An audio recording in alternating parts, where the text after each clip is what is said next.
Do you like clowns? No. Do you think they're scary? I mean, actually, I don't mind clowns. You don't mind them? No. Okay, good. They make fun movies. Yeah, they do. Mm-hmm. Do you see the name of this next episode? Turnabout picked up. I have no idea what two of those words mean. What? Turnabout and big? No, on top. Well, a big top is another word for circus. Ah, okay. Ladies and gentlemen, boys and girls, welcome to the show. Prepare to witness a man who has mastered the wonder of flight.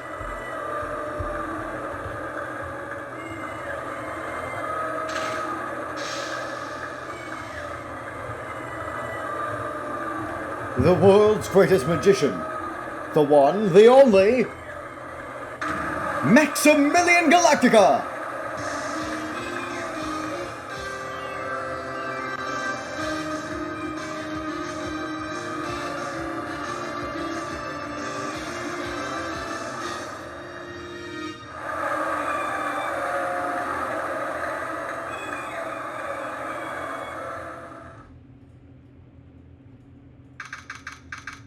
December 26th. No more Christmas. 8:12 p.m. Very big circus. Oh, baby. Wow, that was like being in a dream. I haven't even caught my breath yet. Hee that was amazing, wasn't it, Pearly? It was great. There was a dancing bear, and a tiger that jumped through a ring of fire, an elephant that rode a giant ball. Not to mention that guy who flew through the air. Yeah, Max Galactica. He was absolutely fabulous. Huh? What? Max? Max Galactica, the world's greatest magician. A magician? No, a magician. Mr. Nick, Huh? What is it, Pearls? does magic have anything to do with channeling spirits? I don't think it has anything to do with channeling. You don't know about magic, do you, Pearls? I'm sorry. I braved the winter cold and took Pearls to see the circus. It's been 6 months since that terrible incident in Karine Village, and it was during that trying time that I met Pearls. Thankfully, she seems to be recovering from it and is returning to her normal self. It's time to go. You're right, we can't miss the last train. Pearls, you remember the train? Of course I did. But I don't really understand what everyone means by express train. Well, Nick, see you later. I'll come by to help clean up the office. It's gotta be spotless for the new year. Don't worry about it, really. You are going to visit Mr. Nick on New Year's. Maybe. I'm glad you will get to spend your New Year's with your special someone. Pearly, look, it's time to go. Happy New Year, Mr. Nick. Happy New Year. I really hope it will turn out that way.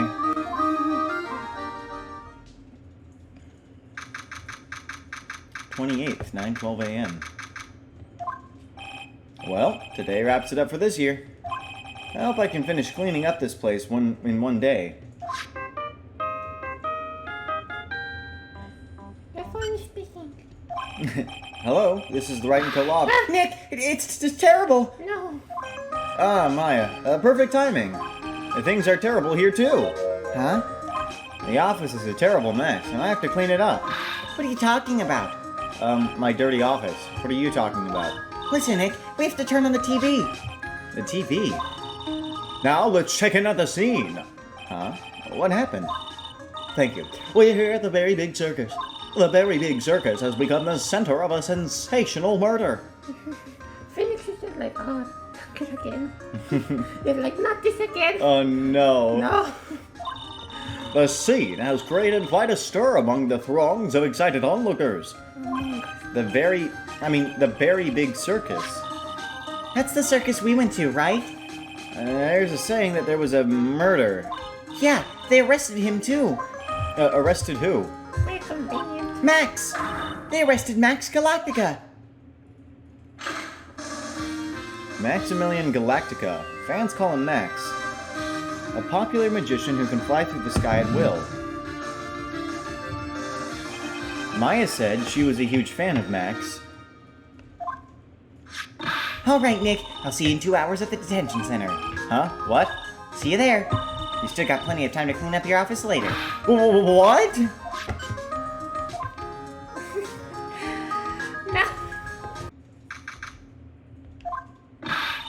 What are they talking about? Why did they arrest Max? You're asking the wrong man on that one, Maya. Maybe he used his magical skills to deal death with a sleight of hand. Maximillion Galactica would never do such a thing. Fabulous! What the young lady just said was absolutely fabulous! What a clever girl! Such a fabulous understanding of events! What's with all this fabulous talk? Welcome to the visitor's room! It's Max! Nick, look, it's the real Maximillion Galactica. Alright, sweetie, pick a card, any card. He called me sweetie. Ah, Nick. Time's running out, sweetie. Pick a card, any card. This one. Uh-huh. I thought you would pick that one, sweetie. The Ace of Hearts. Ah, he got it. Nick, look, he got it. What can I say, sweetie? You've stolen one of my most valued possessions. One of Maximillion Galactica's hearts. Max. Well, time to make this an absolutely fabulous time. Max, you should let Nick pick a card. I don't want to steal one of his hearts. And you are? Oh, how silly of me. You must be Sweetie's driver. Her driver? Whatever. Hurry up and pick a card, any card. I want this one. So, Sweetie, let's be honest here. You came to this visitor's room to visit me, didn't you? Yes, I'm your biggest fan. Fabulous! Absolutely fabulous! Thank you so much! Hey, what about my card? Think of it as a souvenir. Well, Nick, I think it's time to get to work. What's the matter, Nick? Why are you looking at the ceiling? I was just thinking about what I should have for lunch. Sweetie, drop Porcupine Head over there. Shower me with your attention, okay? Oh, yes. Absolutely fabulous! Absolutely cringe-inducing. Cringe L plus ratio. Max, I was hoping you could tell me a little bit more about yourself. Fabulous! I think we should get to know each other better too. Why don't you come sit next to me? There's a big piece of security glass between us. Oh, sweet Jeebus! What in the world? If only I could use magic, then I could make this wall disappear. What is this guy talking about? Anyways, lately you've become awfully famous, haven't you, Max? That's Maximillion to you, Porcupine Head. Get it straight. Jeez, people nowadays, they get their panties all in a bunch over nothing. Anyway, Maximillion, you won a very prestigious award recently, did you not? I did indeed! It was fabulous! I won the Magician's Grand Prix, held by the Association of International Magicians. It's an award that recognizes that I am the most fabuloso of fabulous world magicians. There was a trophy and a bust. It was a it was an amazing day. Wow, that's incredible. Isn't it? I'm certifiably the greatest magician in the world! I'm going to guess he didn't win a trophy for most modest magician. You were signed to an exclusive contract with a very big circus, correct? That's the long and short of it. You sure do your research, sweetie. I'm impressed. You just can't watch a magician on TV, you know. Magic is so fabulous, you have to see it with your own eyes, sweetie. You're right. You're so right. However, the circus, it's a dinosaur, a thing of the past. Nowadays, no one even cares about what goes on there. Huh? What do you mean? That's why I signed the contract. That's why you signed the contract. Thanks to me, the Very Big Circus is fabulously popular. People come out in droves to catch a glimpse of the magic of Max Galactica. I revived the dinosaur that is the circus. But to me, it was just another magic trick. Isn't it wonderful, sweetie? Yes? I made all the old crusty circus performances obsolete. but I kinda like the circus performances. Maya looks a bit down. Tell me what happened at the Very Big Circus.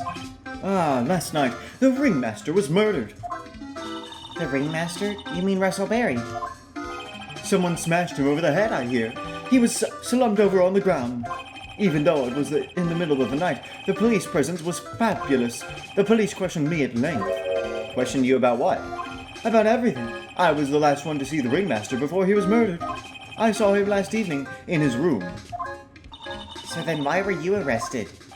Arrested? Don't make an anthill into a mountain, sweetie. They just wanted to consult me with on matters, that's all. Nick, I don't think Max understands how serious this is. She's right. I think I should shock him back to reality. Before the murder, you met with the ringmaster. Uh-huh. Well, what did you talk about? Things that aren't for your ears. Maya, would you please ask him? What did you talk about with the ringmaster, Max? It was nothing. Small talk, really.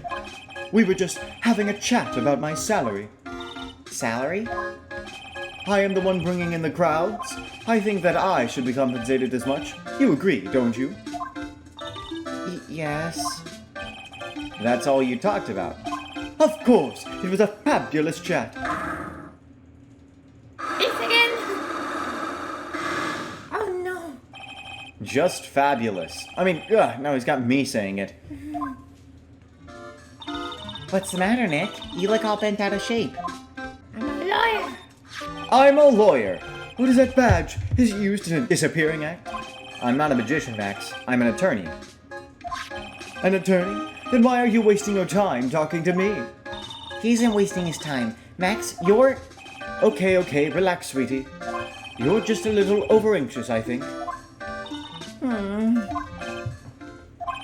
Anyways, I've been curious about something for a while now. What's that? Why do you keep looking at me with such a sad look on your face, sweetie? Because you've been arrested for murder. Oh, don't be ignorant. They wouldn't arrest someone like me. Why is that? Obviously because I'm the fabulous Maximillion Galactica. So, I'm the very big star of the very big circus. And that means I'm rich. I'm paid fabulous sums. Which means what? Max? Quit joking around. You've got to be pulling my magic wand. The police aren't really serious about all this, are they? They don't arrest people as a joke. Look at Max. He's crushed.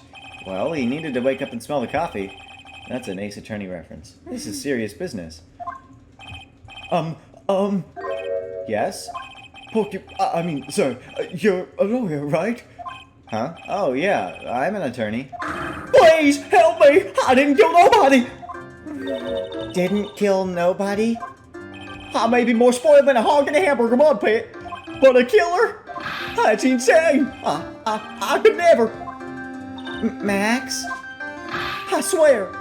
I just wanted to pay off my daddy's debt! He's back on the farm! Okay, I'll take your case. Really? Really? Thank you much. Y'all sure are nice folks. Max? Yes? What's your real name? It's Billy Bob Jones. Oh! Oh! What's the matter, Maya? He's really just a country bumpkin. Wow!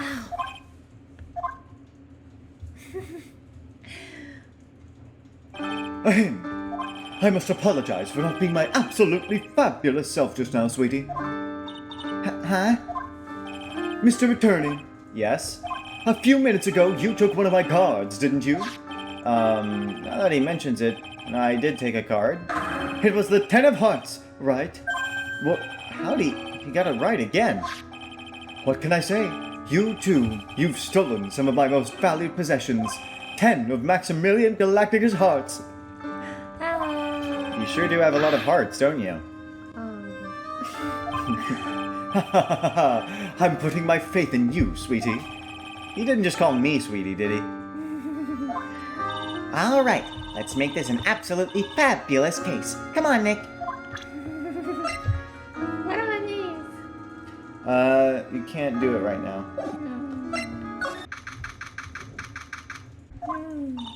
We're here again. Yep, but this time we are here for work. Oh no. And it hasn't been that long since the crime, so the police are still on the scene. Let's find someone who might know something about what happened. Come to. Sounds like a plan. Oh, actually, let's move back to the office real quick. Right.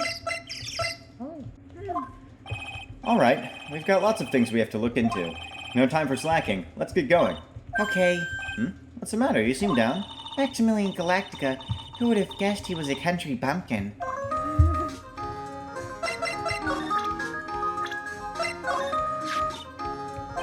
What's the matter? You've been acting strange for a while now. Max, he's just some country bumpkin. So, why does that matter? He's still a famous magician, right? I guess, but his real name is Billy Bob Johns. Yikes, the poor guy's got 3 first names. Yeah. I guess that is pretty odd. Billy Bob Jones. I don't like that name of a burger. Ah, of course, pal. Oh well, if a big star can do it, then you should pretend to be exotic too, Nick. A big star? Max Galactica is a pretty big name. Anyways, what do you think about Naruhodo A. Righto? Which is, Naruhodo is, Wright's Japanese name, by the way. What's the A stand for? The A stands for attorney. I'll think about it. And that's an achievement. The circus stage sure doesn't look this small from out in the audience. Wow, this is where they all perform, isn't it? Nick, do some somersaults. Let's go. I'm not doing any somersaults. Oh. Why not? You look like you'd be great at it. Yeah. Why do I look like I'd be great at somersaults? A lion. Huh? Nick? A lion. That's an Ace Attorney reference. It wasn't me.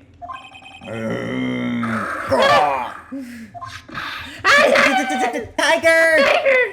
Tiger. He's coming this way! Ah! That's not Phoenix the- is dead. That's not the sound that tiger makes. Like. Nick, you're too young to die. Nick! I'm dying. Stay, heal! I thought it said slay. Slay. Slay. I don't know. Do you want to do this voice? Which one? They're kind of a main character, but I don't know. Brr. No, not the tiger. I just don't have a good voice for this character. I'm still here. I'm not dead yet. Yeah. Nick, are you okay? Who is this? It's a character. Ah. Okay, you want to do it? But I don't know who they are. You'll see them in a second. Stranger. Oh, hello. Reagan is such a cute tiger, isn't he? What's the matter? You're too sure quiet. Oh, what's the matter, me? Nick, he almost died there. Ha! He wasn't anywhere close. I'm sorry, my voice. Ah! He wasn't anywhere. You need water? Maybe I don't need water. Ah, damn it. I didn't make that voice. You want me to do it? No. Oh, okay. I believe in you. Ah. I don't know. No, that is my normal voice. You can do your normal voice. No. Okay. No. Just give her like a really thick, like, Cockney accent. Ha! He wasn't anywhere close to getting hurt. What are you dying? I think that's a perfect voice. No. No? No. Oh my god. Everywhere close to getting hurt. You're not on time. That little tiger hardly ever bites people. And besides, people normally never get to play with a wild tiger, right? So if you think about it, you're actually really lucky. Huh? Yeah, me, don't you? She's constantly yelling at the top of her lungs. I guess. What do you mean you guess? Why are you agreeing with her? Oh, your costume. Eh? It's cute. I will try on. Costume? You mean my clothes? You thought my little bit try on, right? I guess not. Really? Yes. Wow, the tables turned quickly on that one. So much for the tiger thing. Oh, I forgot to do this myself. I'm Regina Brain. There is not animal tamer of the very big circus. My name's Maya Fey. I'm a spirit medium. Phoenix Wright, attorney at law. When you put us up next to an animal tamer, I bet we really look odd. Nice to meet ya. Likewise.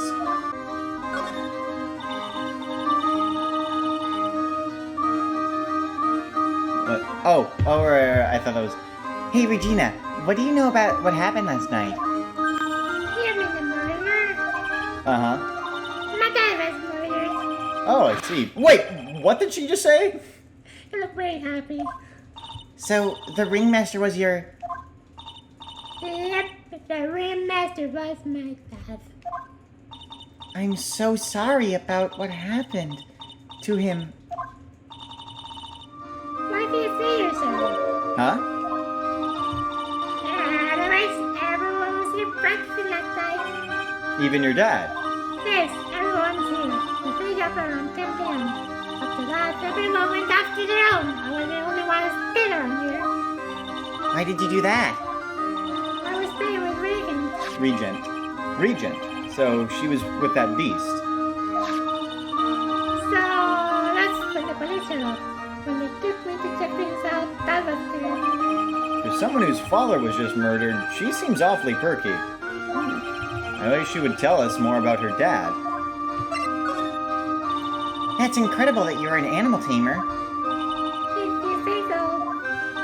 It has to be really scary. Scary, why? Huh? Regan isn't scary, she's cute. Ever since Leon died, Regan has been my best friend. Leon? Yes, Leon the Lion. Leon the Lion. Is it Kirby and the Forgotten Land reference? Leon the Lion, Regent and Regina. Interesting name choices. Leon, he died? Yeah, actually he was killed. My dad killed him. What? Why did he do that? I'm not sure why he did it. It's tough not to get charmed when she looks at you with those innocent eyes. It's Max! Hey, where's Max nowadays? You don't know? Nope. He's been arrested. He was charged with the murder of your father. It's okay. Nick and I will help him. Max isn't the guy, is he? I mean, the criminal. Of course he's not. Oh my, I got so many things right now. Like what? You can talk to her now. Regina, what's the matter? What's on your mind? I'll tell you my dad, but just you. Ah,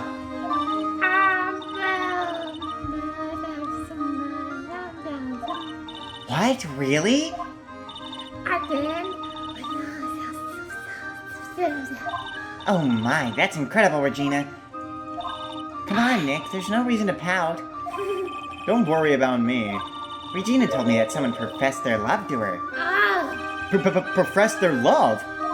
Not only that, it was Maximillion Galactica. Oh! I wonder how many people have stolen one of his hearts anyways. And then, on the exact same day, another person professed their love for her as well. Wow. What? Who was it? Someone named Trilo. Trilo? Apparently, he's a tenor who sings in the circus. Haven't met him yet. Regina seems to be quite the hit with the men in the circus. She must have some sort of strange power over them. You're not kidding. 2 people in one day. Even I want to profess my love for her. Yay! Gay! Me too! She's so cute.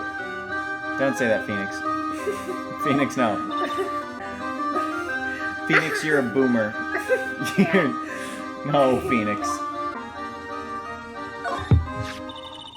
After practice was over, Dad went right back to his room. His room? Yeah, it's just the door right over there leads to the remaster's room.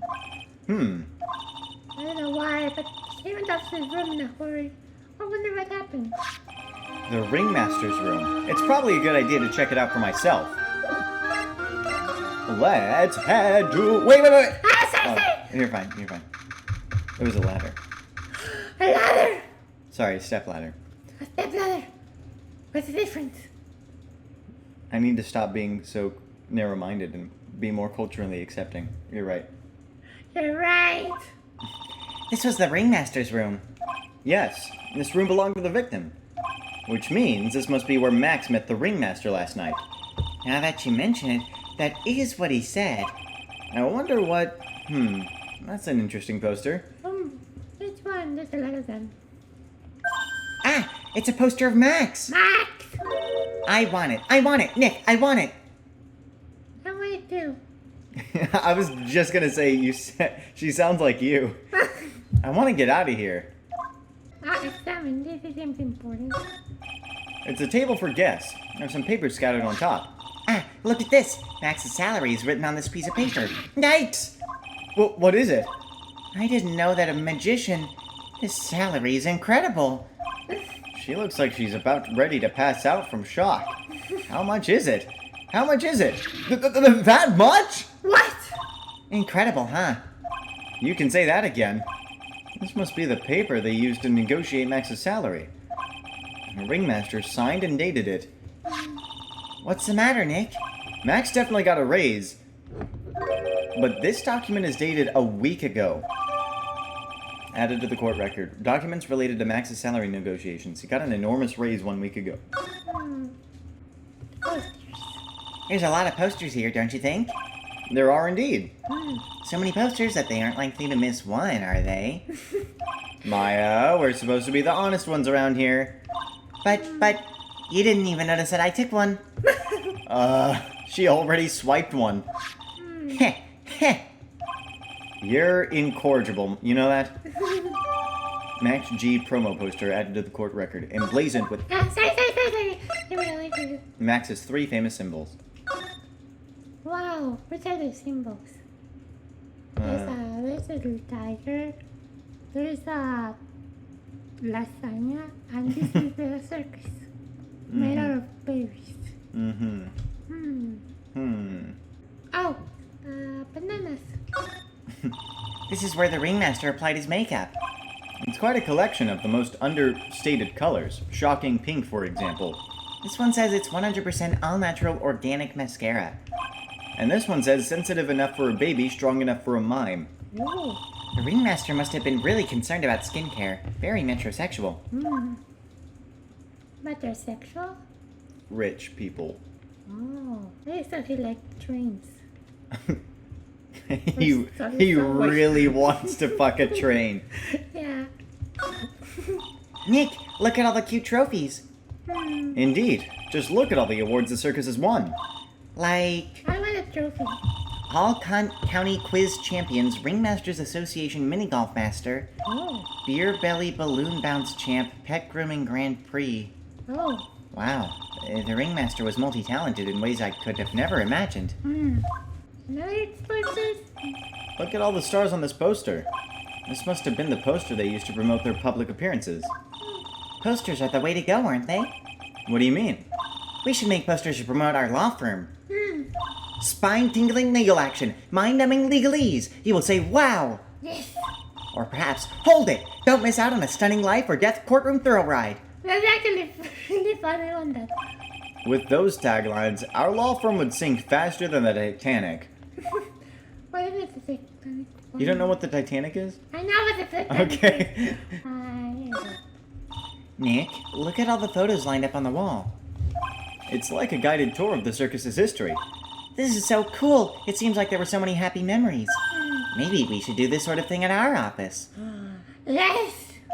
We can put up pictures of all the clients who have been found not guilty. Let's go. And what if we had a client who was found guilty? We'll just pretend like they didn't exist. How's that? Nick, now you've got me thinking about losing cases. Why'd you do that? All these frames look like the same. They almost look like thank you cards. Looks like every year the ringmaster made donations to charity. To the Robot Clown Research Center. Yeah, that's a charity. You're kidding, right? What? They may be a perfectly reputable charity in the field of advanced tomfoolery. Di ba na walang? The lamp piqued your curiosity. This is strange. Everything else looks nice, but this desk looks old and cheap. There's a really big photo on the desk. Oh. It's a picture of Regina and her father, the ringmaster. He really loved her, didn't he? Regina was lucky to have such a wonderful father. Okay, let's go. Examine. Examine what? The last step ladder. Ah, a ladder! It's just a step ladder. What's the difference? They do the same thing, right? Yeah. I think you should stick with the basic facts of the matter. Oh, okay. It's not even worth arguing with her on this one. Yeah! Ladder! Ladder! What's a Latin house? Like a lodge. A lot? A lodge. What's a lodge? Like a little lodging house. It's a little cabin sort of thing. Oh. Kind of. It's that. This seems to be a dorm where all the... a dorm, There we yeah. go. It seems to be a dorm where all the performers in the circus stay. Oh, thanks, Finny. Really? So we might run into that stoogey clown here, right? He's so kooky. Oh my gosh, a clown. Ah, it's you two! Gumshoe! Oh, Detective Gumshoe. I love you. How is it you guys always seem to know when I'm working a crime scene, pal? Why could I say the same thing? Why are you always for a braille? Because you're always working, Detective. Yeah. Well, I'd rather not be always working, but with crime, you don't make your own hours. Yeah. If I have to be at the circus anywhere, I want to see the lion tamer on the tightrope. However, no matter where I go, the show is always the same. Dead body, stage left. Nick, he complained. That's a rarity. Let's get back to business now, okay? Oh, you're not liking your job. Do you know who will be the prosecutor in court tomorrow? Of course, it will be Miss Von Karma. She isn't gonna hit me with her whip again, is she? What do you have to worry about? You only have to see her in court. When she shows up at the precinct, the sound of that whip never ends, pal. Detective Gumshoe, I'm sure Miss Von Karma's really interesting and all, but there's someone else I'd rather talk about. Like who? Like Mr. Edgeworth, of course. Yeah. What about Edward? You know, Nick's true rival, Miles Edgeworth. What in the world happened after I went back home? Mr. Edgeworth. You haven't heard what happened to him. Nick won't tell me. Well, to be honest, I'm not at liberty to tell you either. Let's just say he's not around anymore. He's not around? Nick, what does he mean Mr. Edgeworth isn't around? Exactly what he said. He's not around. Edgeworth is gone. Don't say his name again, okay? Nick? No. Why are you two so mean? The ringmaster of the circus was murdered, wasn't he? Yep, last night around 10 p.m. He died outside in the cold. A pretty sad way to go out, if you ask me, pal. It was rather cold. This is the scene of the crime, pal. The body was found right over there. Right about where you're standing now. Ah! Oh, surprised you, didn't I? I'm not laughing. Excuse me, but do you mind telling me what happened to the victim? He was killed by a blow to the noggin, pal. Heap! These other words, I don't understand what's up. What's a Noggin? It's a head. Oh. It's pretty clear-cut as far as murders go. He was discovered quickly. But? It's just one thing that doesn't quite fit. Ha! There always seems to be something that doesn't quite fit. What was this one thing that just didn't quite fit? The thing you mentioned earlier. Footprints, pal. Footprints. Footprints. Footprints? Footprints. Look at this picture of the crime scene. What's this? This wooden box under the body. No clue, pal. Some forensic experts took it back and are examining it now. And what is so mysterious about the footprints? Whoa, calm down now. Take a good look at the footprints in this picture.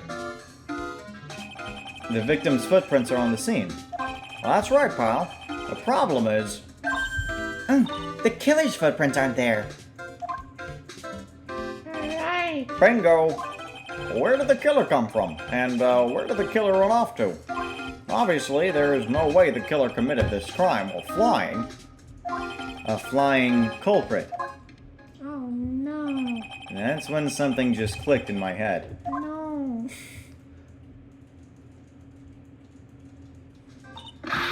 There's no way. Flying is impossible. That's right. Flying is impossible. Absolutely impossible. What's with the hollow laugh, pal? I meant nothing by it, pal. Better stated, it means I don't want to talk about it. What if we're on court and like Phoenix? But it's like it's impossible. And Max is like, oh, you say it's impossible. He just starts flying around the court. That would be awesome. That would be awful, because then that means he definitely did it. No. Maybe I can get some info about Max out of him. There you go. Gotta get info about Max. Looks like Max is the most unpopular guy in the circus tent. What? You know what they say, bad attitude follows you everywhere. Oh. He's a bit arrogant, but he didn't seem that bad. But just because someone has a bad attitude doesn't make them a criminal. It's not just his attitude. I've got proof, pal. Oh no, you're the attorney now. Huh? He left something at the scene of the crime. Oh! One of his magician's trademarks. Oh! An incredibly well-made silk hat.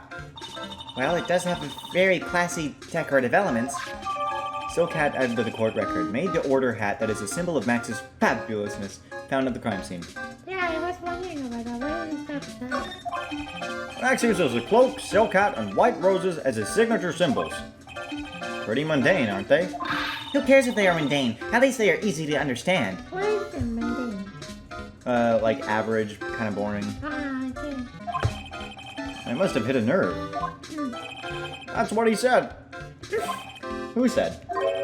The eyewitness. Eh? Tell us about the eyewitness. So about the eyewitness. Oh, you know I'm not going to tell you about that. Yeah, because you were raised in this before. That's a prosecution's trump card.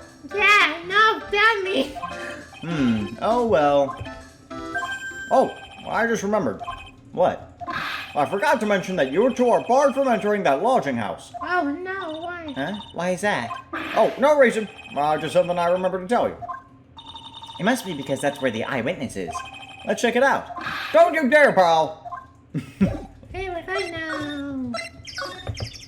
Mo. A clown. He has a very large butt. Damn, this clown must be dummy thick. I wonder whose room this is. The name tag on the door says Mo on it. I guess he's not here. Wow, it's a real mess in here. My room's probably worse, though. Oh well, I give up. We'll have to come back later. No. Alright, we'll come back later. Really? Yeah. God damn it. First time they came doesn't mean does something. Tell me. So jumpy. Huh? Hey Nick, look over there. What? There's someone over there. Excuse me. Oh! Certainly not what I was expecting. They look very different. Hello. Wow, he sure is a quiet one. Excuse me. Me? Yes, you work at the circus, don't you? No, I'm just your everyday average Joe. An average Joe who just happens to hang out at the circus? I don't think so. Yes, I am. I've got nothing to do with what's going on here. He's lying, like any regular person would hang around the circus, just like that. I'm an attorney. My name is Phoenix Wright. I'm a spirit medium. My name is Maya. Well, I just happen to be passing by. I don't suppose you happen to be some kind of carny? No, like a carny. I'm a performer. Actually, I'm a ventriloquist. Wow! You do look like a ventriloquist dummy. Damn. Does someone play You look like a dummy. Does someone play you? No. Maybe he's actually very, very small. And someone like puts his hand and plays him. Like, hello, hello. You have an interesting idea of this character. Why? I mean, he does look like a ventriloquist. So. A little bit. Ventriloquist? I'm Benjamin Woodman. Your last name is Woodman? That's funny. Maybe it's my one. That's right. Everyone calls me Ben. Hi, Ben. Ah, yes. That's your alias, right? I believe they call it a stage name. Elias. Alias. Alias. Elias. Alias, yeah. Excuse me, Ben. Yes, you mean me? About the murder. I'd like to talk to you about the details, if I may. Really? I'm just a regular normal guy. I don't know. This guy's so nervous, he's creeping me out. Nick, cheer up. Just try and smile. Would you mind telling us something about Max? Maximillion Galactica. Max? He's not very nice. Did he just say that Max is not very nice? Oh, my head hurts. Yikes. I hope he is okay. Sounds like he just popped a gasket. Ben, so you're a ventriloquist. I'm just a regular guy. You already told us that you were a ventriloquist. Oh, yes. Nick, don't yell at him. You can't do that. I was about to say that. I can't help it. He's making me nervous. Ben, would you mind showing me some of your skills as a ventriloquist? Well, I right now, why? He's contagious. No. Alright, well, let's go back to the lodging house. Perhaps that witness is back in. Oh. Man, there's carrots. Why is the secret like need carrots? I don't know. Hello? Bravo! Congratulations! You're the big wiener! I don't like you anymore. The 1 millionth visitor to the room of one Mr. Mo Girls, aka me! I don't like you. Earplugs must find earplugs. To celebrate this momentous occasion, would you care for an organic grape? Just one! No. Did you get my joke right there? I didn't get it. He's gonna explain. My Welch won't give you no more than one! No. If it was funny, it is your duty as a human being to laugh. People who don't laugh are usually last seen in Lansing. Catch my drift?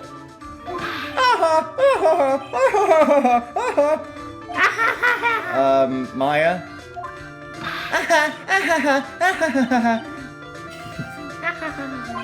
This is like some Faustian nightmare. Come on, it was funny. Yeah. Clowns are always funny in my book. In my book, they're just funny looking. You sure do have great taste in clothes, girlie. Look at that garb. You look just like Greta Garb. Oh! I'm going home. No, Nick, you can't. You know, I can excuse a bad joke or two. But this dude keeps laughing at his own jokes. That's what I object to. Okay. That's amazing. Okay, I get it, but you have to admit he is kinda funny. No, I do not have to admit that because he isn't. Could you please tell us more about the Very Big Circus? It's a very big story. You sure you got that kind of time?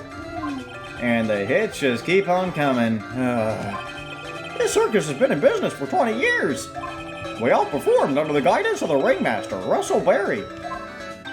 20 years? Wow. Working in the circus is never easy, especially nowadays. With movies, TV, and bowling, there's just too much competition. Bowling. We're gonna go bowling. We are. But I love the circus. I should go to the circus. No, I love it too. That's why I've been here for 20 years. There's a circus nearby. No, there isn't. Oh, We work hard to keep the show running. No one sends the clowns in on us. let me check. Why would you want to go to a circus? It's fun. Yeah, that's 13 kilometers. I don't know if you want to walk that far. No. Yeah, what are you thinking about it? One time I walked 27 kilometers. Well, we're gonna have to walk 28 because we have to walk back. You're right. Well, just one more. I have to admit that after I walked those, I couldn't walk for 3 days. Yep, there you go. That's why we're not walking there. Okay. Nick, he just made a joke. Laugh. Har, har, har, har, har. The ringmaster was a real big shot. Big shot! Did it? Big shot! Spam G, spam Something. Hey, it's me, everybody's favorite number one salesman, 1997. Spam G, spam Yes. Wow. In the circus world, a real class act. Even when there was no customers, Russell would use his own money to pay me. Because he knew that I had a family to take care for. He was happy to take care of his employees. Wow. I see. How could anyone do that to such a wonderful man? Why does a hat mouth also change? Yeah, look at the hat mouth is angry too. You're right. Mo? Wiggity diggity wiggity what? I'm sorry, Mo. Nick was born without a sense of humor. Don't worry about it. How can you fault someone for being born that way? Let's talk about the murder. Let's see. It must have taken place around 10 p.m. last night. After rehearsals were finished, I was tuckered out, so I came back here. After I went to bed, that's when I caught a peek of it. Caught a peek? Of the crime. Just as we suspected. This guy's the eyewitness to the crime. I remember liking countdown. The ringmaster was truly ahead of his time. He would always add new elements to the show. New elements? When you've been a performer for a long time, your act starts getting a bit stale. I realize that even my act can get a bit long in the tooth. Sometimes my jokes can be a bit old-fashioned. A bit long in the tooth. But that make-believer takes things too far. Make-believer? The magician! The one that thinks he's all high and mighty. He got the gall to say to me, "You're one of those funny types, right?" What does he mean, one of those? Well, the joke's on him now. On him? Yep, he got on everyone's nerves. The day of the murder... Go ahead. Nope, no way. Just forget I said anything. I bet he's still hiding something about Max. You say you saw the crime. Do you mind telling me what you saw? Well, the police told me that I can't share my story with others. Don't say a word, pal. I'm just gonna have to let those lips stay zipped. That's not fair. Well, I guess you're right. Maybe I can tell you a few details. But only if you can get old Stiff Lips here to make with the funny. Stiff Lips? Wait, do you mean me? Nick, you can do it. What's the matter? Just getting ready. Okay. Do you know why I, Phoenix Wright, am a great lawyer? Because I'm right all the time. Maya, that was the funniest thing. Why aren't you laughing? Why are you not laughing? That was very funny. I made that joke. At least his expectations are low. No. No. Well, I wouldn't let him quit his day job. Oh. Yeesh, cut a guy some slack. At least it was funnier than Chuckles over here. Yeah, a little bit. It wasn't the greatest joke I've heard, but you did try, so I'll tell you what I saw. I'm sorry he's incapable of being funny, Mo. I am. Are you okay? Yeah, I am. It was just the music. I know, I'm sorry. That night, once I had tucked myself into bed, I heard this amazing noise. It was incredibly loud. But sounded like a giant thump. Yeah, basically. Once I heard it, I jumped out of bed. That's what I saw.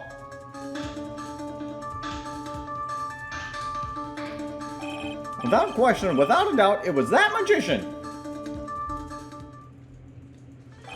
That's all I saw, but it just proves how terrible that man actually is. He knows more about Max than he's letting on.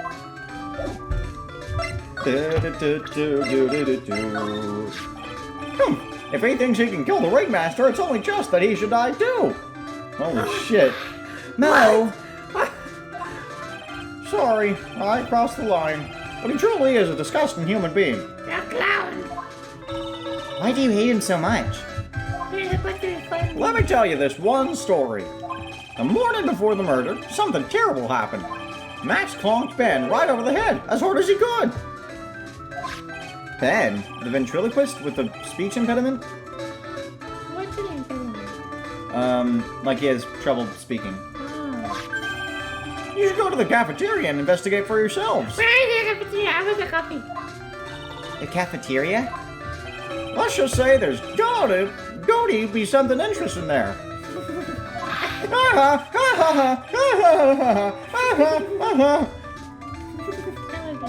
Ah, yes.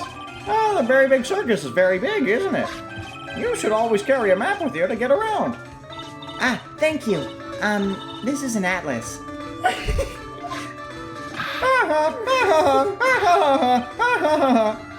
Oh, I kill myself. Really, I'm dying here. Coronary, coronary.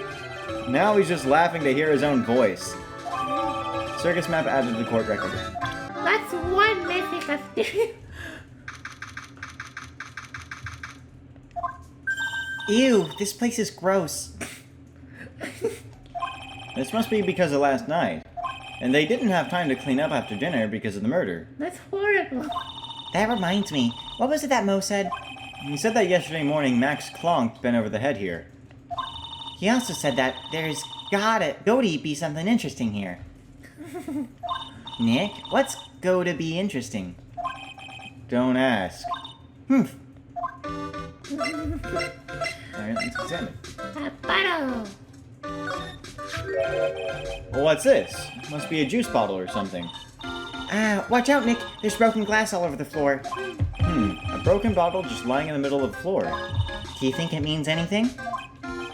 There's gotta be something interesting here. Huh? Looks like we're going to have to go back and meet with him. Him? Broken bottle added to the court record. An orange juice... You're fine. An orange juice bottle that was found broken on the cafeteria floor. This is strange. There's nothing on top of the stand. Look here. Max is written on it. It must be his VIP table. Isn't it a bit small to be a VIP table? You won't be putting a 10-course meal on this. Well, he could still eat hamburgers, right? Hamburgers! Let me check it out. That sounds so yummy. Why do you want burgers literally every day? No, it's not fair. What do you mean it's not fair? It's not fair. I want to poop.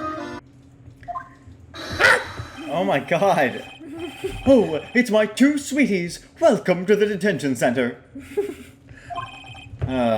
Did he just call me a sweetie? Again? What's on today's agenda? What can I help you with? Well, we've gathered quite a few clues. Wonderfully fabuloso! I mean, fabulous. That's why we came to meet with you again. What's wrong? Quit making such a scary face. Okay then, Max, let's make this absolutely fabulous. It smells like burgers. We heard a lot about you at the circus, Max. Ah, you must mean from the dinosaurs. How are those Jurassic geriatrics? The dinosaurs? Who are the dinosaurs? The other circus performers. Oh! He's calling them old. Max, you aren't very popular with the other performers, are you? Yes. Sweetie, that's what they call jealousy. Jealousy. They are absolutely jealous of my absolutely fabulous self. People who really understand can see the obvious differences between us. People who really understand. For instance, my sweetie pie. So Regina understands him, huh? I plan on getting married to her. She is truly my sweetie pie princess. Wow, that's so cool. It's already in the works. Ow. That's strange. Regina never said anything about actually marrying this Joker. He's the Joker! The Joker. You met with the ringmaster on the night of the murder. Yes, I was with him around 10 p.m. once I was done with practice. I went to his room right after we finished. They found the ringmaster's body in the plaza in front of the lodging house. Yeah, I heard about that. He needed to step out for a bit, so I waited in his room for him to return. Huh? Sorry, Max. I have something I must attend to right now. Do you mind waiting for me right here? It's pretty cold outside. Where's your coat? It's all right. I'll be right back. It should only take about 10 minutes. And then, I waited for him, but he never came back. Did he go to the plaza where the body was discovered? Possibly. The snow had tapered off a bit, but it was still very cold outside. But I have no idea where he went off to, what he went off to do. The water tastes like burger. The water tastes like burgers? Yes. The water tastes like burgers? Yeah. You're tasting things that don't exist. But it also smells like burger. Okay. Okay, Grandma, let's get you to bed. And the bed doesn't have burgers. Last night, you met with the ringmaster, correct? To negotiate your salary and such. Exactly! We reached an agreement about the salary for my 6-month-old contract. That's the truth? The whole truth? What do you mean? You just went to his office to negotiate your new salary. I hate lies, and I hate liars even more. What are you insinuating? Do you have any proof that I did something other than negotiate my fee last night? Maybe. Okay, I'll take this, I guess. Jeebus! What's the matter? Sweetie, you must have some wax build up in your ears. You haven't listened to me at all. Huh? You're still not listening, are you? I said that I hate lies. I'm wrong. Yeah. No. Maybe stop. Seems this evidence isn't enough to make him confess. You want to try again? It doesn't bother me at all. Do you have any proof that I did something other than negotiate my fee last night? I think it was one Nico. That's... It was on the table in the ringmaster's room. You weren't lying when you said that you received quite a raise. Is there a problem with being well compensated? Not with the compensation, just with the date. This is dated a week ago. Max, you finished your contract negotiations a week ago. Fabulous! Alright, I'll tell you the truth. That night, the ringmaster called me to his room. He called you? Why did he do that? Sorry, sweetie. That's private. The ringmaster called him. I wonder if there was some sort of problem. Max, perhaps you could share with me what you two spoke about? Well, not if I don't have to.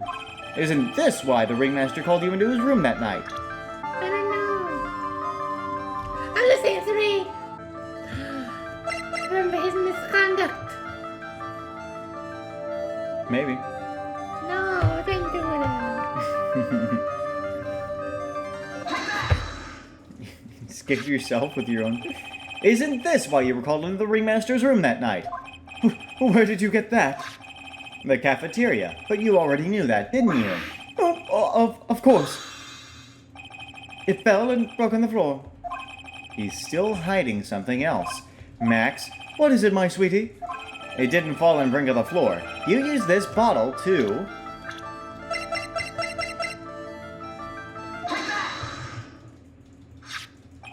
Ben. You nailed him over the head with this bottle, didn't you? And that's why you got called to the ringmaster's room that night. Fabulous! You might as well be a magician. Thank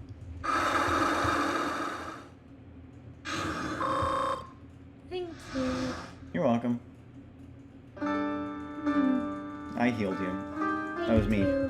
Thank you. The truth is, yesterday morning during breakfast, we had a run-in. Breakfast. We had breakfast. That's right. You mean you had a fight with Ben the ventriloquist? You could put it that way. Why did you fight with him? Ben seems like such a quiet man. We fought about my sweetie pie. You mean Regina? That ill-bred creep told my sweetie pie princess that he was in love with her. Would you put up with that? Ill-bred? Are you talking about the same Ben? Told her he was in love with her. Are you sure this is Ben we're talking about? All I can say is that he made me mad and I had to tap him on his hard head. That's when the ringmaster called me and I realized that it was my chance. Your chance? That's when I went to his room and I laid it all out on the table. I asked him to let me marry my sweetie pie. What? The ringmaster told me that it sounds good to me. That's why my sweetie pie is my sweetie pie, and no one else's. I see. Since Ben was causing me so much trouble, I realized I had to shut him up. Shut him up? What do you mean by shut him up? You don't know, do you, my sweeties? Trilo can't say a word, not without Ben. Oh. Trilo? The puppet, the ventriloquist's puppet. His real name is Trilo Quist. But a puppet doesn't talk. I know, that's why I hid it. Before the police came and took me away, of course.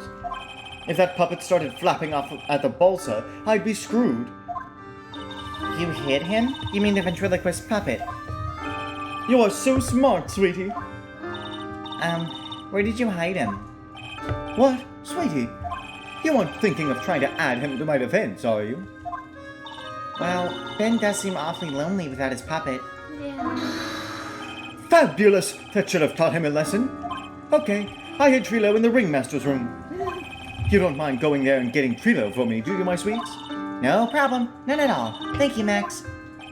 You know I can't stand to see my sweeties in a jam. And don't go hiding puppets. Let's go, I see a puppy. Huh? Ben's not here anymore. I know. Yeah, I wanted to ask him something. It's cold out. He's probably in the tent. What do you think, Nick? I wonder if we've been making any progress. Don't be so negative. Of course we're making progress. But everyone loved the ringmaster, and there's no sign of footprints on the scene. There's still a lot of mysteries left to be solved. Of course. And now Regina isn't here. I'm not seeing how that's related. It looks the same as always. A great big mess. Considering how messy it is, I bet they wouldn't notice if another poster went missing. Will you just stop it, you poster pilferer? I'm just kidding. You know I already got one of these posters. You mean stole one of those posters? Yeah, let's focus on what Max told us. He said that he hid Trilo somewhere in this room. Trilo? Oh, the ventriloquist puppet. How can you forget, Phoenix? We were just there. That's why we came for. Oh, yeah. This was the table he used when visitors came to see him. Ew, there's mud caked on the table. Someone with terrible manners must have put their shoes up on the table. Nick, don't even think about it. I wasn't. How uncouth do you think I am anyway? Nick, look at all the cute trophies.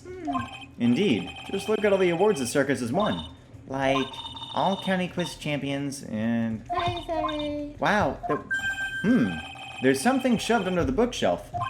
This is... That's Trilo. Oh, That's Ben's Trilo. puppet. It looks like Ben. Yeah. I think you're right. We'll give it back to him later. Triloquist handed over to Maya, a ventriloquist puppet, an operatic tenor who doubles as Ben's sidekick. Why do I have to carry this thing?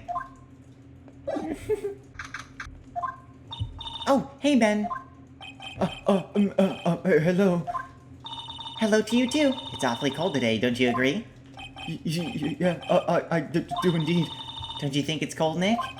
I don't see how talking about the weather is helping our case. Let's talk before... Why? But he cannot talk. I don't know, we might get some extra information first. That seems unfair. Tell us what you know about the murder. Do you know anything at all? I don't know a thing. Well, I don't know. You've been in the circus for a long time, haven't you, Ben? Yes, about 4 years. I gotta admit, I'm kinda interested in this place as well. Mo is so funny, and Max is so amazing. Not to mention Regina being the cutest little thing I've ever seen. Regina, I don't really like her too much. Are you sure about that? That's odd. Max said something about a confession of love. Alright. Now yeah. Ah, Ben, this is yours, isn't it? Yes, that's mine. Here you go. Triloquist returned to Ben. Alright, Maya, let's get going. It's that time, isn't it? See you around, Ben. Okay. So, Nick, where are we going next? Let's see, maybe we should go talk to the clown once again. Hey, wait! Who said that? What are you looking at? I'm right here, you blind wench. What's your problem anyways? Don't you know how to properly greet someone? Oh, Ben? Is that you, Ben? No, I would never. It was me. Yeah, me, down here. You're Trilo? That's Mr. Quist to you, sir. Learn some manners before you just blurt out my name. I'm British now. Try speaking to me again, but this time with some proper respect. Not again. Mr. Quist, is that better? No, look at me when I'm talking to you, you 8-bit excuse for an attorney. Trilo, we talked about insulting people. You promised. But he was mocking me. Not to me. Not being mean to bullies was not included in the deal. I'm sorry, Trilo. Nick, what just happened? Trilo is still a puppet, right? A ventriloquist puppet? Hey, what do you think you are? Who do you think you are, calling me a puppet? Alright, now you can talk. wow. Tell us what you know about the murder. You're talking to me. I said you're talking to me. Don't look at me. Don't look at him when you're talking to me. Trilo Quist, you behave, young man. Shut up, Woody. Oh, Triloquist. Yeah. What murder are you talking about? You mean the one where they off the old man? Ben Triloquist. Yeah, Ben Trilo Quist. I guess so. No need to make such a fuss about things. That old mutt paid us all peanuts. Trilo, you can't say things like that. I didn't raise you to be that kind of puppet.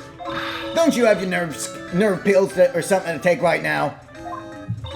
These two are really an odd couple, aren't they, Nick? Okay, I'll talk. Gramps got clobbered over the head. Let me lay it all out for you. The pay sucks, the clown sucks, and my partner has his hand up my pants. Your partner, you mean Ben? Yeah, the creepy old guy who never finds it in himself to leave me alone. Tell him to back off for me, will ya? He's just another one of the dorks around here. Oh, my... But I'll be fair. In this cesspool of human garbage masquerading as performers, I found my Madonna. Your... Madonna? Regina, my lovely Regina. She is stunning, right, Ben? Well, I'm not sure if I would go that far. You'll have to excuse him. He does not understand of what he speaks. Does it pop? What? I, on the other hand, am an appreciator of true beauty, hence why I shall marry her. Mary! Oh, God. That's a good thing. Alright, flying fraud. A ringmaster got knocked upside his cheap head by that flying fraud. You mean Max Galactica? Why do you say that? Trilo, straighten up. Don't accuse people like that. Straighten up. I made a wood. Besides, you were there. You know what happened. You were there. If you're that interested, then I'll let you in on the facts. You're going to marry Regina. That's right. She doesn't quite realize the joy that awaits her, does she? And I think I'm beginning to see why she seemed troubled. Well, I don't care. It is my choice, not hers. We're getting hitched. I know you think that, but... But what? I gave her a special gift. I gave her the wonderful gift of song. You gave her a song. Well, I am a renowned tenor. You'll be happy to know that I've decided to grace you with one of my songs. Me. I want you to touch me. I want you to kiss me. I want you to... The rest is private. Well, the melody is pretty good. But those lyrics, I think they need a little work. Who asked you? I'm the artist here. Thanks. Now that Trilo's here. Now that Trilo's here, does that mean you can talk normally now? Hey, buttface! Ah! You must be looking forward to tomorrow, aren't you, Mr. Ambulance Chaser? You know, it's time to get rid of that pesky magician once and for all. Trilo? Enough jibber jabber, let's get to court already. Hey, wait a second. Nick, what's going on? He's a witness for tomorrow's trial. Ah. Oh no. Look at her, interesting. I'm excited. What in the world happened with Ben and Trilo? Quite a pair, those two. What did that puppet see anyways? Oh no, now what? It's a monkey! A monkey! Monkey's like this big, by the way. And the picture makes it look like it's like human size, but it's like this big. He's so cute. He's like a plushie. Hello. Yeah, wow! What did they show up there? The badge. Oh. Hey, welcome back, Nick. That monkey. My badge! The badge! That monkey stole it. What?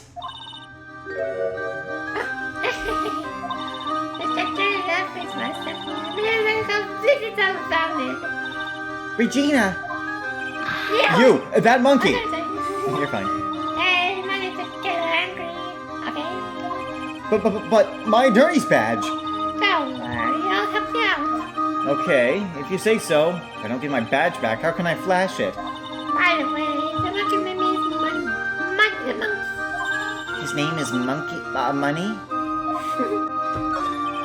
The monkey is called Money. Yes. Well, the rich ape just stole my attorney's badge. Mind if I get that back? Oh, it's what I can do. These are my problems. Whatever money is something shiny. You think about That's pretty funny. Well, I guess I'll just have to find out where Money disappeared to. I feel it's your best bet. You should probably ask something new. You might know. Huh? You don't know? Well, money today told me someone I am on friend terms with. What? He's never a kind of animal to rock with. He doesn't training. Oh, I see. Go to Moe's. I guess it is time that I revisit that kooky clown. Do you mind telling us a bit about Ben? Ben? You mean the guy that is always hanging around with Trilo? What do you mean hanging around? Well, he was there when Trilo told me he was in love with me. Trilo told you he was in love with you? Yes, he can't keep it a bit. He's so smart and he's such a wonderful singer. I love him! But what about Ben? What about Ben? He's nothing to do with me loving Trilo. Like sand through the hourglass, so are the days of the circus. I know. Regina, you were proposed to, weren't you? The boys still know. That won't be for a while. Huh? Really? That's strange, isn't it, Nick? Yeah, Max and Trilo both said otherwise. They said they asked for her hand in marriage. Ah, but Max only talked to the ringmaster about it. I forgot about that. He asked the ringmaster for her hand, not Regina directly. So I guess Trilo hasn't asked her directly yet. What? He said to propose to me? I'm so confused. How are you, Maya? Huh? What? What do you think I should go for? Max or Trilo? Oh, wait. You do realize that Trilo is, puppet. I don't care that he's a big face. Oh, boy. Where's Mo? Huh? Detective Gumshoe took off already. Yeah, probably because we ditched him earlier. I bet he and the other cops got lonely and headed back to the precinct. Hi, Mo. Oh my! If it isn't Mr. Right all the time! Yes! It's alright to be wrong every now and then, right? See, Nick? It just took a while for the joke to find its audience. So what can I do for you? Did you remember a good joke you wanted to tell me? Pull up a chair, or maybe just pull my finger and let me have it. We're going to get the same sound effect either way, aren't we? How'd you know I put a whoopee cushion on the chair? You really know what it takes to be a clown, don't you?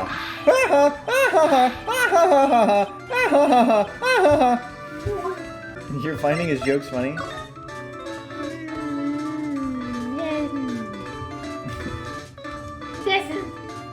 Yesn't. Gotcha. So, about Regina. Regina is such a pure, innocent child. She's such a cutie, too. She was born and raised in the circus, you know? But that means she doesn't really know much about the world outside the big top. Sounds like Pearly. For her, every child's dream of the circus is her everyday reality. She lives in a dream world? She sees dancing wild animals, men flying in the air, and one very funny clown every day. The funny thing is that all that seems normal to her because it is her everyday life. And I guess that explains why she thinks she can marry a ventriloquist puppet. Don't ask me if her reality is a good thing or a bad thing, though. A clown sees life simply, without complications. Have you ever heard of a monkey named Money? Ah, yes, Money! So cute. Look at Money. So cute. Yeah. He stole my attorney's badge. Well, Money does love shiny objects. It makes sense that he'd swipe your badge. But under no circumstances can you chase after him. Eh? Why's that? Oh, I know. You don't want to get involved in any monkey business, right? Exactly! Bravo! Bravo! Enough joking around, though. Money isn't considered a member of Regina's family. Then who does he belong to? I'll be happy to take you to where his owner is staying. You mean right now? Of course! Shall we go? Yes. Should we go with him now or wait a while? Let's go. Let's go. What is Third this? floor, Acro's room. Acro. Big monkey. Big monkey. They're all shiny objects. They are shiny objects, are right. This is it. What's wrong, Mr. Wright? I can't breathe.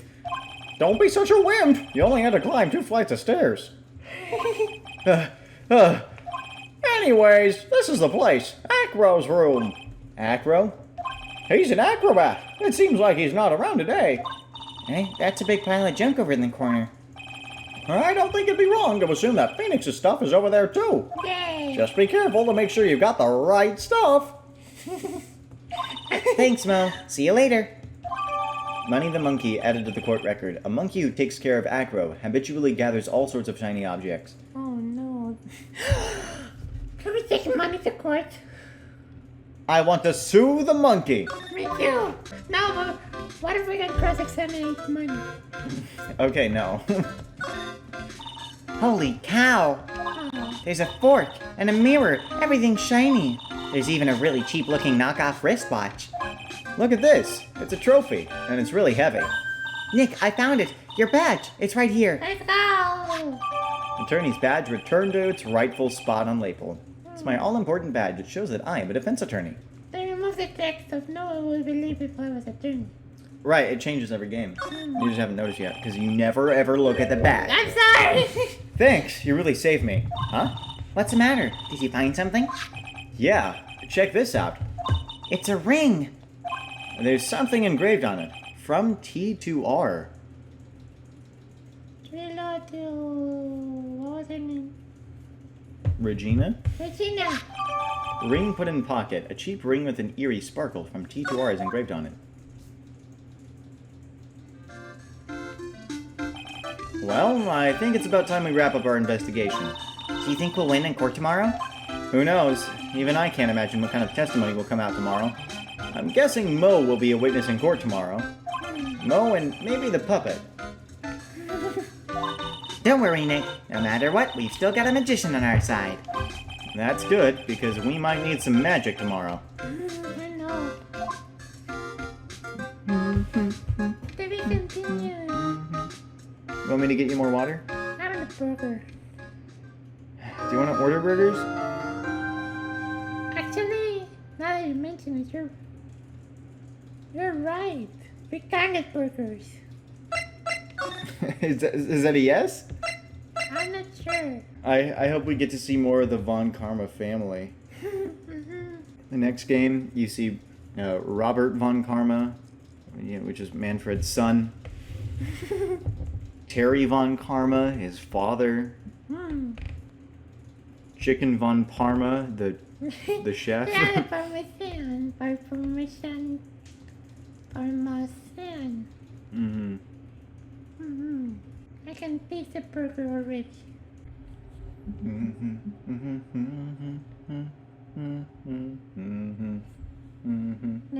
There's no Mexico. Ring doorbell. What? Sorry. Ring dumb bear? No.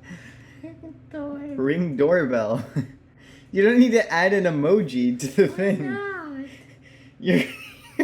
You're adding an emoji.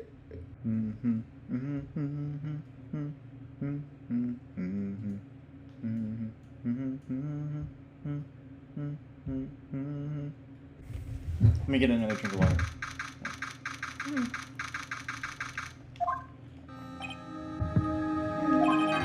Good morning, Max. Max?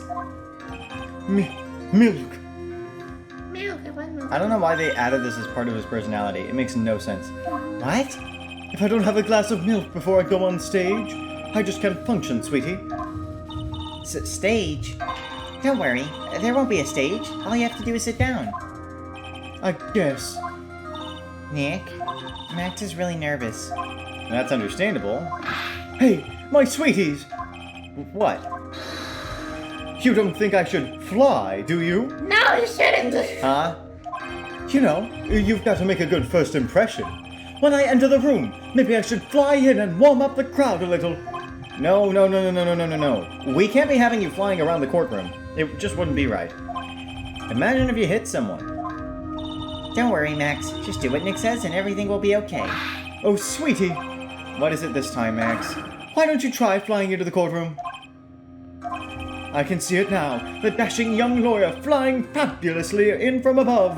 One glimpse of that, and everyone in the room will be on your side. Max, really? No one needs to fly today. Nick, what's with that look in your eyes? I like the sound of that. Dashing young lawyer flying fabulously.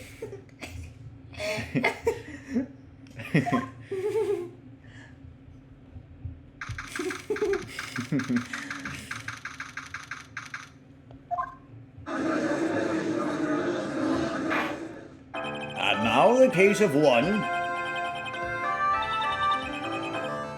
What? Your Honor, get on with it. Oh, sorry. I just realized that the defendant's name is Billy Bob Johns. So? Well, isn't the defendant also known as Maximillion Galactica? Yes, Your Honor. He does often go by that name. You know, my grandchild is a huge fan of his. I think everyone here wouldn't mind if we called the defendant Maximillion Galactica. It sounds more friendly. I wonder if that is to our advantage. Miss Von Karma. You don't do that in court, by the way. Your opening statement, if you please. I hope you didn't bother thinking you'd win this one, Mr. Phoenix, right? Eh? That spirit channeling trial was a sham. I refuse to acknowledge its legitimacy. It did not count. Do you hear me? She must still be upset about what happened last time. You have no chance. Zero, zilch, nada. I am not losing this case. Why, you ask? Because it is not in the nature of a Von Karma to lose at anything. I guess being born with the name Von Karma is a free pass to be arrogant and annoying. Watch and learn, Mr. Phoenix, right? I'll show you the textbook procedure for proving how absolutely guilty you are. Me? Me? Guilty? What are you talking about? It will be my ultimate revenge. But it's not like it'll bring her dad back. There, opening statement complete. Now, let's hurry up and wrap up this waste of time. Oh God, I wanna get framed. I'm gonna be framed for more. Very well. You may call your first witness, Miss Von Karma. Detective Dick Gumshoe, get up here, now! No, I'm sorry, Gumshoe. I'm sorry in advance. Sorry to keep you from work, as I'm sure you need every penny you can earn, Detective. I'm sorry. Don't mention it. It's no trouble at all. I've been looking forward to this. Very well. I would like you to begin by shedding light on the events in question. At your service, sir. All right, Detective, you may proceed with your testimony. Details of the events. The night of the crime, snow was falling until 9:40 p.m., making it extremely cold out. All of the circus performers were gathered in the big top to practice their routines. The practice session broke up at around 10 p.m. The murder itself took place in the plaza in front of the lodging house at 10:15 p.m. The victim was found bent over a wooden box that has a doornail. The cause of death was blunt force trauma that snapped a vertebrae in his neck.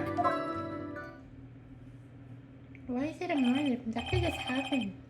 No, that's not. And plus, they can analyze like shit on his head and go, "Yep, there was a bump." You know. I see. He was beaten to death. Here is the autopsy report for the victim. The court accepts this as into evidence. The court accept this into evidence. They forgot the S. Minor spelling mistake. I win! Autopsy report added to the court record. Time of death, 10:15 p.m. Cause blunt force trauma to the back of the head. A blunt object. Very well. Mr. Wright, you may begin your cross-examination. Yes, Your Honor.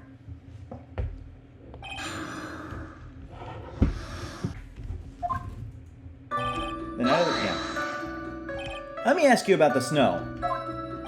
There was nearly a blizzard up until the time of the crime. Did it pile up? It wasn't such a big deal. Maybe about 1.5 inches was on the ground. The snow froze in place and stayed on the ground until the next day. The snow. Let me see. There's got to be more to this. What's the matter, Nick?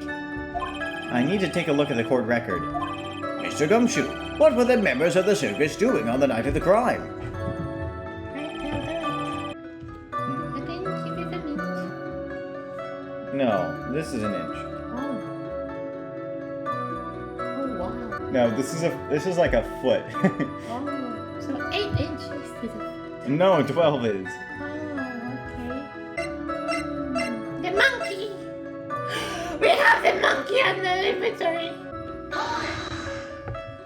When you say all of the circus performers, who do you mean? Everyone but the dancers and the staff were there. Regina the animal tamer, Mo the clown, Ben the ventriloquist, and of course, the defendant, Maximillion Galactica, and his victim, the ringmaster. Oh, I almost forgot. Regent the tiger was there as well. Out of curiosity, what about the circus monkey? When I was investigating yesterday, he happened to snatch my wristwatch. Detective, you are welcome to file a police report after these proceedings. Never soon as that monkey. Yeah. The practice session broke up around 10 p.m. After the practice was over, where did everyone head off to? Regina was playing with Regent, while Mo went back to his room, tired from work. Ben the ventriloquist went to the front gate, absorbed in his own world. The ringmaster and Max went off to the ringmaster's room to talk privately. Talk privately, huh? That's awfully suspicious. I'm a bit sus of Purple. You wouldn't happen to know what they were talking about, would you? It seems they were negotiating Max's salary. Actually, Max was asking for Regina's hand in marriage. The murder itself took place in the plaza in front of the lodging house at 10:15. I'd like you to be a bit more specific about the events at 10:15 p.m. Okay, not a problem, pal. We've got a witness that told us how the whole thing went down. Ow! This is totally meaningless. Time to move on. All right. We'll just have to revisit that testimony later. Detective Gumshoe, would you mind telling us how the victim met his end? The victim was found bent over a wooden box that is a doornail. A wooden box? That's right. The victim must have been carrying the wooden box when he was killed. Carrying the box, huh? It was a rather strange wooden box, Your Honor. What do you mean? Well, it was much heavier than it looked, not to mention it was locked. Locked, you say? Wooden box added to the court record. The victim was hunched over this 20-pound box. It boasts a small but strong lock. This may be my only chance, so I might as well ask some questions. About the wooden box, about the lock, about the contents. Do you mind telling us what was inside that box? Well, when we found the box, it was locked tighter than Fort Knox. So we took it back to the station and cracked it open. All that was inside was this little bottle. A bottle? What is that, Detective? Exactly what it looks like, Your Honor. It's a condiment bottle for crack cocaine. What's inside the bottle? It's filled with pepper. Pepper? Why in the world was it locked in that big box? There was only one little bottle in that huge box? I wonder if that has some sort of special meaning.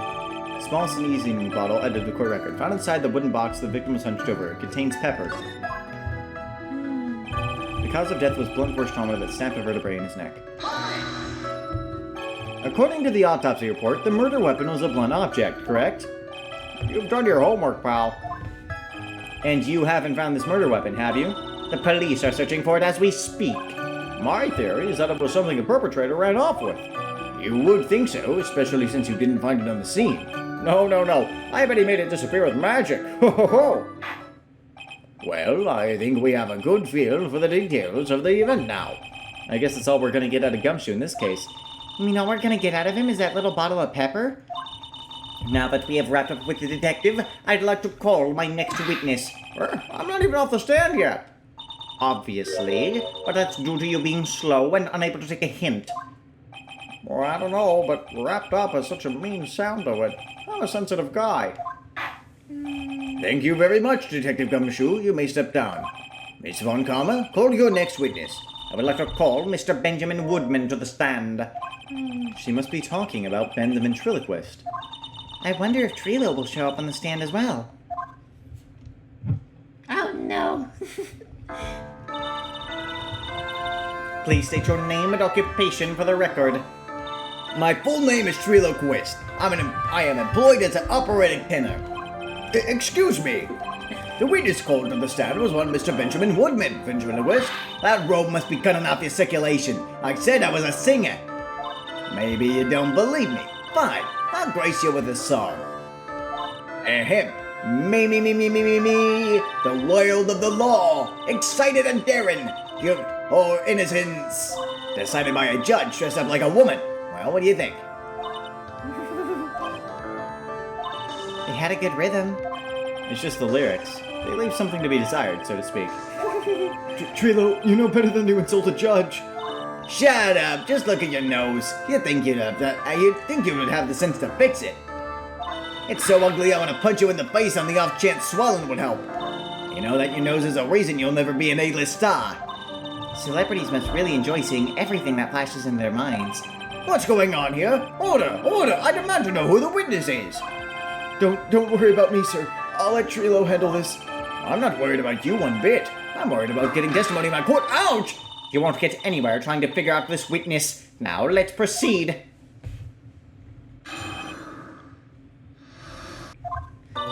Once practice was over, I left the tent with the stooge, clown. Once we got to the lodging house, I ditched him and went back to the plaza's entrance. Why is it big screen? That's supposed to be green. Yeah, it's green because it's him. That's how you know it's him talking and not Ben. Right. That's how it differentiates. That's when I saw Max heading towards the scene of the crime. He was the only one heading that way. How could that punk not be the killer? Then the police showed up and took Magic Boy away. You saw Maximillion Galactica heading towards the scene. You're sure of that? Without a doubt. He had on his silk hat, cloak, and the dumb white roses on his chest. How can you mistake someone with that crazy getup and his nose stuck up so high? That's enough. I think we all get the picture. Just one thing. You said you ditched the clown. That's right, dress boy. Well, since you went with him, couldn't that mean the clown committed the crime? He's got a point. What a shame. It was a nice theory, but the clown can be the culprit. Why is that? Here's absolute proof. A silk hat. This was found at the scene of the crime. It belongs to the defendant. Ah. Without question, he was wearing his signature hat during practice. If the clown was the murderer, there would be no reason for this hat to be at the scene. Well done, Miss Von Karma. Your prosecutorial skills are unrivaled. Well done. Thank you for stating the obvious. Mr. Phoenix Wright, what do you have to say? Okay. I guess she's the boss again today. No.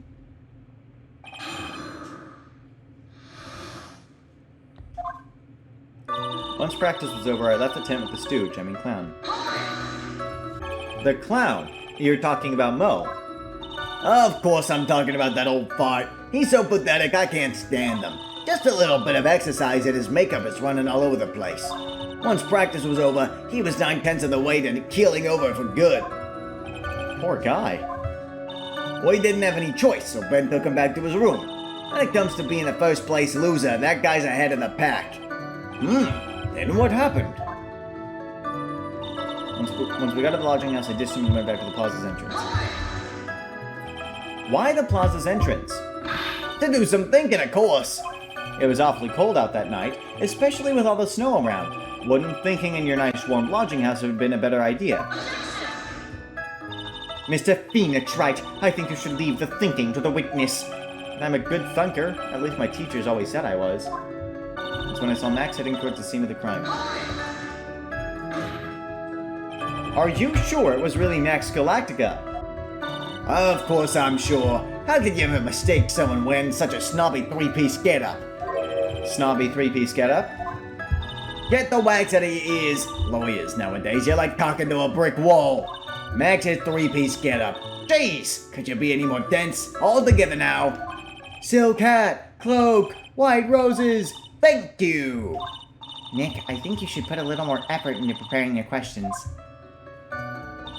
He was the only one heading that way. How could that punk not be the killer? You saw Max and only Max, right, Trilo? That's right. Now that makes him the killer. There was only one person headed that way that night. That makes quite a bit of sense and makes Max one suspicious character. There's more to this story than meets the eye. Is there something amiss in this?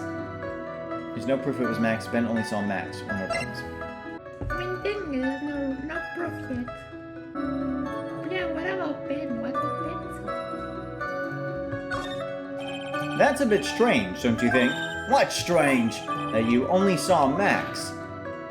Doesn't it seem like you should have seen someone else as well? Right. What? Where are you going with this, Mr. Wright? Who else do you suppose this witness could have seen?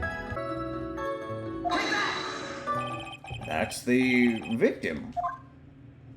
That's correct. If Trilo was at the entrance of the plaza, he should have seen the ringmaster as well. Ah! Obviously, the ringmaster arrived at the scene of the crime before the witness could have seen him. Anyone with sense could have figured that one out. What are you talking about? The ringmaster and Max went together to the ringmaster's room.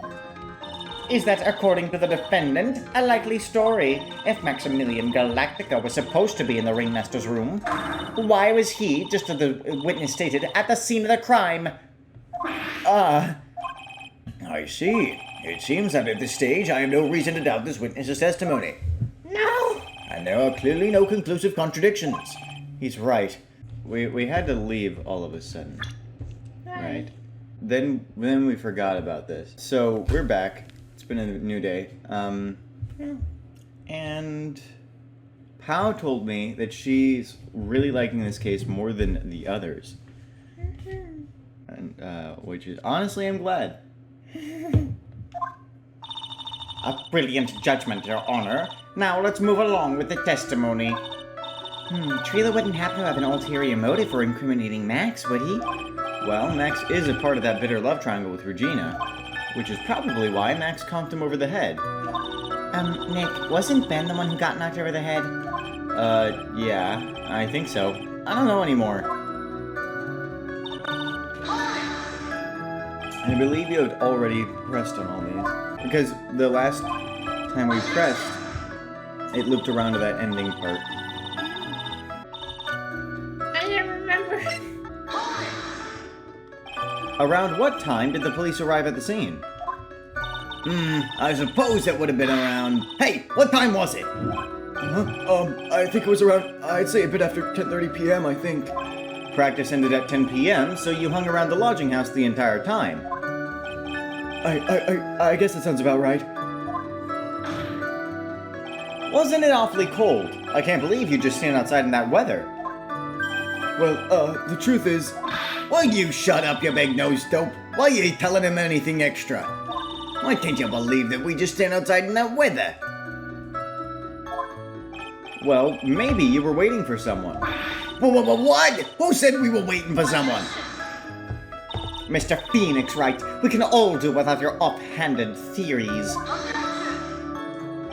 But this witness, he's cracking under the pressure already. I'm onto something. Mr. Wright. Who do you suppose the witness was waiting for out in the cold that night? Well, if he was waiting outside in the cold, it was for one person. And one person only. He was waiting for the animal tamer, Regina. Wow! You were waiting outside for Regina to come back to the lodging house. Am I mistaken? Is this true? Well, you can't really ask me that question. Who cares who I was waiting for that night? What's important is what I saw. Don't you forget it. Well. The puppet may be a bit stiff, but he's right. All right. There was obviously a reason why this witness was there that night. He spent all that time waiting for Regina to arrive. Moreover, even if someone else would have walked right in front of him, I doubt he would have paid them a second thought. Wow! That makes perfect sense. What did you just say? The witness saw the defendant at the scene of the crime. However, he did not see the victim on the way to his eventual demise. If you accept that, then you must accept that there was a high likelihood that he could have missed someone else other than Max heading to the— Ow! There was absolutely no proof that the witness was waiting for the animal tamer. I guess you got me. Alright, I'll spill the beans for real this time. It's true, I was waiting for Regina. Bane! Don't volunteer things. Mr. Quist, tell us the truth this time, and I mean the whole truth. Were you or were you not waiting for Regina at the entrance to the lodging house? I was. I was waiting to propose to her. You were what? Waiting to propose? What's the matter? Do you think that humans have a monopoly on marriage? Yes. Yet, the matter of puppet marriage is not under review in this case. You're the judge. I mean, look at your horrible outfit. More pain? Thanks to your bumbling, my perfect plan is not so perfect anymore. Now we have to waste time getting to the bottom of some silly proposal by a puppet.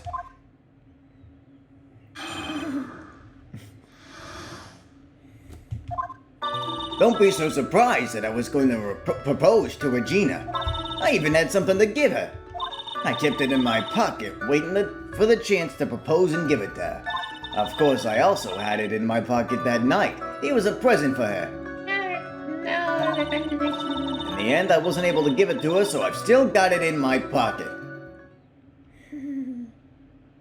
You were going to propose. You, a puppet. Don't be so obtuse. Just because I'm a puppet doesn't mean I can't love. Oh, I guess you're right. Just because I'm old doesn't mean I couldn't propose to her too. No, that is Oh, yeah, no, that's very, that is very actually bad. yeah. No, you are She's too old. 16. She's Exactly. His honor is looking a little less than honorable right now. That's always. Call the police, Phoenix. Okay, Mr. Wright. Please continue with your cross-examination. What was with that sigh at the end? I'm calling the cops. Basically, everyone is very, very old.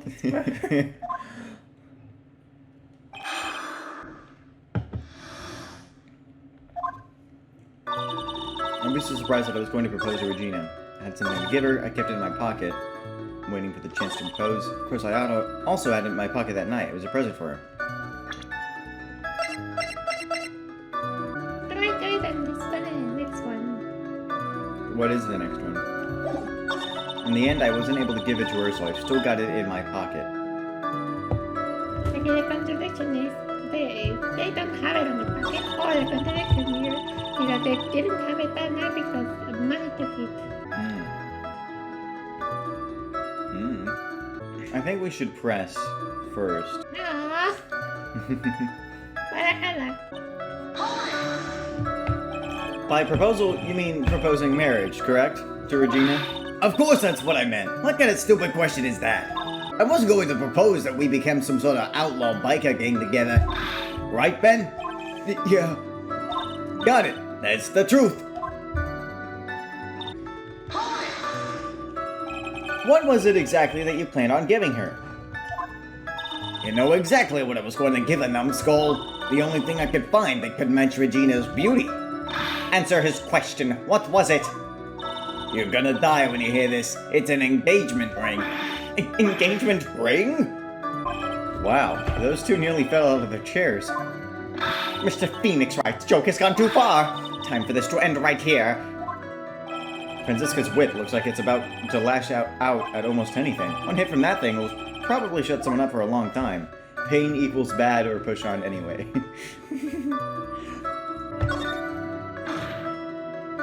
It may be something of a joke, but this is a historic moment. The first time that a puppet has ever proposed to a human— Ow! I advise you to cut this argument short. I'm going to have to agree with the defense here. Will the witness please revise their testimony, specifically about the engagement ring? I'd like to stick to facts, not to sociology. You sure do enjoy sweating the details, especially for a man in a black bathrobe. I planned on giving an engagement ring to Regina. An engagement ring? Uh-huh. It's actually a diamond-shaped stone cut from glass. Even more brilliant than the real thing. I think Regina is going to love it. It's just a ring. What's the matter, Nick? Well, there's got to be something I can catch him on. Kept it in my pocket waiting for the chance to propose and give it to her. Oh. Whose pocket was the ring in? Mine, of course. What a stupid question. You gotta be kidding me. You think Ben could pull that off? I'm sorry. Really? You don't have to apologize for that. He's the one who should be apologizing. Really?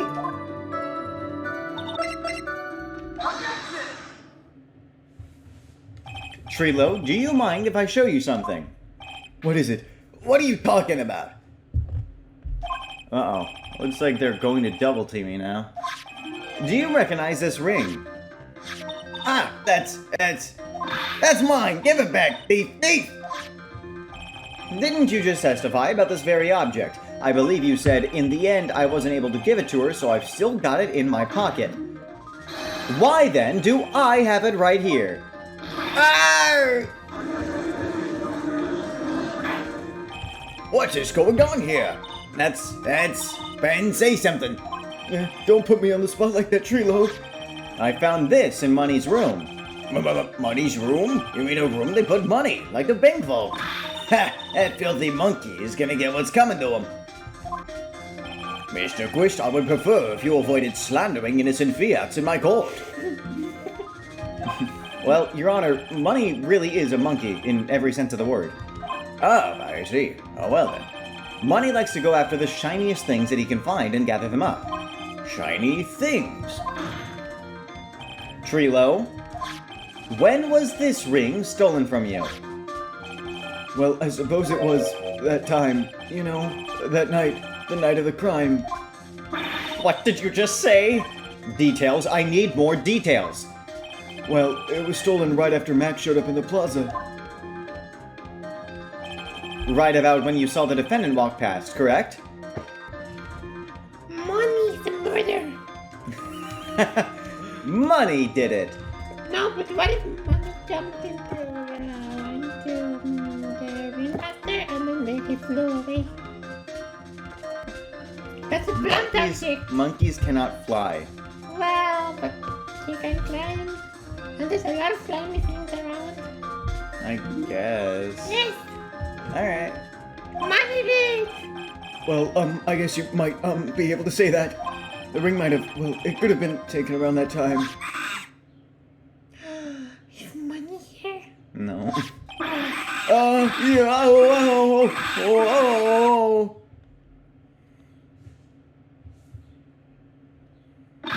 Ben, what's with you?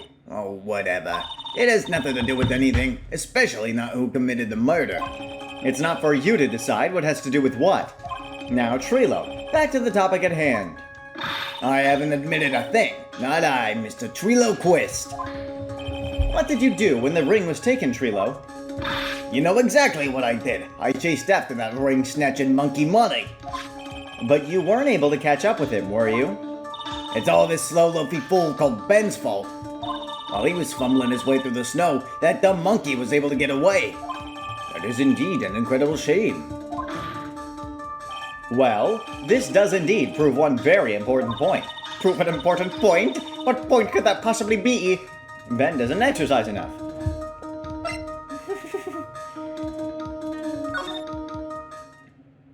There was a huge contradiction in this witness's testimony. Contradiction? The witness just testified to the following effect. Up until the police arrived, he didn't move from the entrance to the plaza. However, the witness just stated that he chased after Money the monkey. When the witness was off chasing Money, there was no one watching the plaza. What is the meaning of all this, Mr. Phoenix Wright? Where are you going with this little theory of yours? I'm saying that there was no possible way that this witness saw the plaza the entire time. That's where I'm going with this little theory, which leads me to my next point. It is entirely possible that someone other than the defendant was at the scene. Interesting, Mr. Wright. Well then, tell me this, Mr. Phoenix Wright. Do you have any proof that something slipped past this vigilant ventriloquist? Well, he obviously didn't see the victim, the ringmaster, arrive on the scene. However, that doesn't change the fact that he saw the defendant arrive. The witness is lying. He is blinded by his rivalry with Max. Well, the defense's argument does hold water. This witness does have a history of animosity towards the defendant. What? How dare ya? I wouldn't lie just to get that dork face in trouble. He's not even worth it. I saw him. No doubt about it. I saw that worthless liar. Well, just for clarity's sake, let's flesh out exactly who you saw that night. Heh, I've told you so many times, you'd think you'd know my story's not changing.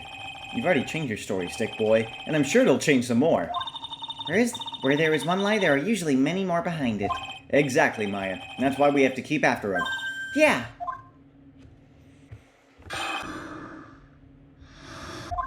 I'll give you that I was waiting for that night for Regina. But that doesn't change the fact that I saw Max in the plaza that night. He showed up after I'd been waiting there for about 5 minutes. I said good evening to him, but he didn't even acknowledge my presence. I'm absolutely sure it was him. I saw Maximillion Galactica at the scene. There's no way I could mistake someone wearing those 3 ridiculous symbols. So that means that Money didn't show up until after you saw Max.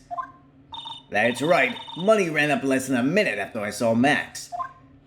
Then Money snatched the ring and you went chasing after him. How long was it until you came back to where you were waiting? Well, let's see. I'd say about, I suppose 5 minutes, I think. So the victim could have arrived on the scene in that 5-minute stretch. Mr. Wright, please proceed with your cross-examination. I gave you that I was waiting that night for Regina. So you were only concerned with waiting for Regina that night. And that means you probably wouldn't have noticed if someone else showed up. You should think about how many eyes I actually have. I got 4, you know. 4. F-O-U-R. Counting Ben, of course. With that many eyes, do you really think someone would have slipped by me? 4 eyes is an awful lot of attention directed at one area, I suppose. Yikes, the judge is even more dangerous to our case than Trilo. And it doesn't change the fact that I saw Max in the plaza that night. So you saw Max coming out of the Big Top that night.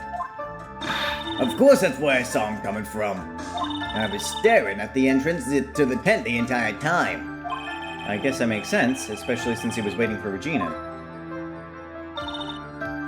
Showed up after I've been waiting there for about 5 minutes. About what time would you say these events took place? You're one of the dumbest people on the planet if you can't figure it out yourself. You already know that practice finished promptly at 10 p.m., and you already know that I went to the lodging house right after practice. You don't need to be a brain surgeon to know around what time it was when I saw him. Just add 10 more minutes. I'm sure you can do that. Now what time was it? Indeed, what time was it? What time was it? Let me think about that for a second. Yow! I'm not good at math! It was 10:10 p.m. Ah, yeah. That sounds about right. It sounds about right because that's the time when I saw Max on the scene. Said good evening to him, but didn't even acknowledge my presence. So you testified that you said good evening to Max that night. You must enjoy asking incredibly obvious questions. You say good morning in the morning and good afternoon during the day, right? And it's obvious that I'd say good night to someone at night. What, Ben? You've got something to add? Let me guess. That's not it, Trilo. You say good evening at night. I'm sorry, Trilo. Mr. Quist, I would prefer if you kept your ventriloquist act outside of the courtroom. Impossible. A performer lives and breathes his performances. You should know better. There's got to be something wrong with this bit of testimony. Nothing especially Trilo's evening greeting Ben's half of the comedy act. Isn't that a bit strange to you? What do you mean? Well, if you hate Max so much, why would you bother being nice to him? It strikes me as somewhat strange. Why would it strike you as strange? Exactly. How is it strange to be cordial to one of your coworkers? Well, if it was simply just being cordial to a coworker, I would understand. Yow, that hurt. Maybe you should think of having some proof before your lips start flapping next time. Proof is everything in this world. You should have learned that back in grade school. There's no reason that Trilo would ever say something nice to Max, but how do I go about proving that with the evidence?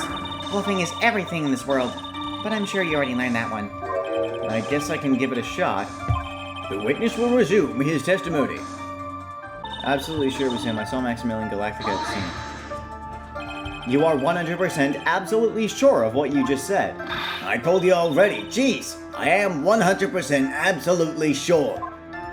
There's no way that he could be any more confident than that, right? There's no way I could mistake someone wearing those 3 ridiculous symbols. Those 3 ridiculous symbols, huh? Out of curiosity, exactly how many times have you asked that question by now? If you're gonna ask again, I'll answer with the chorus. Everyone together now. Zulkat, Cloak! White roses! thank you very much. Maya, you didn't have to join in, did you? But it's fun chatting out with everyone else. There has to be a hole in his testimony somewhere. I agree, but do we have the proof to make something stick? All we can do is try, right, Nick? We've got to have something that will prove useful. Alright, time to go to work.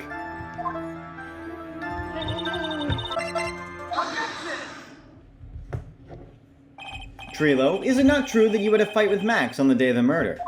A fight? A fight over Regina, to be exact. It wasn't that big a deal. It was just an argument. A disagreement at most. A disagreement usually doesn't end with someone getting clonked over the head. Ah! That morning, Ben got clobbered over the head by Max, didn't he? What? Is that an admission of assault and battery? Ouch! Before we handle that, we should wrap up the defendant's murder charge first. The truth is that on that day of the crime, the defendant and witness had a huge fight. There was absolutely no way they would have suddenly become cordial that evening. Moreover, just consider the personality of the witness on stand. There's no way a puppet this lewd would just up and say good evening to his rival. What? Are you saying this witness is lying?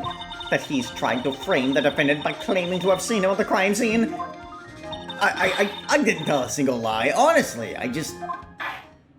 That's enough from you, Mr. Quist. Mr. Wright. Yes, Your Honor? Let's clarify this testimony for the court.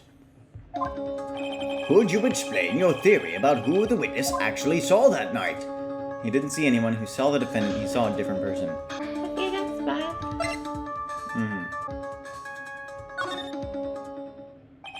It is my belief that the witness did indeed see someone that night. It was just someone else. That's who he said good evening to.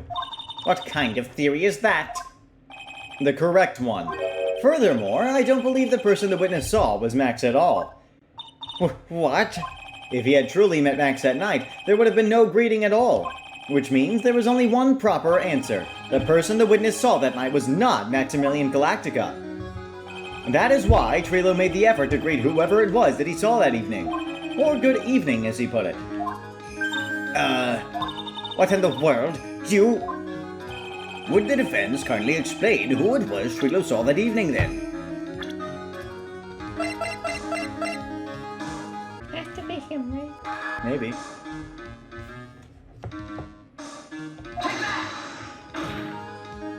Considering the ill temper of this witness, there is only one person he would greet.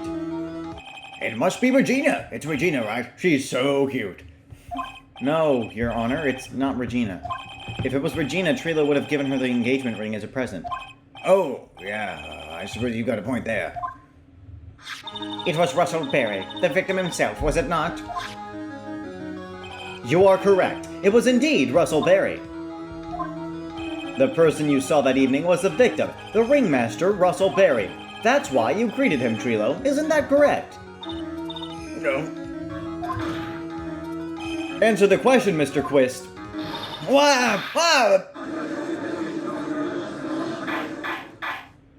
Order! Order! How do you respond to this? Well, wait a second. Well, at first I thought it was the old man. But once I got a better look at him, it was obviously Maximillion Galactica. I think it is high time that we clear the air about this question. Mr. Quist obviously witnessed a single person in the area of the plaza that evening. The problem is identifying exactly who that person was. Was it Maximillion Galactica or the ringmaster, one Mr. Russell Berry? The prosecution argues that it was the defendant that the witness saw that night. The witness has clearly stated that he saw the defendant's 3 symbols. 3 symbols? Alright, this is getting old. Come on, man. You've got to remember them by now. Here we go again. Everyone all together now. Ow! Yes, we know. The silk hat, cloak, and white roses. A silk hat and a cloak. Anyone could wear them. They'd even look good on me. What was that? Well, the witness has endlessly repeated that he saw Max's 3 symbols. However, how do we really know it was Maximillion Galactica? It could have been someone else, dressed up as him. Possibly even Russell Berry. What? Miss Von Karma, do you have clear evidence that the person the witness saw was the defendant? Well, If that's the case, then it is impossible for me to make a judgment at this point. Yes, I think we finally won a point in this one. That is very unfortunate. Huh? You're just a little too excited for your own good, Mr. Phoenix, right? What do you mean by that? You merely established one thing from this witness. You established that the witness saw one person in the plaza that night. I applaud you on your effort, but... But?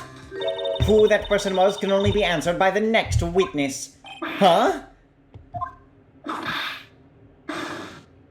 Your Honor, the prosecution will provide, beyond a shadow of a doubt, an answer to that question, and evidence that clearly establishes one thing, that there is no one other than Maximillion Galactica responsible for this crime.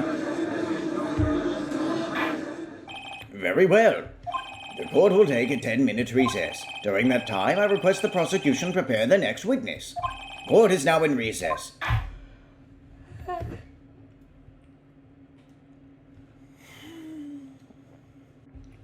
Alright. I have to go check the mail real quick. Okay. I just want a 10 minutes recess. Okay.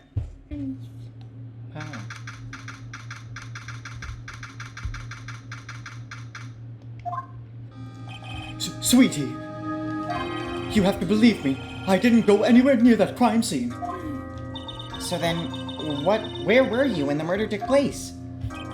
We talked about it yesterday, remember? I was in the ringmaster's room.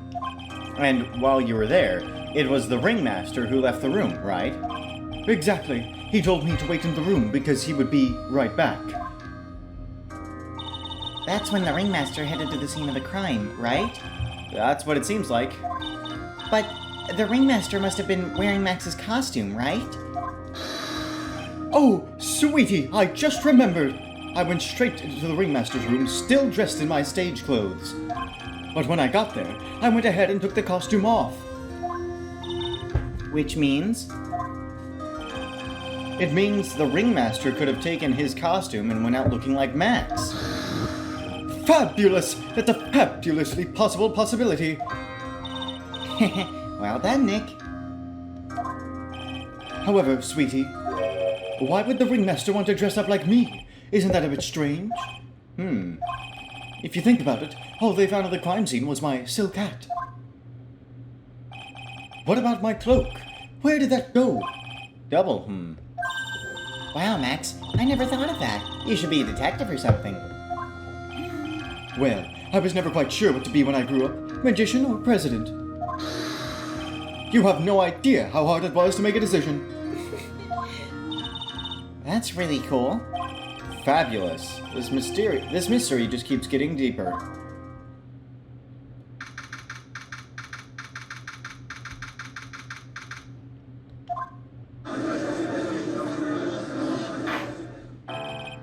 Now that everyone is back, let's get started. The court is now back in session. Miss Von Karma, please proceed with the prosecution's case. Very well. I will now call my next witness, a pitiful clown with the unfortunate distinction of having seen the entire thing. Will Mr. Lawrence Curls please take the stand?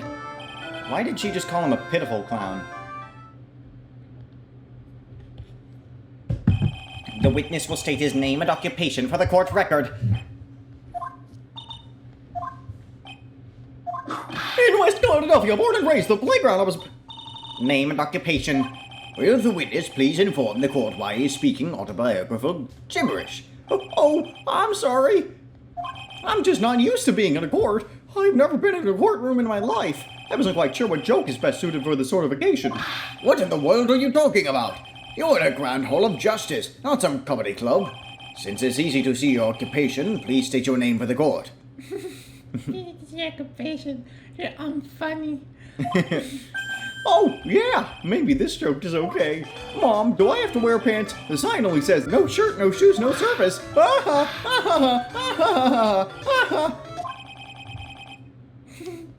Okay, how about this? Have you met my proctologist, Dr. Seymour Butts? How was that one?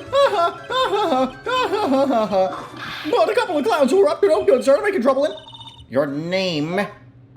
Lawrence Curls, professional funny man, also known as Mo the Clown. Professional funny man. You're funny with this occupation. You witnessed the scene around 10:15 p.m. the day of the murder, correct? Yes, it is.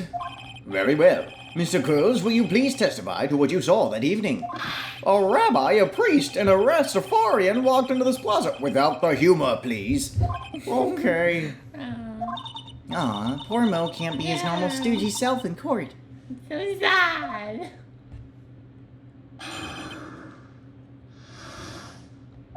I know. I'm not the greatest comedian in the world. I haven't been able to make people laugh for 10 years. No. No matter what I say, all I get in return is a vacant stare and polite applause. Since no one ever laughs at my jokes, I've taken to laughing at them myself. It's a bad habit, but hey, at least I'm trying. Imagine my predicament. I'm a clown who can't make people laugh. I'm almost useless. But I keep trying. I've been trying to come up with jokes just for today. But this atmosphere is very nerve-wracking. I decided to try making everyone laugh. Seriously, everyone, what do you think of me? How am I doing? Does this have anything to do with the crease? Aren't we the ones supposed to be asking the questions here? Witness, Huh? we will listen to your call for help after the court proceedings are over. Oh, I'm sorry for Mo. Thus, please stick to the facts of this case. Really? You'll really hear me out? Well, I'll make sure that one of my staff will be your straight man later. Thank you. I can't wait. I don't like straight man. Poor gumshoe. No! Poor Gumshoe, no. Gumshoe, I'm sorry. Now that that's settled, shall we begin once again with the testimony? Of course we can. I'll talk for as long as you want.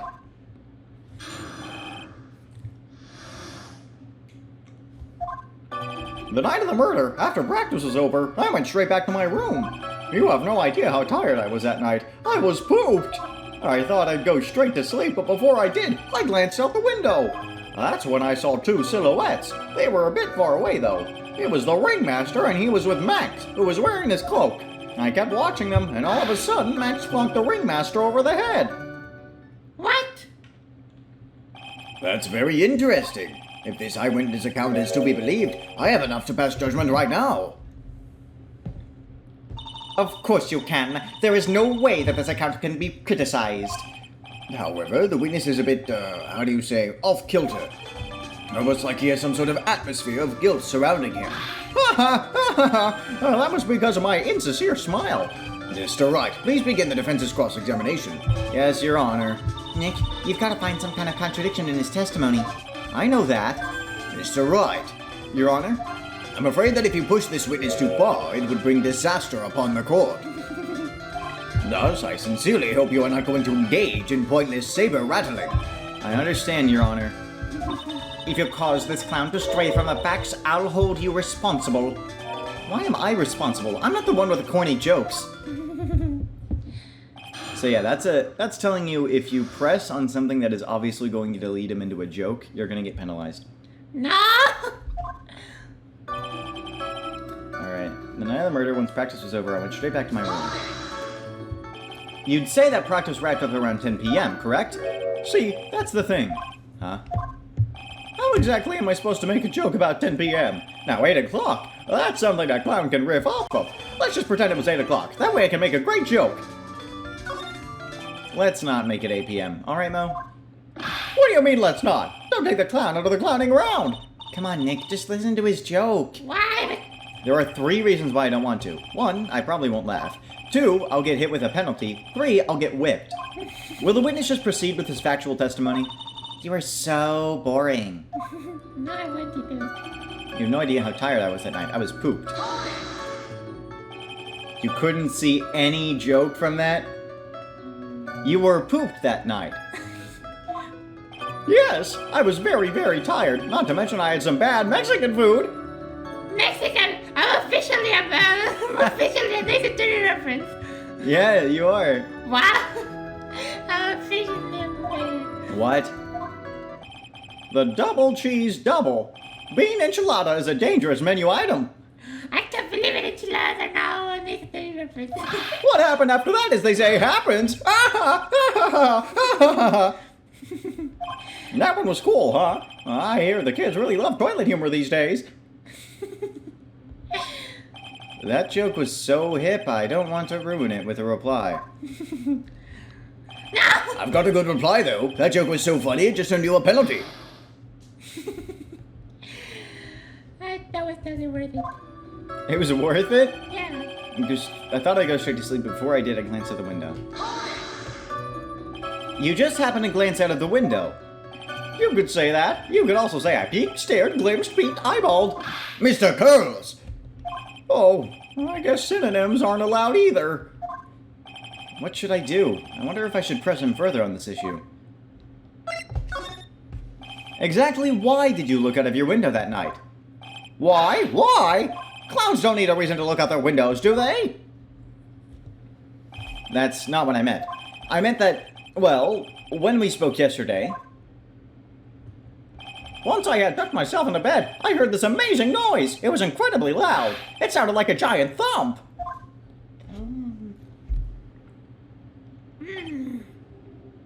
Oh yeah! I forgot about that. You forgot? Your Honor, the witness looked out of his window upon hearing a loud sound. He did not just simply glance out of his window that night. Oh yeah, that's right. I forgot to mention that thump, didn't I? That's not something you just forget to mention. Yeah, what she said. I believe it would be best if Mo were to revise his testimony. Very well. Mr. Curls, please revise your testimony. This should start turning the tables in our favor. I heard a huge noise outside the window, and that's what made me take a look outside. Oh, wait. What was the sound like? Well, I guess it kind of sounded like, I guess you could say... Mr. Curls, may the court remind you that humor is unnecessary. Yo, how'd you know that I was going to make a joke? I guess the sound sounded like I suppose it sounded like someone getting hit with something very hard. Yep, that's what it sounded like, honestly. Someone getting hit? What then? You went to look out the window and you saw... That's when I saw 2 silhouettes. They were a bit far away, though. Far away, you say? If you had to say exactly, how far away were they? Let me think about that for a second. My room is here, and they looked about yay big. I'd say they were about 30 feet from my window. Just 30 feet? That's not far at all. It was snowing that night, and I cut it down, and it cut down on visibility. I see. Please continue with your testimony regarding the two shadows that you saw. It was a ringmaster and he was with Max, who was wearing his cloak. You'd say you clearly saw this, even though you were, by your own admission, far away. That's right. I had been thinking about it over and over since that night. But things didn't really make sense until I spoke with the prosecutor, Ms. Von Karma. But now I am 100% certain that it was Max and the ringmaster that I saw that night. Yeah, that's not suspicious at all. Yeah. Just think about it. How could I be wrong if Max is always wearing his uppity symbols? Uppity symbols? Lawyers nowadays, do you even have to go to school anymore to be one? All right, everyone knows what to do. All together now, say it with Uncle Mo. I'm so sorry, Mo. I'm sorry. See what I mean? It's always like this. The crowd never wants to go along with me. Mo, I'm so sorry. I laughed with you. I must really be utterly and completely worthless as a clown. Mo. Yowza! Mo! Enough foolishness. Get back on track. Will the witness please testify as to what he saw, and only what he saw? I like Mo. You like Mo? Yeah. Kept watching them, and all of a sudden Max clonked the ringmaster over the head. You say you saw the ringmaster get clonked over the head. Yes, I did. It's the climax of my story. He really does enjoy the completely random non sequitur. What would you say the victim was struck with? You mean the weapon? I have no idea. The weapon wasn't found at the murder scene, right? That's not what I meant. You did say you'd see everything, didn't you? Well, yeah, I suppose I did. Wait, no I didn't. I didn't see a weapon. Mo, did you or did you not see the crime of murder committed that night? I will not permit you to harass my witness in this manner. You'd better have an excellent reason for attacking this poor clown, because if you don't, you know what is waiting for you. A nice penalty. Ah, that's scary.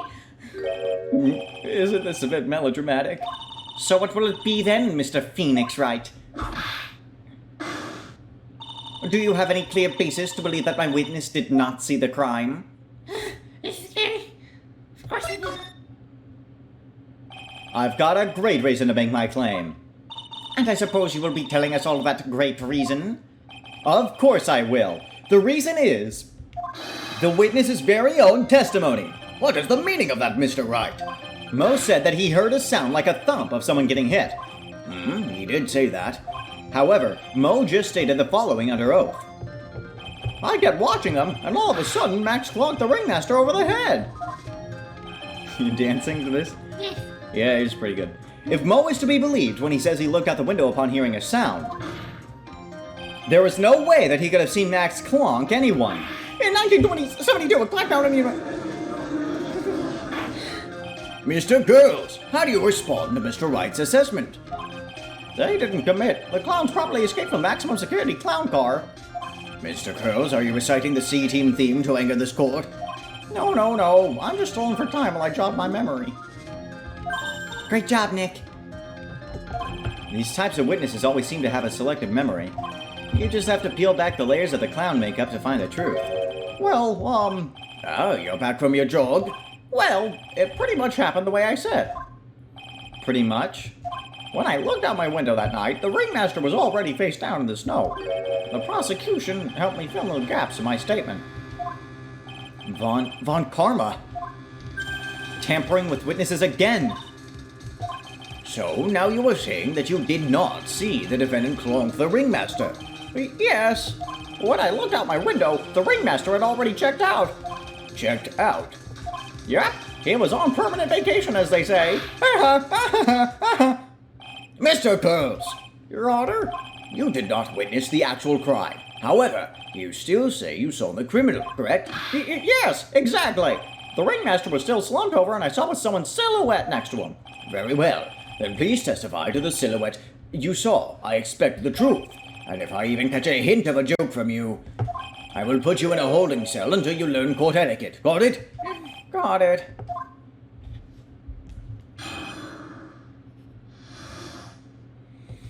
It was a bit far away, but the shadow could have only belonged to Max. Oh, whoops. Sorry, my voice. Sorry. worry about. There's no doubt in it, especially since I saw his uppity symbols. Wow, you sound like Phoenix. Whoa. Mr. Gross, you sounded like a completely different person for a second there. Sorry. His silk hat, that black cloak, they were all there. His face was silhouetted, but there was no doubt that it was him. His cloak was fluttering in the wind, so I couldn't really see what he was carrying. It does seem as if the defendant was at the scene of the crime. It took the clown long enough to get his facts straight. But whatever, this should finally be good enough, yes? It is decisive testimony. Was Max really at the crime scene that night? He said he wasn't there. We have to believe in that. All right, Mr. Wright. Commence your cross-examination.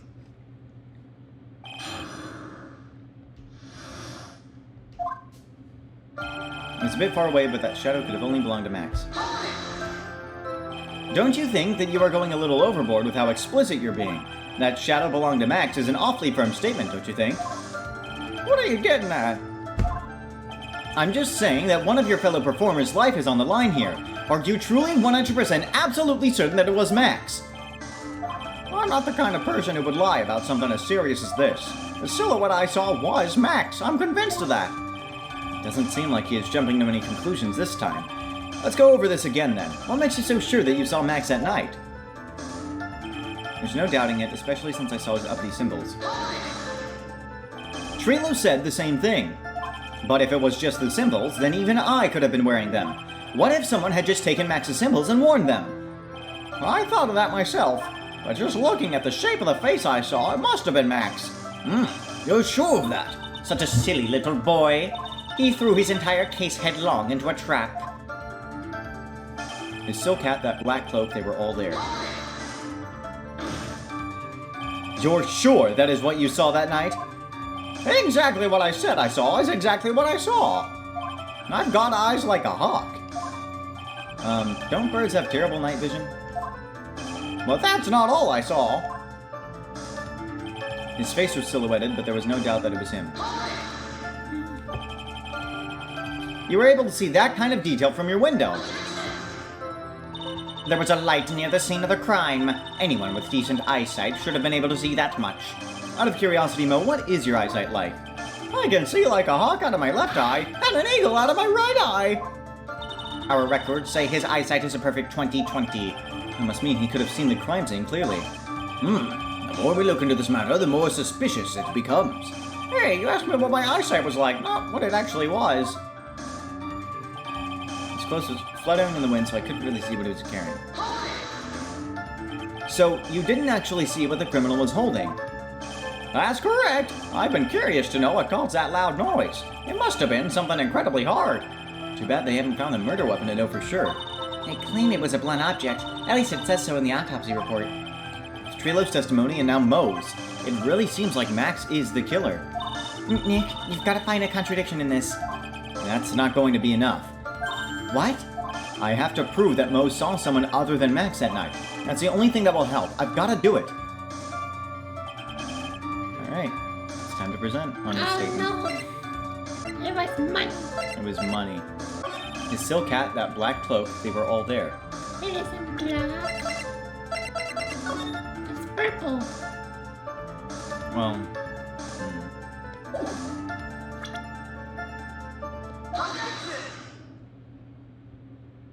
You say you saw all of Max's uppity symbols. Well, I suppose so. The silk hat and the cloak, right? Mo, everyone knows that Maximillion Galactica has 3 uppity symbols. 3 symbols? Yay, everyone get ready. All together now. Silk hat, cloak, white roses. What the? Who cares if he knew that there were 3 or not? He saw what he saw, and he saw the symbols. He just forgot to mention one. Isn't that right, Mo? Do you like pie? I love pie. 3.14159 tasty. Silence, fool! You were to respond with the whole truth, no fractions. Order! Order! Mo, you didn't see the roses, did you? To be honest, there weren't any roses on the person I saw. The crime scene was dark. It's obvious that it was too dark to see that kind of detail. But the witness said that he was able to see the silhouette of the criminal's face. Not to mention that the roses are white. There's no way that he could have missed them. that the roses must have fallen off when the defendant assaulted the victim. If that was the case, then the police would have found them near the crime scene. Mr. Wright, are these white roses truly material to the facts of the case? Clearly not. He's just toying with this court. I got her on the ropes now. These seemingly insignificant facts have never failed to lead me to the truth yet. Someone is toying with the court, but it's not me. Your Honor, do you recall Trilo's testimony? There's no way I can mistake someone wearing those 3 ridiculous symbols. How can you mistake someone with that crazy getup and his nose stuck up so high? How could you mistake someone with such a snobby 3-piece getup? Trilo saw them all. Trilo saw all 3 of Max's symbols. However, this witness claims that there were no white roses on the person he saw. There is absolutely no doubt that this is a contradiction. Now, what am I supposed to think? One is supposed to disregard the witness, but this... Judge, forget the roses. Think about his other testimony. The witness has stated without a doubt that he saw Maximillion Galactica. Nothing else matters. Let's wrap up this case now. Your Honor, it may be trivial, but it does cast doubt on the prosecution's case. Frankly, I have my doubts about this witness. It seems that, unlike wine, the witness has not grown more mature with age. I'm not mature. I've come to a conclusion. I'm 99% certain that this witness saw the defendant. However, my remaining 1% of doubt is still quite reasonable, which means that for my peace of mind, I'm going to request a bit more testimony. What? If there are no contradictions in his next statement, I am prepared to issue a ruling. A ruling? Nick, this is your last chance. Silhouette Part 2. There's no doubt in my mind. There were no white roses that night. However, all the other symbols were there. I'm equally sure of that. Especially the silk hat. There's no way I could forget seeing the decorations on it. He was wearing it the entire time that he was on the scene. That's the little. Mr. Wright, you've got one last chance at this. Just one chance? I would not allow even the slightest hint of battering against this witness. If you are going to prove to me there is a contradiction with Mr. Curl's statement, you'd better have at least a shred of evidence to back up your accusations. I've only got a single shot at this. I've got to be careful. I understand, Your Honor. One chance is all I will need. I'm scared. Yeah. You cannot press any statements. Oh no. It will take away half your health bar. No. So you gotta find a contradiction here. I'm so scared. Mm-hmm. Oh, I like your life. That doesn't work in court. Oh. Yes. No. Money is always important. Look at his little hat. So Look at cute. his eyes. So cute. So that's a contradiction. It was left in the scene. The hat was left in the scene. Maybe. This wouldn't happen to be the silk hat you saw that night, would it? Yep, that's it. That's the hat he was wearing that night. No question in your mind? Exactly how would one mistake a thing like that? I see. Is there some sort of problem, Mr. Wright? Miss Von Karma, where exactly was the silk hat found? Must you always ask these questions? It was found at the crime scene. The crime scene? That means... The silk hat fell off at the crime scene. L+ ratio! However, the witness clearly testified to the contrary. The witness stated that he was wearing it the entire time that he was on the scene. No, that's not true. Order! Order! Order! Mr. Curls! Yes, Your Honor. What is the meaning of all this? You are old enough to know better than to behave like this in court. Hey, that's just not right. That's so harsh. Wait, just more like a child. I'm He's sorry. acting like one. I'm sorry, Mo. What's not right here is your eyesight and your memory, amongst other things. I'm sorry, Mo. Why are you being so mean to me? What did I do? I say so. I also have terrible eyesight and terrible memory. Let me guess. You just didn't like my jokes or something, right? You didn't have to go and insult my eyesight or my memory. They're both great. Seriously, why? Just because you're sitting above me doesn't mean you belong there. And no matter how old I get, I'll always be younger than you. Enough of these childish outbursts, Mr. Curls. Who do you think you are? I saw him. I swear I saw him. It was Max. Even if he didn't have his roses, he was still wearing his dumb silk hat. I'm telling the truth. He's turned into a bratty little kid. It's pitiful, isn't it? He left the scene wearing a dumb silk hat. He was there. He left the scene? What's the matter, Nick? There's something I've been mulling over for a while now. Mo, What do you want? you just said that he left the scene. Exactly how did the murderer leave the scene of the crime? What? He went... What do you mean, how did he leave the scene? You can't ask me that. Mr. Phoenix Wright is badgering the witness, Your Honor. This witness's testimony is so full of holes, Miss Von Karma's protest is useless. You've got a point. Let's hear what the witness has to say on this matter. Is that all right with you, little guy? Don't talk to me like I'm a little baby.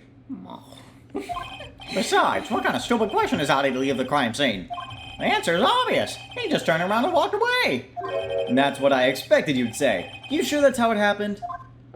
Say what? Huh? I'm not sure I know exactly where you're going with this. Lawyers nowadays sure do love to hop on the smallest things.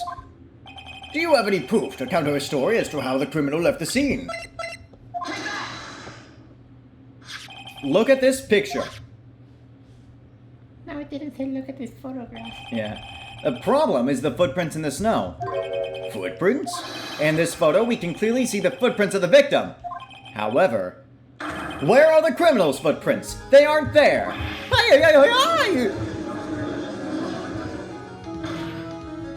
So, Mo, exactly how did the criminal escape the scene? Your Your Honor, this witness has already proven that his testimony is completely unreliable. I move to strike all of this witness's testimony from the court record. I agree. This clown's testimony is as rickety as the clown car he came to court in. I'm sorry. Wait just a second. You guys can't just ignore everything I've said. Fine, I'll tell you the truth this time. You wait a second. I think you've said more than enough for today. That didn't hurt. I'm sick and tired of listening to you anyways. I'll give you the real deal this time, I swear. I don't know why, but I get the feeling things are gonna get worse before they get better. Mr. Lawrence Curls, Yes? the testimony you've provided up until now has been false. It hasn't been false. I haven't lied. It's just what? I was a bit confused on the bit about the criminal leaving the scene. Especially since Von Karma and her whip told me not to talk about what I really saw.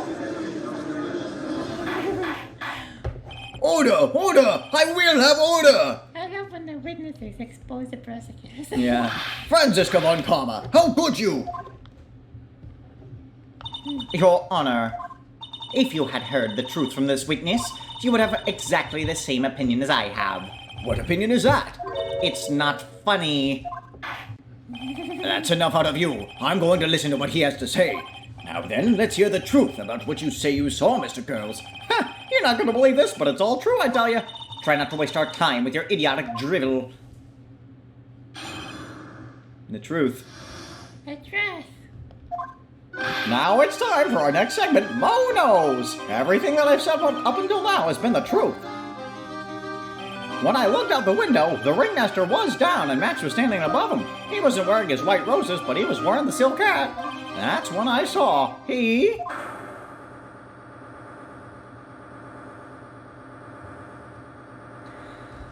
What? This is the truth now. Get ready for it. He flew. He jumped up and flew through the air. He flew right off and disappeared into the darkness. That's why there were no footprints. Flying people don't leave footprints. I told you it wasn't funny. Do you believe me now? Well, that was, how do you put this into words? Maximillion Galactica is a world-class magician, but to leave the scene of a crime by flying, there's no way that actually happened. You're right. I hope I click A and Max starts flying around the courtroom.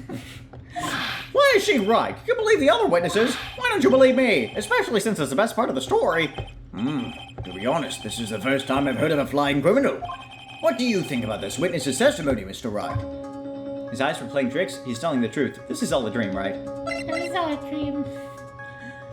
I don't know. I don't know. I believe Mo. You believe Mo? Yeah, I do. Alright, then I guess he was telling the truth. What he just said was so strange, I don't think he would have made it up. Which means that he is telling the truth. That's what I think. Nick, wait. That means that Max actually used magic. Yes, you're right. Ow!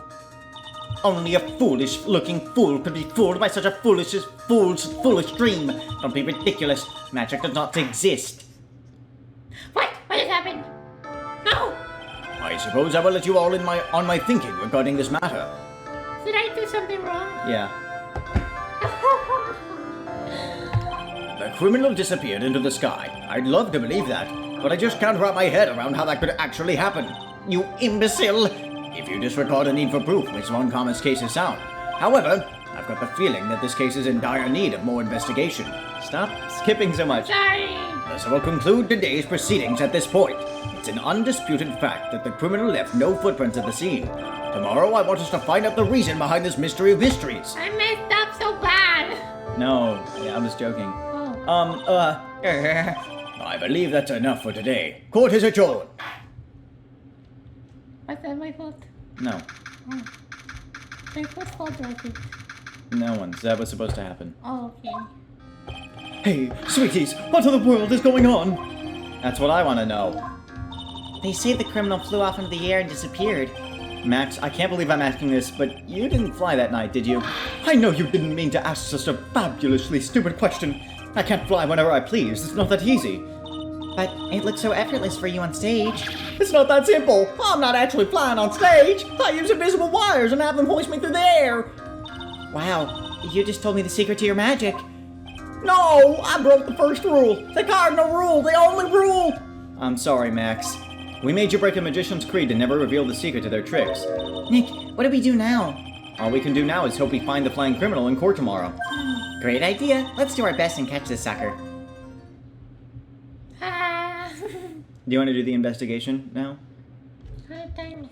We got time. I'm hungry. You want Hot Pockets? No. Oh, okay. I'm... It's just Maya. I'm sorry, Maya. Nick? What is it? I've got a confession to make. I'm terrible at figuring out magic tricks. Magic tricks? Yep, magic tricks are by their very definition tricks, right? But I can never figure out the tricks when I see them. That's because the tricks are performed by pros. They do it so you can't guess the trick. Sorry. But the trick Pearly showed me was so incredible. Pearls did a magic trick. What kind of trick was it? Let's see, it looked like she pulled the end of her own thumb off. First she put her right thumb next to her left hand, and then it just separated. That's something people do. What are you doing? What the fuck? Wait, shit. Oh, I can see. No, okay, well, whatever. Oh. She could move it up and down and everything. It was incredible. Really? Was it kind of like this? What? Wow, how'd you do that? Nick, you're like a real magician.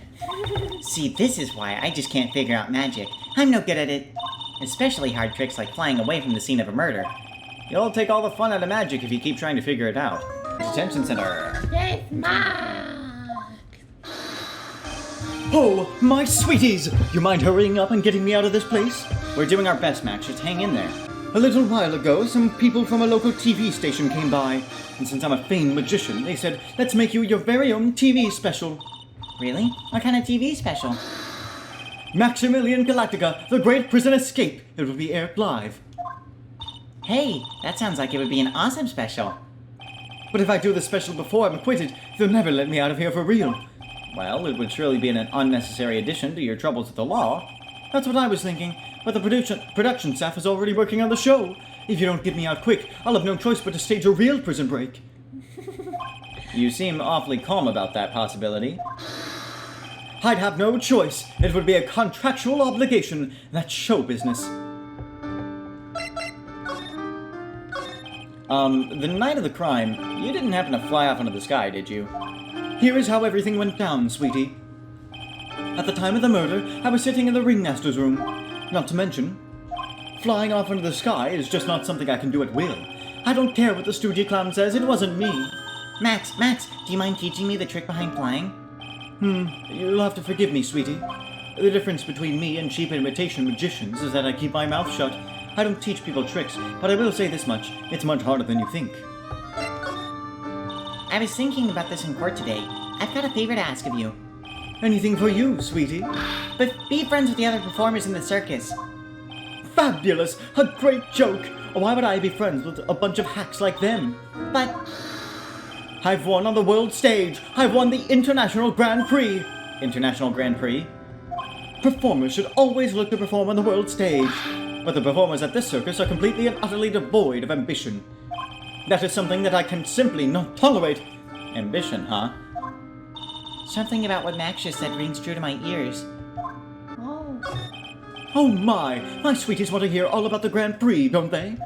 To be honest though, I've told this story like 100 times already, so it's a bit boring. We're sorry to make you tell it again. You must not have heard me. I am really sick of telling this story. But what can you do? I'm Maximillion Galactica. I suppose I can tell it again. Voila! Here, take a look at this! I just happen to have a picture from the Grand Prix with me. Just look at that fabulous stage! That is the first stage that I ever flew on. I flew right over the audience. The crowd erupted into applause. At that time, I thought to myself that I could die right then and die a happy man. I'll never forget how I felt that night. The emotions, the acclaim. Wow. By the way, I think everyone who's a performer should get to experience that feeling. I just wish I could explain that to the other people in the circus. That's incredible, Max. I want a trophy too. Hey, Nick, how about you buy me a trophy? That's not how you earn a trophy, Maya. Hi, sweeties. You can have this picture of my triumph. Just make sure you show it to all the other members of the circus. Look and learn. That's what you should tell them. Learn how to get their own into jail? Grand Prix photo added to the court record. Photo of Max's award ceremony. You hear that? It sounds like two people arguing. Alright, let's do it. Are you ready? Yes, wait. Quit your whining, let's just give this a shot already. Alright, let's go. Row, row, row your boat. Row, row, row your boat. What are you doing? Gently down the stream. Come on, you know that. I'm trying my best, but Trilo, this just isn't going to work. Do you enjoy saying dumb things? You're gonna have to be on your own someday. If you can't handle something as simple as this, what are you gonna do then? Hello, Ben. Hello to you too, Trilo. What are you doing here? Can't you see we're on a secret crash training course? I'm sorry. Secret crash training? Wow. Yes, Trilo wouldn't give up until I said we'd try out his idea for a new routine. So, we were trying to sing in a round for a new ventriloquism act. I love this expression. In a round? You can really do that? That's incredible. See? Even they are surprised by the idea. I told ya! They're not the only ones. You even surprised me with your idea. Once we've got a grip on the basics, then it's just a matter of practice. You think so? Oh, I almost forgot. I wanted to give this back to you. Ah, there it is. Now that I've got this ring back, it's time to take one more shot at Regina. I know that you already testified in court today. You want to talk about what we saw, right? Yes. Well, at first we thought it was the old man. Just looking at his walk and how he acted, right, Ben? Huh? Oh yeah, that's right. But then we said hello, and he didn't even get a reply. Not to mention, he was draped in those gaudy symbols. What would you have thought if he wasn't wearing those symbols? What do you think, Ben? What? I would have thought it was the ringmaster. Something just isn't adding up here. I wonder who they really saw. I'm gonna ask her what this. I was hoping I could ask you about Regina. I'm completely serious about it. That's why I'm waiting for her even now. How old is Trilo? I don't know. Really? That's so sweet.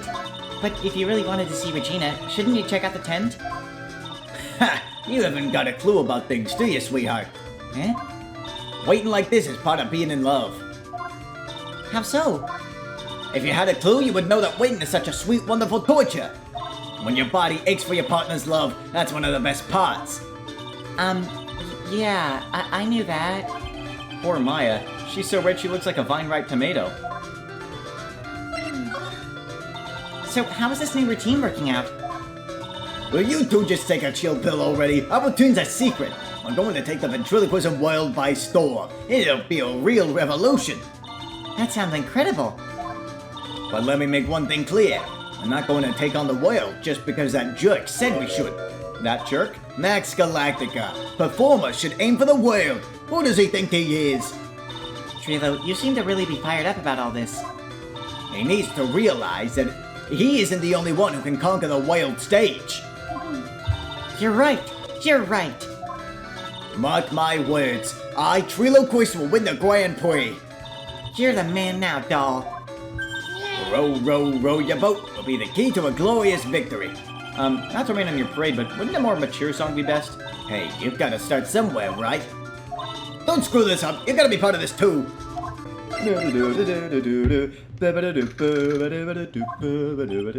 Oh, it's you two. I got you. You look like you just got hit by a truck. Shouldn't you get some rest? I'm taking a rest right now, pal. I've been listening to some crazy clown's life story. Miss Von Karma told me to come down here and do this for her. Yeah, I figured as much. Let me tell you something, pal. Listening to that old clown sucks all your energy. Wait, Von Karma actually did it. Yeah. Promise. Every time he's done talking, he looks at you like you should be doing something. I think he's waiting for you to laugh at his jokes. I know that, pal. Do you have any idea how much your face hurts if you fake laughing that much? Franziska really set you up bad this time, didn't she? If you ask me, she should be listening to Mo herself. No way, pal. You're not gonna get me to backbite a woman with a whip. No way. Why are you defending her? Prosecutor Von Karma's always got her eyes on us. And every time you definitely don't want her to show up, poof, there she is. Don't show up, don't show up, don't show up, don't show up, don't show up. Looks like she's wound him up pretty tight. She's directly above us as we speak. Huh? How's that possible? According to the clown, the culprit jumped from here and disappeared into the sky. If that's what happened, it means the killer passed right by this window, pal. Oh, I see. Who lives in that room? Behind the window up there? The acrobat's got his room up on the 3rd floor, it seems. Pretty soon, Miss Von Karma's gonna start her investigation up there. So don't get any ideas of going up to the acrobat's room. Got it, pal? Okay, let's go. Franziska Von Karma. When she's done with her investigation, I think I'll go up there and check it out. Mo's not here. Okay. If he was here, you would have been able to tell even before you stepped into his room. I'm sure you would have heard him laughing away. Ah-ha, ah-ha-ha, ah-ha-ha-ha. What do you think he's laughing at when he's all by himself? I always thought he was just thinking up new jokes. He must really love his work.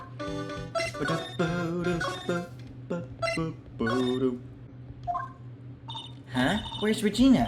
I don't know. But if she's with that tiger, I don't want to find out. Let's hurry up and get out of here. Hehe, Nick, you're kind of a chicken, aren't you? No. I'm just, allergic to wild tigers.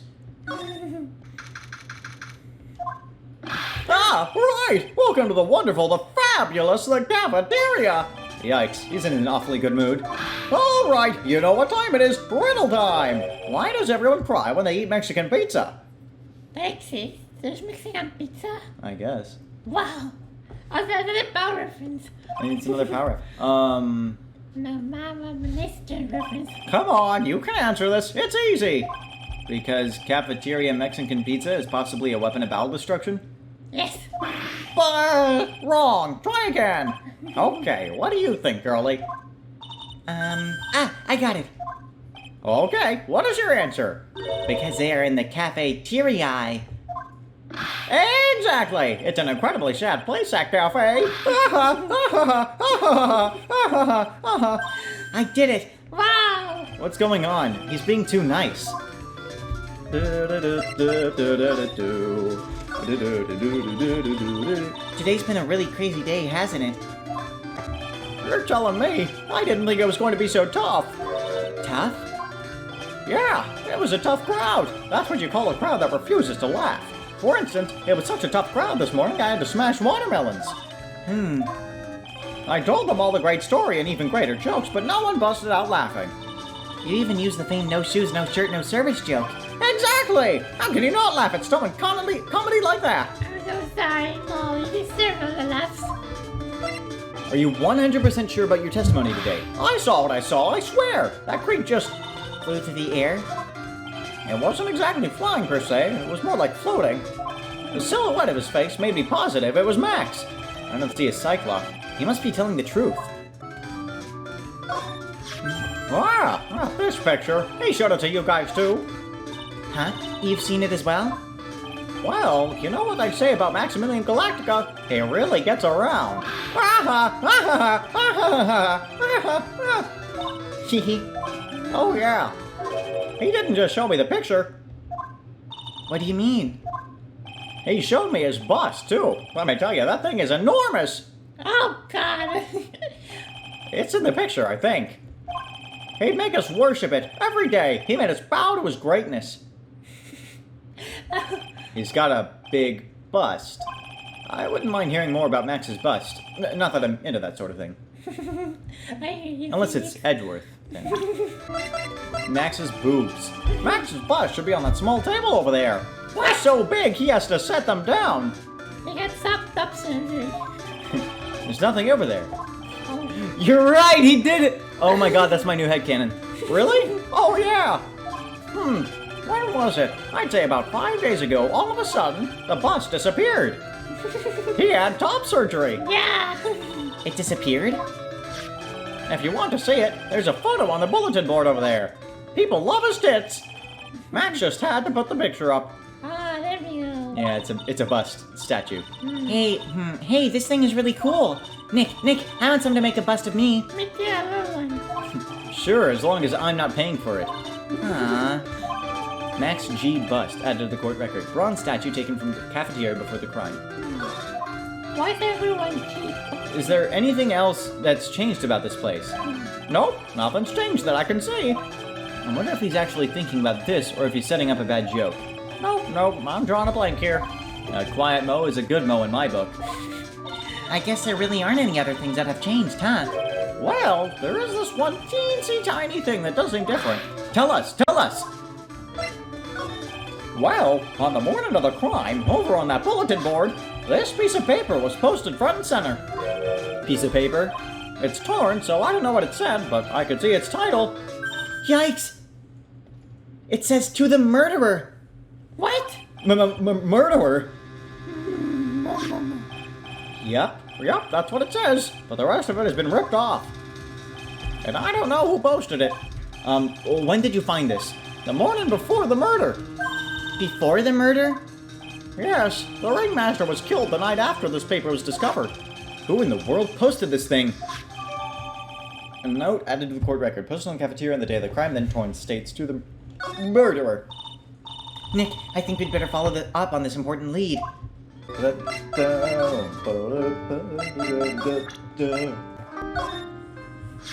Do you know anything about this note? The morning of the murder, it was posted on the wall in the cafeteria. I do know all about that note. When I read it, my heart certainly skipped a beat.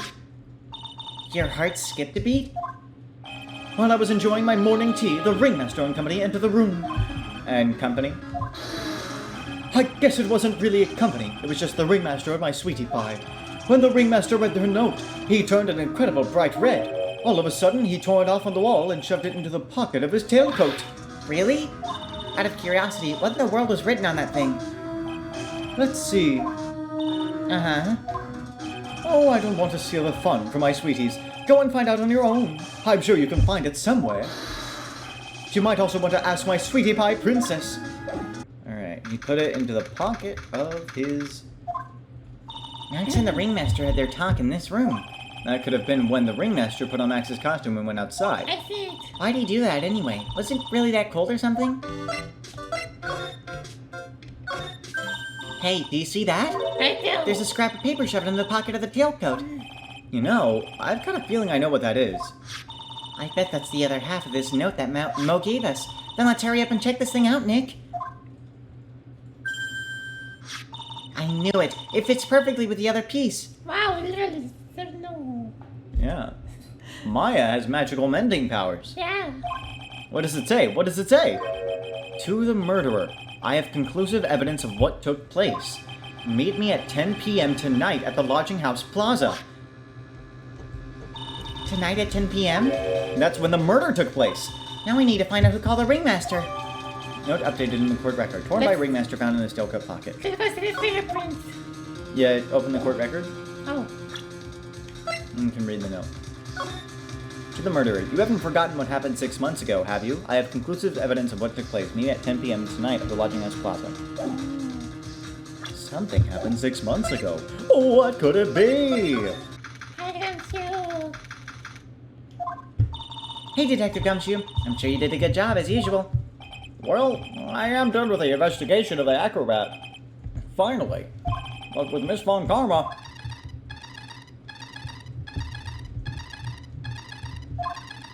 Nick, what is that? That beeping sound. It's a bomb. It's Miss Von Karma. Huh? Every time I hear that sound, she's usually not very far behind. Some sort of pager or something? If you don't mind, pal, I'm gonna go ahead and get out of here, quick! See ya, pal! I didn't know that Gumshoe could run that fast. So much for being a flatfoot. Never seen a grown man so afraid of a girl still in her teens. Well, let's go inside. It's freezing out here. The wind is biting as... Ow! What? As biting as lashes from a whip. No. Von Karma! She really did appear. No. It's a random encounter, Von Karma. It was a real battle today in court, wasn't it, Mr. Phoenix Wright? Did you have to jump out and scare us like that? What can I do for you? Tomorrow will be the day my dream finally comes true. You mean the story of my defeat at your hands making the national news? Ha ha ha! National news? You possess such a small sense of scale. The global news, Mr. Phoenix Wright. Your miserable plight will be known internationally. I think she might be overestimating the importance of a win by just a smidge. Miss Von Karma, it appears you got your hands onto something big, huh? Ha! I'm amazed you pick up on that much. On a pickle. Anyone could. You couldn't hide that look of victory with the 10 paper bags on your head. I've got conclusive evidence and a conclusive witness. Need any more hints? A conclusive witness. You must mean the acrobat, right? I'm putting in the summons for him to be called as a witness as we speak. It's the final nail in your coffin, Mr. Phoenix Wright. Yeah, I get it already. You want to beat and destroy me. I can't worry about her. I've got to try and find out more information myself. Why do you keep giving Nick the evil eye? It doesn't matter if you prove the defendant guilty tomorrow. Nothing will be able to bring your dad back. My dad? You must mean the esteemed Manfred von Karma. Of course! Your dad. I know you miss him. Enough out of you. One more word and you'll get a mouthful of whip. Now, when did I ever bring up my papa's name in this, or any other conversation? Then what's this revenge thing you're talking about? You wouldn't understand, Mr. Phoenix Wright. I have to see him again, one more time. Him? I'm sure you know to whom I refer. Miles Edgeworth! What? What? sorry. Miles Edgeworth. Which version? What? Edgeworth? Mr. Edgeworth? Yes! Miles Edgeworth! Miles Edgeworth. Why would you even bring him up? You haven't forgotten, have you? Do you know who it was that trained the gifted prosecutor Miles Edgeworth? Manfred von Karma. Exactly right. It was my papa. That means that Edgeworth was... Right again. Miles was like a little brother to me. Huh? Little brother? But Edgeworth and Nick are the same age. Edgeworth.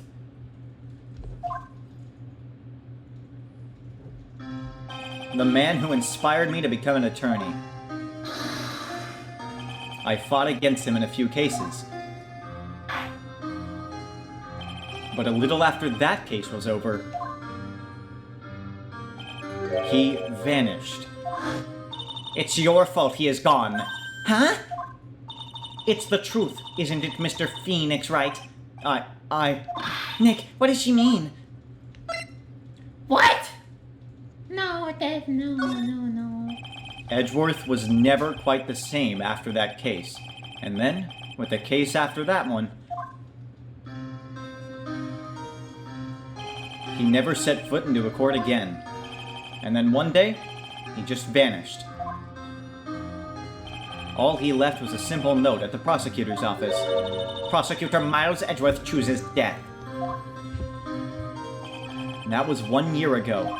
It was a few months after you left to go back home. Mr. Edgeworth, he's dead. I don't believe it. He's still alive. I'm sure of it. Somewhere in this world, he's still alive. Prosecutor Miles Edgeworth Drew's death. Of course he did. You ruined his reputation as a prosecutor. You effectively killed the prosecutor in him. Just like your victory muddied the honorable name Von Karma. I'm going to find him. And then, I'm going to teach him his rightful place with my own 2 hands. Nick, about Mr. Edgeworth. Maya, I already told you this once. Don't make me do it again. Don't bring up his name in front of me again, okay? Nick? Miss Von Karma? What? I don't know if you're God's gift to prosecutors or not, but I've had about enough of you. Him too! What in the world happened? Humph. This dog is all bark and no bite. He's already been defeated. Regardless, I have nothing to inform you two of today. Tomorrow will be the greatest courtroom battle this country has ever seen. Nick? Let's go. We need to talk with a performer on the 3rd floor. I'm sorry I brought it up, Nick. But I'm confused. He left a note when he left that just says Prosecutor Miles Edgeworth chooses death. And Von Karma doesn't believe he's dead. Right, because She's saying that Phoenix killed the prosecutor in him. I know, but like, yeah, like we both were like in the same page and found the chief of police Khan guilty. Mm-hmm. And then Edgeworth got very upset because he was like, I'm gonna end up like him because Khan told him that. They're one and the same. You hate criminals so much, you know, the law is gonna... You're gonna learn that the law is keeping you down. And then he left. Like there was already foreshadowing that he was trying to leave. Mm-hmm. And so And then he here's left. explained that he actually left. Mm-hmm. And the only thing he left behind was that note. Oh no. Hello.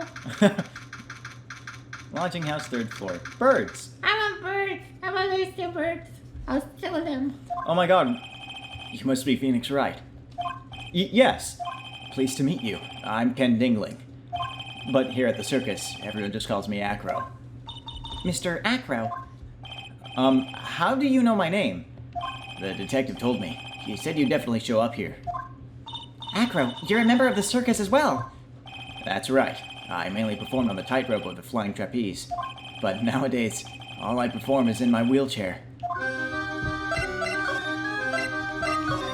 Acro, why did you join the circus? When I was a kid, my parents failed miserably at business. Then one night, they decided to run away from it all, without me. The only person who was willing to take my parents' place was the ringmaster. The ringmaster took such incredible care of me. He was truly a lifesaver. It seems like the ringmaster was truly a saint. He was. That's why I decided to do something very important. I decided that I would devote my entire life to finding a way to repay him.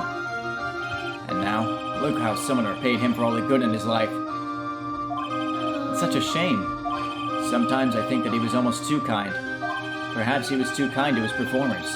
Perhaps he was too kind to his daughter. I wonder if he spoiled Regina. Regina is so cute. She's truly a princess. Truly a princess? Are you sure that's a good thing? Do I detect a hint of a grudge against Regina? I'm sorry to ask, but why are you in a wheelchair? The nerves in my legs were badly damaged. And you can't walk now. I can't even stand now. And since I live on the 3rd floor, I can't even leave this building by myself. That's awful. The accident happened during an acrobatic session, right?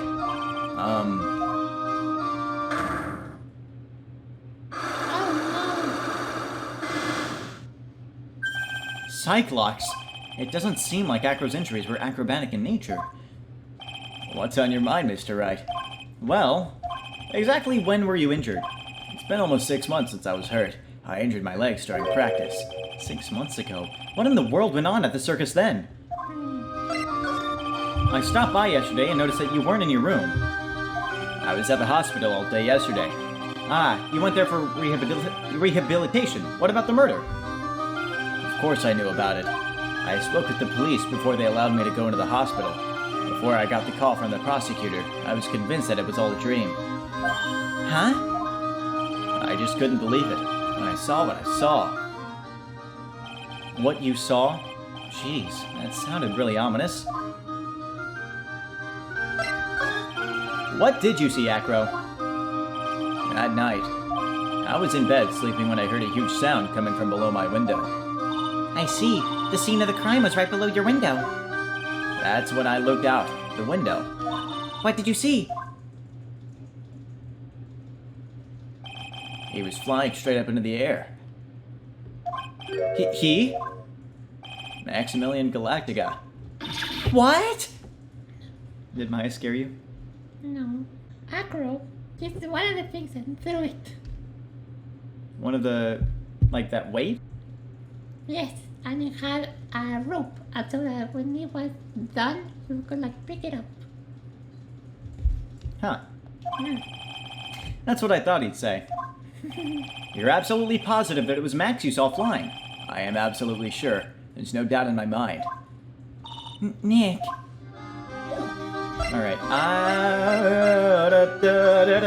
let's go to the big top. No!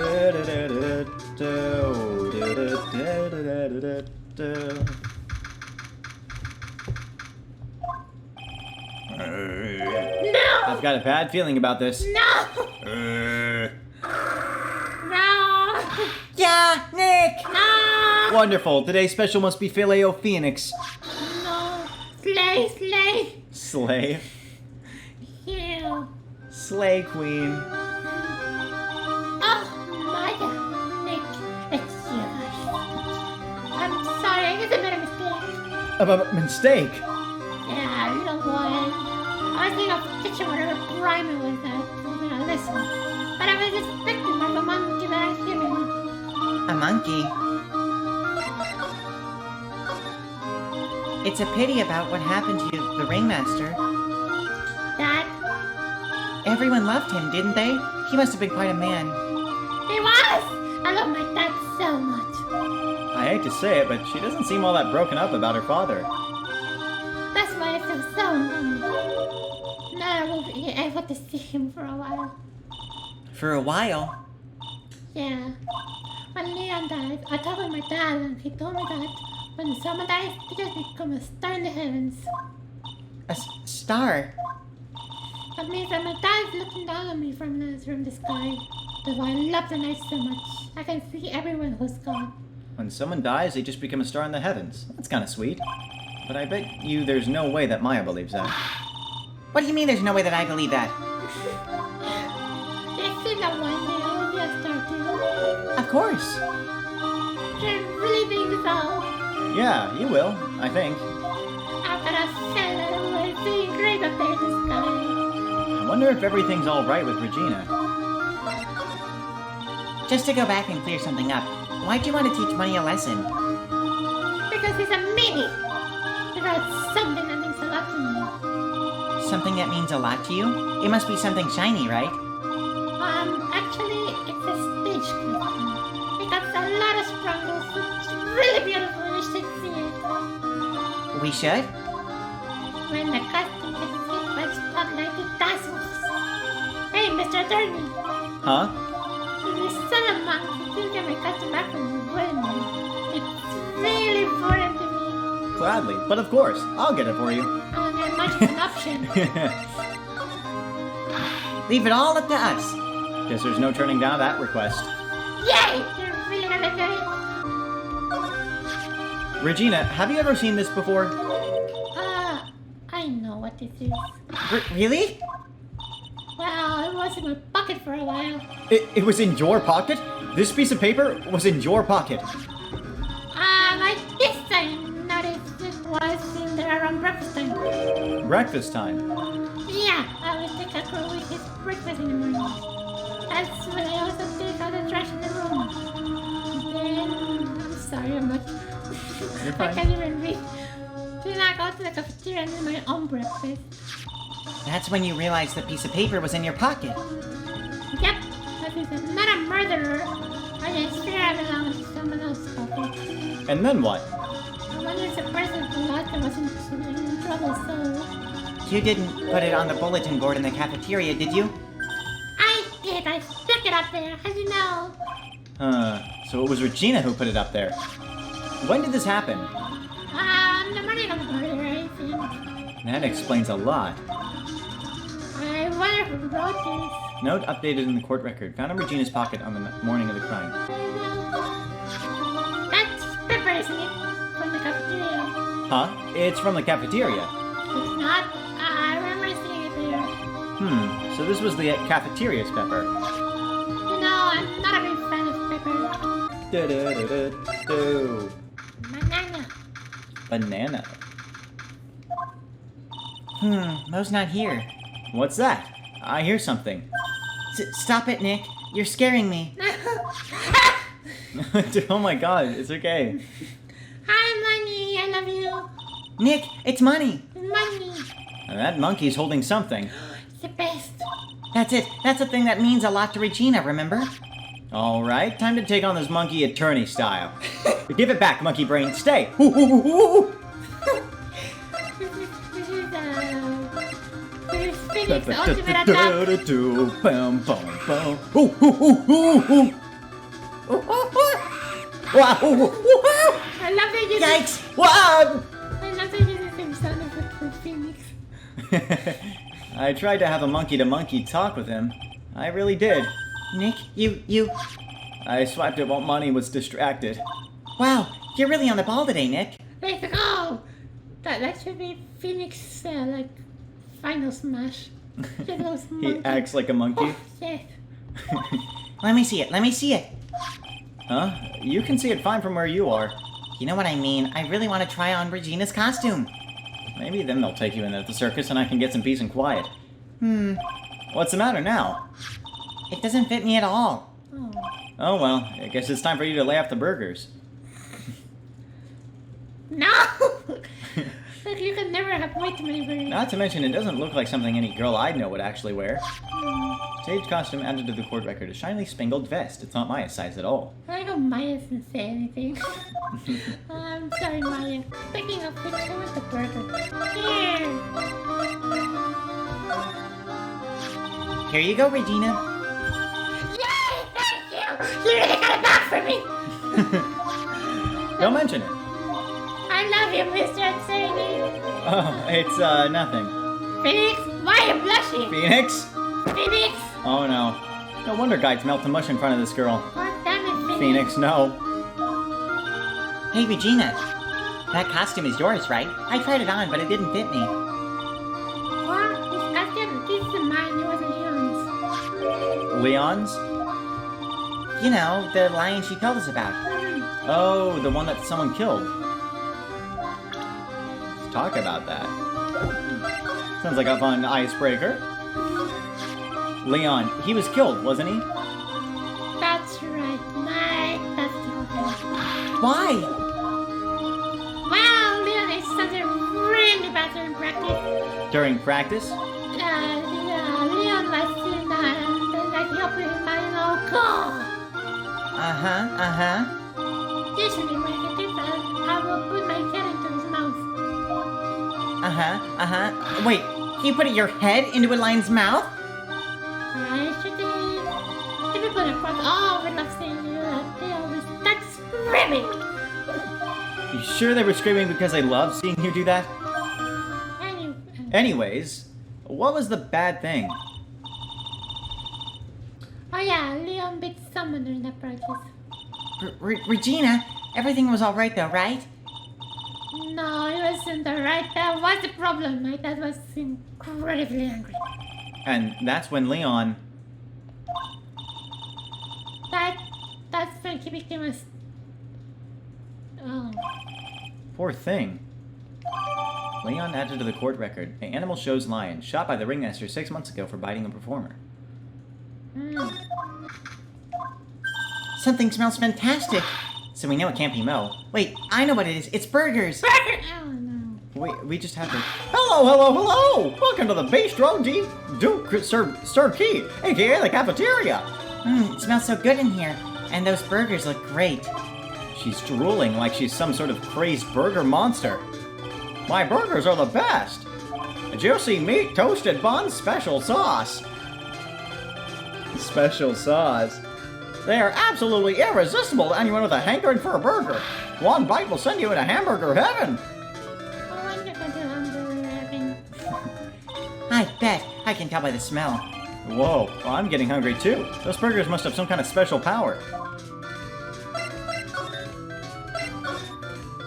Now that the ringmaster is gone, what are you going to do?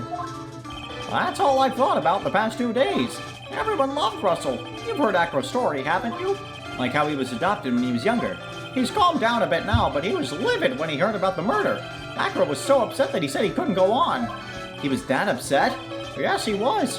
Anyway, I gave it some thought. Maybe I should give up on trying to be a half-baked clown. I've been thinking of trying on the ringmaster shoes. What? Really? Max would still be an issue, though. Max? He may be a bit mean and hard to work with, but it's hard to argue his importance. He's probably the reason the circus is still around. A lot of what he says is right. Mo? All that's left is to see if everyone can get over the tragedy. You know. The tragedy? You know? What is he talking about? Get over what tragedy, Mo? Huh? Don't worry about it. It's nothing at all. You must mean the tragic death of the ringmaster, right? Yes. Well, that's it. You're right, girlie. Dang, dang. Correctamundo. Doesn't he mean ding? Mo, I mean no disrespect here, but are you lying to us? Where? No, not at all. What makes you think that? Just the way you said if everyone can get over the tragedy seemed a bit strange. It sounded like you were talking about something from a long time ago. Eek. Mo, I'm right, aren't I?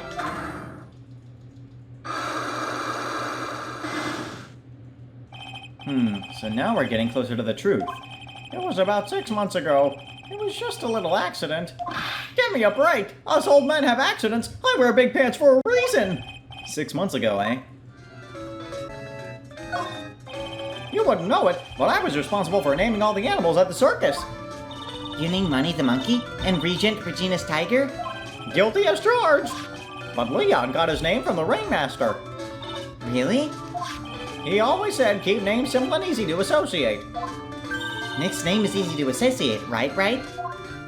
I always told Russell, if that's what you think, then call him Lion the Lion. It's a great name, don't you think? Imagine if he could talk. I'm Lion. Lion. Well, that's when Russell said, don't lie to yourself. That name is awful.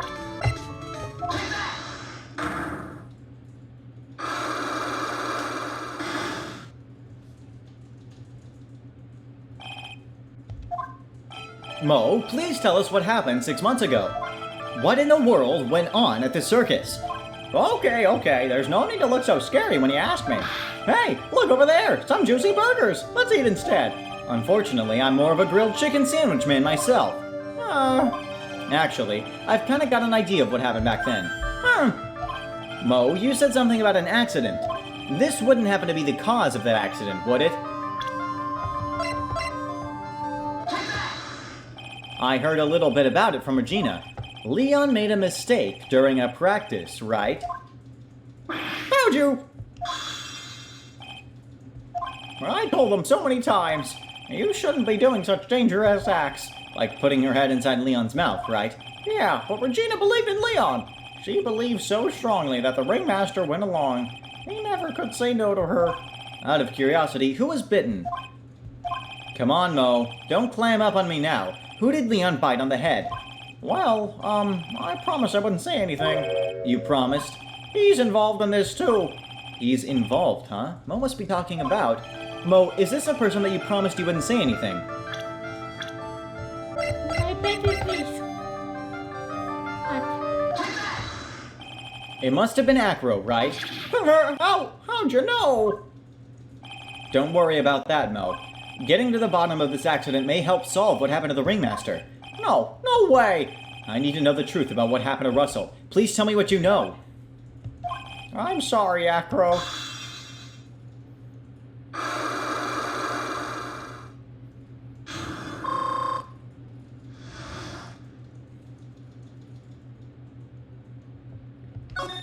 It's just like you said. You know, the accident. Did someone die? No, but it would have been been better if he had. What? How would that have been better? He's still alive, but when he got bit, he suffered massive brain damage. He'll never recover from the coma that he's in. Coma?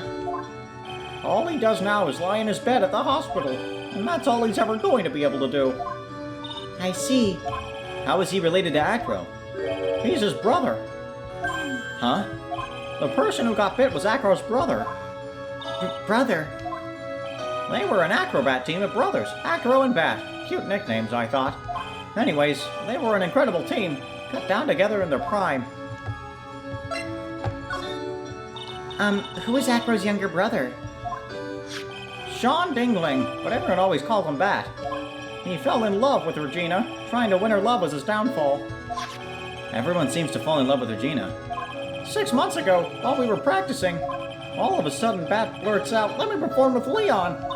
Why'd he do that? I don't know, but that's what caused the accident. I'll never forget that moment. It was so strange. Leon had the weirdest look on his face. He was smiling. He? You mean Leon? Yes, Leon. When he bit down, he was smiling.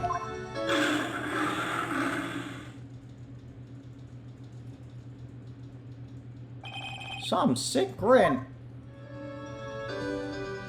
No way! That's impossible! A smirking lion, a flying murderer. Why does it seem that it's always Mo who catches all of these incredible events? Nick, can lions smile? We never told the police about the incident. The circus would have been shut down if we had. The next day, the ringmaster took Leon out and shot him with a rifle. So that's what really happened.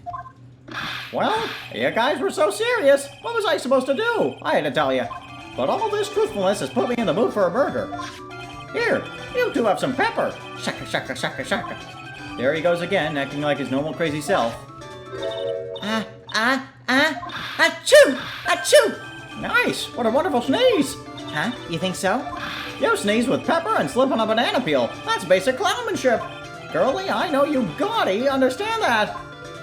Nick, I think I'd make a good clown. Other than Regina, I've never seen a cuter sneezer. Does Regina sneeze with pepper too? She does! Bat would always tease her with pepper. But Bat?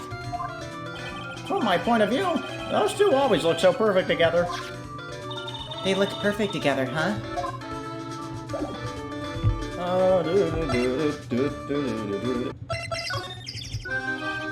Ah, Mr. Wright. Back again, I see. Well, he did say I'll be back. Oh wait, or is that someone else? We're back because Acro's hiding why his legs were injured. He was hurt in the accident 6 months ago. It would seem that he knows that we know. Well, well, it seems you've got things you want to talk about, so fire away.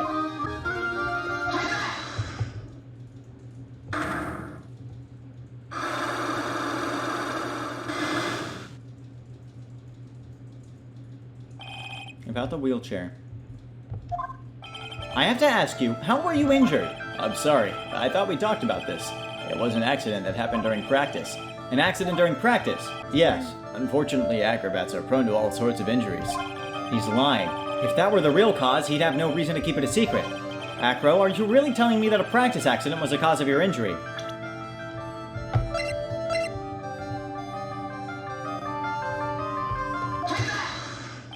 Leon, 6 months ago, you were attacked by the lion. That's when you were injured. I know I'm on the right track. I just need to keep going. You're saying that I was attacked by a lion. And that's what I'm saying. I'm sorry, Mr. Wright, but I'm an acrobat. I'm no animal tamer. If a lion was coming at me, I'd be running for the exit. Okay, maybe attacked is not the best word to be using. So let me rephrase that as battled the lion. You seem to enjoy telling jokes. Why would I decide to battle a lion? Because you had to fight it. You had to fight it to save someone. Bad. It was a shame what happened to your brother 6 months ago. You tried to save him, didn't you? And that's how you got that terrible injury. Mo, he must have told you. Yes, we learned about Bat from Mo. But he didn't mention anything about you in regards to the accident. And I suppose it was just a slip of the tongue on his part. That's how I figured it out. A slip of the tongue. Anyways, they were an incredible team, cut down together in their prime. Cut down together. That was where he slipped, and that's how I figured it out. You two ended up at the center of the same accident, together, like always.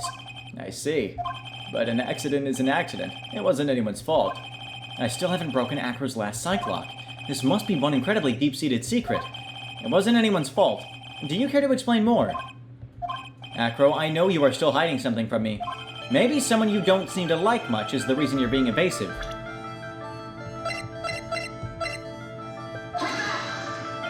What about this, Acro? Are you aware how strange you seem sometimes? You seem to think you know what will happen before you do, but you're wrong. What?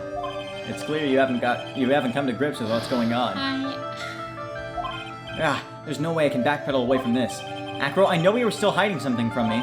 Maybe someone you don't seem to like much is the reason you're being evasive. Regina. You always seem calm and collected until you start talking about her. Saying things like she is cruel. Well done, Mr. Attorney. You've got quite the set of eagle eyes. You know, her tiger tried to attack me. Rei-jin tried to attack you. Twice. It wasn't serious, I'm sure. You're not trying to insinuate that I believe she spurred on Leon to attack Bat, are you? Leon was never taught a command to attack people. Regina is incapable of doing anything like that. Besides, Regina had no reason to want to hurt my little brother. Regina and Bat were such good friends back then. But you still hate Regina. I've got proof of it. What? What are you talking about? Though, maybe I overdid it again. But if I can hand something over to Acro, maybe it'll... Here's proof that you had it out for Regina all along.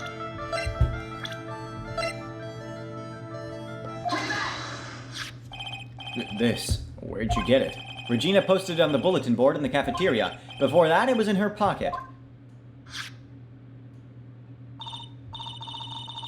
I didn't know she was there on breakfast today. I always think Acro gets breakfast in the morning. You wrote this, and then you put it in her pocket.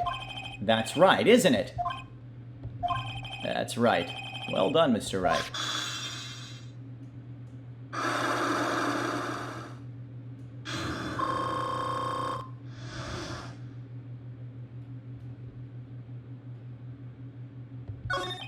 My legs were injured by Leon 6 months ago. My younger brother, Bat, had a dare with Regina. A dare? An absurd dare. If I could put my head inside of Leon's mouth like you do, you have to go to the movies with me on a date. That's insane! Didn't you know how dangerous that is? We all thought he was being stupid too, but that lion was very old to begin with, and age brought with it a countless experience in doing that very trick. Unfortunately, this particular time, I guess Leon wasn't ready or willing. And that's when the accident happened. He just wanted to take her out to the movies. Poor Bat. When Leon chomped down, I jumped towards him. And Leon attacked me, and that's how I ended up. What about Bat? He's still in a coma. I went to the hospital yesterday to visit him. I see. I'm still waiting for him to open his eyes again. And that's the reason why I keep going. Bat and Regina, they were such great friends. Oh yeah, I wanted you to take a look at this. What is it? This is the scarf my brother was wearing when Leon attacked him. Gross, it's covered in blood. This scarf. It was a present from Regina to my brother on the day of the accident. When he did it, he looked like he was smiling. He? Leon, obviously. Oh! When he bit down on Bat's head. The expression on Leon's face looked like a grin. Nick! I know, most of the same thing. What do you think it all means? I'll be taking that scarf if you don't mind. Miss Von Karma? I've already heard everything, so hand over the scarf. But the scarf is evidence in the trial. That is for me to decide. I think we should begin our preparations now, Acro. Preparations? I've served a summons to Acro to appear in court tomorrow as a witness. Acro, we'll talk more at the prosecutor's office. Acro, a witness? Come, Acro, let's go to the office. Yes, ma'am. Now what do we do, Nick? How are we going to handle tomorrow? Don't worry about it. I'll figure something out. Look at you all full of confidence. You must have found something you can use. This is all beginning to come together now.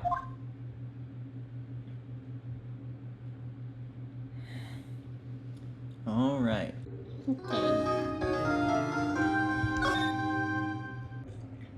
Alright. Hello, welcome to Ace Attorney. Yeah. Well, to them we haven't left. Hmm. But to us, we have left. Hmm. Let's continue. Turnabout, Big Top. Just 2 more trial segments to go, and that's it. December 30th. Hmm. Good morning, Max. Oh, yeah. Good morning, sweeties. You don't seem like your usual sparkling self today.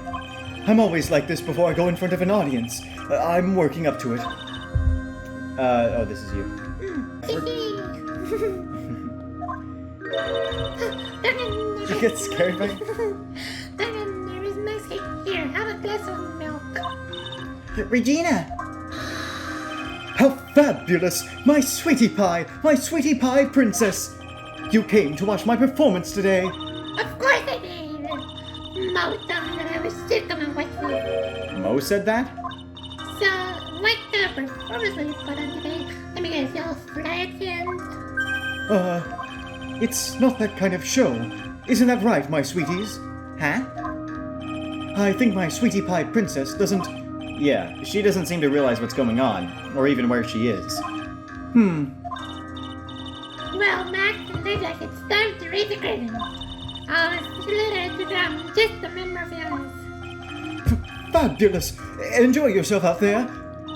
Good luck, Max. You're the best. Regina's different, don't you think, Nick? Top of the morning to ya! She just suddenly became Irish. Top of the morning to ya! Everybody, let's get ready to get stuck in legal limbo! How low can you go? Mo. Top of the morning to you, governor! Oh wait, no, he's doing a British accent. Top of the morning to you, governor! Top of the morning. That's the ticket. Attack in the day starts with energy in the morning. The early bird gets the worm, but then worms like higher brain function. Here, Max, I brought you a present. Have some milk. Oh, Ma! Thanks. So, how are you today, right? Well, I've got the feeling that today I'm going to face off against the real culprit. You mean Acro? Huh? You think he did it? Be careful. He's used to putting his life on the line, literally. Because he's an acrobat. Ha ha ha ha. He's got guts to spare. If all I've got to worry about is how thin the tightrope is, I'm used to it already. Oh, so Mo kinda knows what's going on. Yeah. And it just means that I won't be able to press him like I can with other witnesses. What the fuck? Why did it get really loud all of a sudden? What are you going to do then, Nick? I guess today we'll just have to do without our usual psychological warfare. Holy shit. Today we rely on evidence. It's the only way we'll get past Acro and to the truth. You're right, but it's gonna be tough. Anyways, I want you to make sure that Regina sees it all today. It's important. Then she'll finally have to deal with the reality of what happened to her father. You want us to make sure Regina watches? Yes, that's why I brought her here to court today. What's that supposed to mean? She needs to know that when people die, they don't just become stars. I may be an old-fashioned clown, but I don't believe in people becoming stars. Oh, You're a dick. yeah, you are. I'm not the good thing, the bad. You're a dick and not just gumshoe.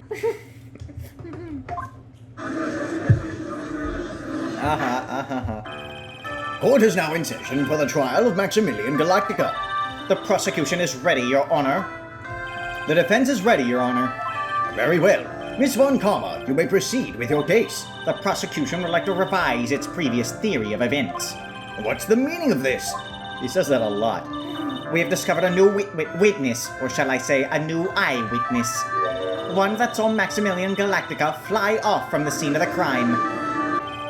Order! Order!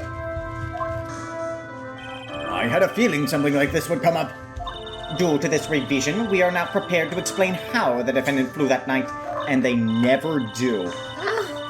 She says that, but they never do. They kind of do in the anime. Gumshoe makes like this little makeshift model, and it's pretty cute, but then it all falls apart. Because, you know, Gumshoe. They never explain this. An explanation to the prosecution will present if the need so arises. In fact, my detectives stayed up all night creating a mock-up of the scene on my orders.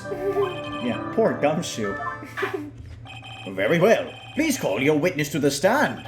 Time to get to work. Or shall I say, time to walk the courtroom tightrope. How did I press in here? Another 1 to 3. Name and occupation. Ken Dingley, but everyone calls me Acro. I'm employed as an acrobat at the Very Big Circus. Where were you the night of the crime? I was in my room that night. If you look at the map, you will see the witness's room is near the crime scene. My room is on the 3rd floor. The crime scene is below my window. The night of the crime, the witness saw something quite shocking. Would you tell us what you witnessed? Okay.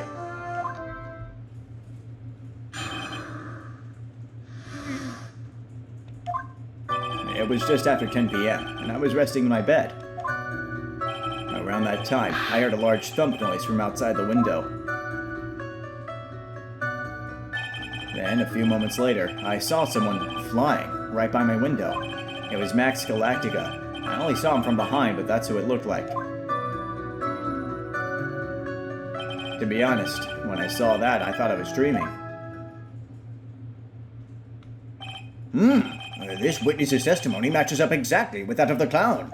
If that's the case, there was very little the prosecution need add. All that's left is to explain how the defendant disappeared into the sky that night. Before we get that far, I'd like to cross-examine the witness. A foolish choice by a foolish fool who wishes to feel the foolish sadness of a sad fool. A man must know the proper timing for things, Mr. Phoenix Wright. Just like your old friend, Mr. Miles Edgeworth did.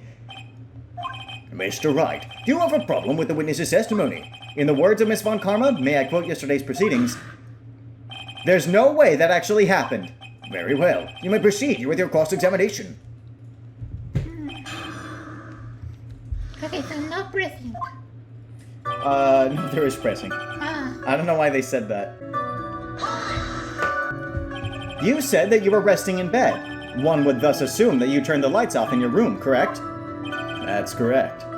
But there are safety lights around the outside of the lodging house. It's so bright, sometimes it can make it hard to sleep. If that's the case, wouldn't it be a good idea to close some curtains? I never really thought of that. I guess that means I'm off to buy some curtains. Sometimes I do make myself useful in these chambers. Ow! The witness will proceed with his testimony. Around that time, I heard a large thump noise from outside the window. Your room is on the 3rd floor, right? Yes. And you said that you were resting in bed. That is correct. But you were still able to hear a sound from outside. I was indeed. Pressing acro doesn't seem to get results. But maybe something was contradictory in what he said just now. There is a huge contradiction with the testimony that was just given. If there's a contradiction, then prove it with evidence. She's right. Let's see some evidence. Do you have any evidence to support your claim of a contradiction?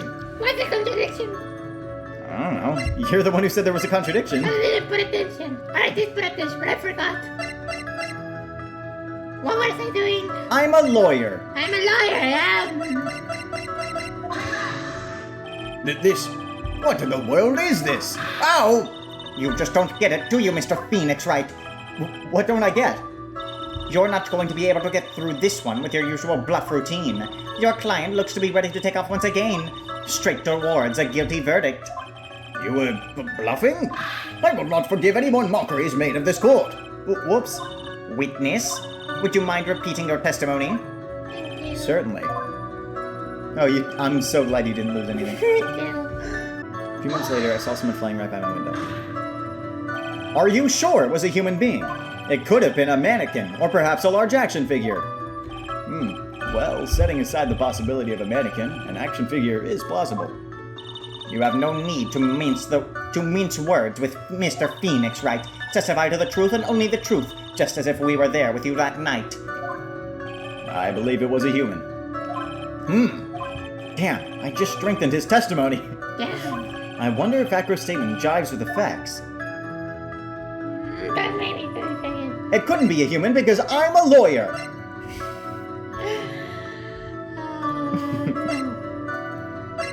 There's something wrong. There's definitely something wrong. With it being a human being? Never mind. What's the matter, Mr. Wright? Nothing, Your Honor. Until I can find a clear contradiction, I should tread lightly. It was Max Galactica. I only saw him from behind, but that's what it looked like. The light in your room was turned off then, right? That's true. I was going to bed after all. So with the lights off, you were still able to clearly see a human fly by your window. The safety lights lit things up enough for me to see. But honestly, there was only enough light for me to see the silhouette outside my window.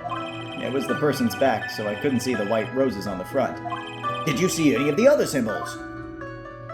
I clearly saw the silk hat as well as a cloak wrapped around his body.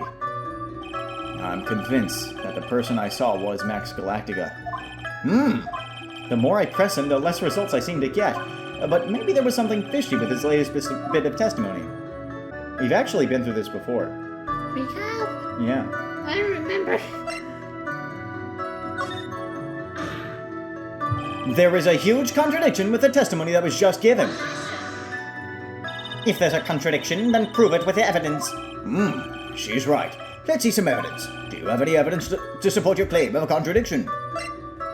So he's saying he saw the symbols. Except for the white roses, but he was saying maybe it was just the back. You know, maybe that's why. But he saw the silk hat and he saw the cloak. It fell off. It fell off before. Oh, plus ratio. It fell off. You got it? Maybe. You claim to have seen the exact same thing Mo saw that night. Do you stand by that? What do you mean? The silk hat. What about the silk hat? I saw it on Max's head as he flew by my window. Well, you should have tried looking down out of your window that night. That would have been quite difficult considering the state that I'm in. Just looking outside of the window was a tough enough challenge for me. That's a shame, because you wouldn't have noticed the silk hat found on the scene. That's the ringmaster's hat, right? Afraid not. No matter how you look at it, this is Max's silk hat. Where are you going with this, Mr. Wright? Are you saying that Max has two silk hats? No, this is a handmade, one-of-a-kind model made only for Maximillion Galactica, which means, Acro, that you've been fibbing on the stand. Order! Order! As always, it looks like someone just had to open their mouth before thinking. Are you okay, Nick? Are you okay, Nick? Are you okay? Well, I opened my big mouth and now I have to back it up. How about it, Mr. Wright? What would cause this witness to commit perjury in this court today? He has a grudge against Max. Acro was dreaming. Acro is the real culprit. Your Honor, on this occasion, the defense accuses Acro himself. On this occasion? Accuses Acro? What in the world are you accusing him of? Obviously, we accuse him of the murder of Mr. Russell Berry. Mr. Wright, are you serious? I was way too quick. I had no way to back it up. Deadly serious, Your Honor. I think your trips to the circus have served you well. You seem to have learned how to try and grab at an audience's hearts and minds. Your Honor, don't allow yourself to be swayed by theatrics. Trying to wow the crowd with smoke and mirrors is the oldest bluff in the book. Really? If you don't believe me, just look at the witness. He's calm enough for it to be almost scary. He is staying rather calm and collected.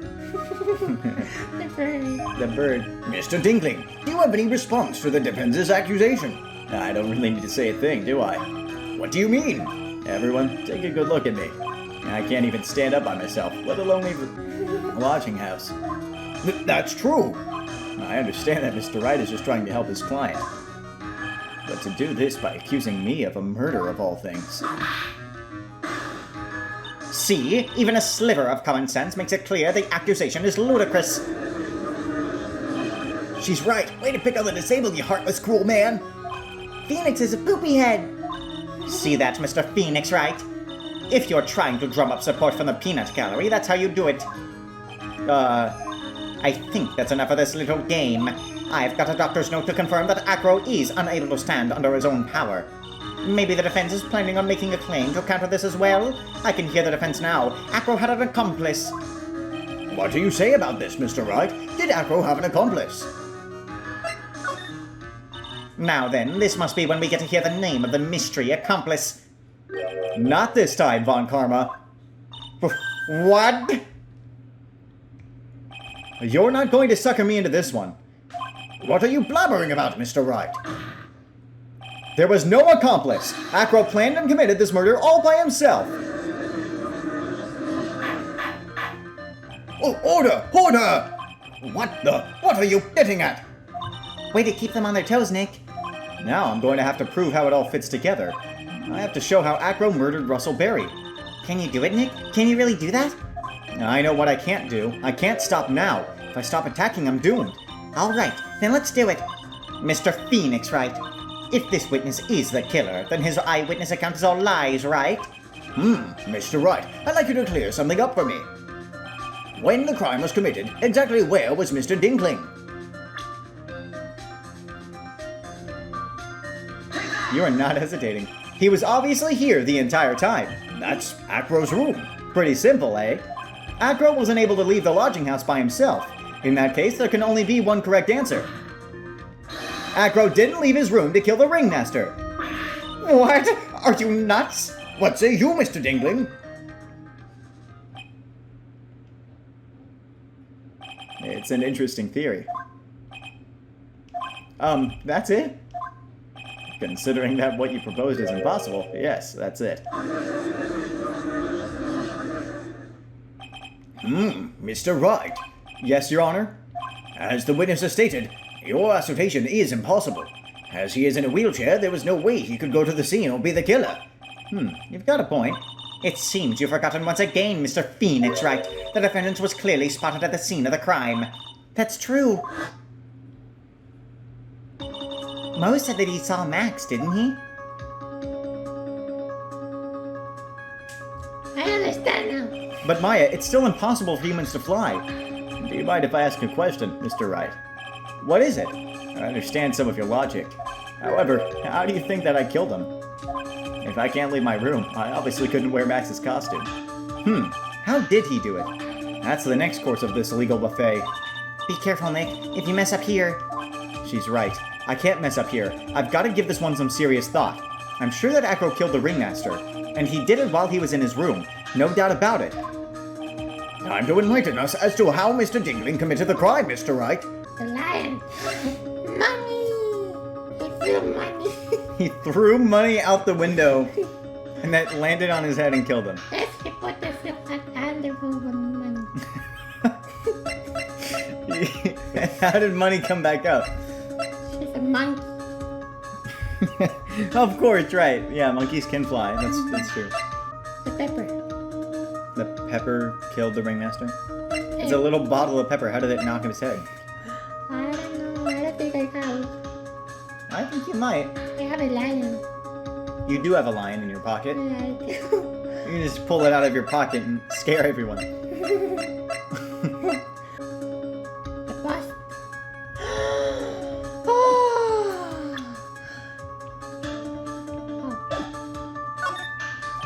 I'm going to present some evidence. So, what did Mr. Dinkling use to commit the crime of murder against Russell Berry? What's that? A picture? It is indeed. The problem is with the item that's shown in the picture. The bust. It's quite a large bust, and because it is life-size, it is also very, very heavy. Heavy? Heavy enough to guarantee a certain death, especially if it was dropped from a third-story window. Ha! See, this is how Acro killed the ringmaster, with the force of gravity and Maximillion Galactica's ample bust. Your Honor, his fat fucking titties killed him. Order! Order! So, you're saying the bust fell onto the ringmaster? A rather simple crime. Even if you were stuck in a wheelchair, it would be incredibly easy to commit. How could you possibly wheel a wheelchair with something so heavy? It's impossible. Well, Acro is an acrobat. He should have more than enough upper body strength to carry something like the bust. Mr. Dinkling, how do you respond to these charges? Well, Acro's at a loss for words. he should be. He knows that I'm getting close to the truth. Well, Acro, you can't run away from things this time. Ow! I'd watch what I say if I were you, Mr. Phoenix, right? What? Your Honor, the physical health of the witness is material to this case. I demand that we get proper testimony from the witness himself. Testimony, you say? Von Karma. She's just using this testimony as a ruse to stall for time. There was absolutely no need for such testimony. The defense has its version of the murder. The prosecution has the right to respond. The defense's objection is overruled. Why can't he see things my way once in a while? Mr. Dingling, I'm sorry, but we need you to testify about your physical condition. If you have any doubts about your ability to testify, we can request expert testimony. The witness will have no problems. However, let's all be respectful towards him. Thank you. That woman will sink to any low to win a case. Alright. Acro's physical state. I suppose I could have lifted something the size of that bust. I have a strong upper body from working as an acrobat, and only my legs were injured. However, lifting the bust and looking out of the window would have been impossible. There's no way I could have exerted that kind of force on my lower body. That makes it impossible for me to have known the location of the ringmaster's head. Thus, it would be unrealistic for me to drop the bust on him, don't you think? I have no doubts in regards to this witness's testimony. It was impossible for him to lift the bust and stick himself out far enough to look. Not to mention that he could have not known of the location of the ringmaster's head. A single false step would have led to even more severe injuries. That's what I was thinking. What is your opinion on the matter, Mr. Wright? I'd still like to proceed with my cross-examination. He's simply stalling. It's shameful, really. I can't let her get to me. I've got to focus.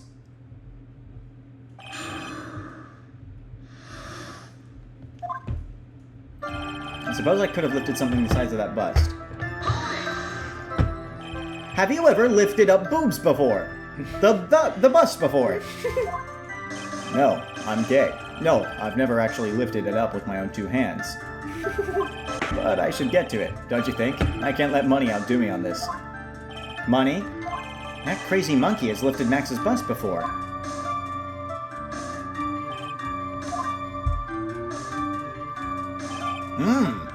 Please continue with your testimony, Mr. Dingling. I have a strong upper body from working as an acrobat, and my legs were injured. So what have you been doing to keep in shape? Well, honestly, I've given up on training. I don't have any plans to return to the trapeze or the tightrope. You don't say. But, no offense, I'm not worried about losing to you in a race or anything.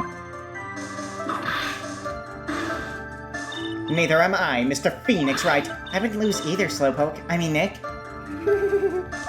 Whoa. How'd the discussion turn to me all of a sudden? I suppose you could say that I'm stronger than the average bear. However, lifting the bus and looking out of the window would have been impossible. And why is that?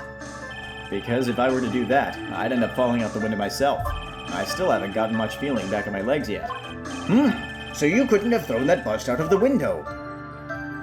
There's no way I could have exerted that kind of force on my lower body. How long do you think your recovery will take? You have to remember that my nerves are severely damaged. Currently undergoing some extremely intensive rehabilitation, but it's still going to take a while before I'm back to 100%. Let me remind you of another very important point. If the witness was carrying the bust, he would not be able to see out below the window. That makes it impossible for me to have known the location of the ringmaster's head. Why do you say it would be impossible? Allow me to explain. You accept that if I was carrying the bust, I couldn't see out below the window. Thus, there is no way that I would know the location of the ringmaster's head. Well, I suppose you've got a point. Hey, Nick? Huh? What if you turn things around? Maybe if you think of it sort of like this. If he knew the location of the ringmaster's head, then he could drop the bust. That does make sense. If only I could prove somehow that Acro knew the location of the ringmaster's head without looking down.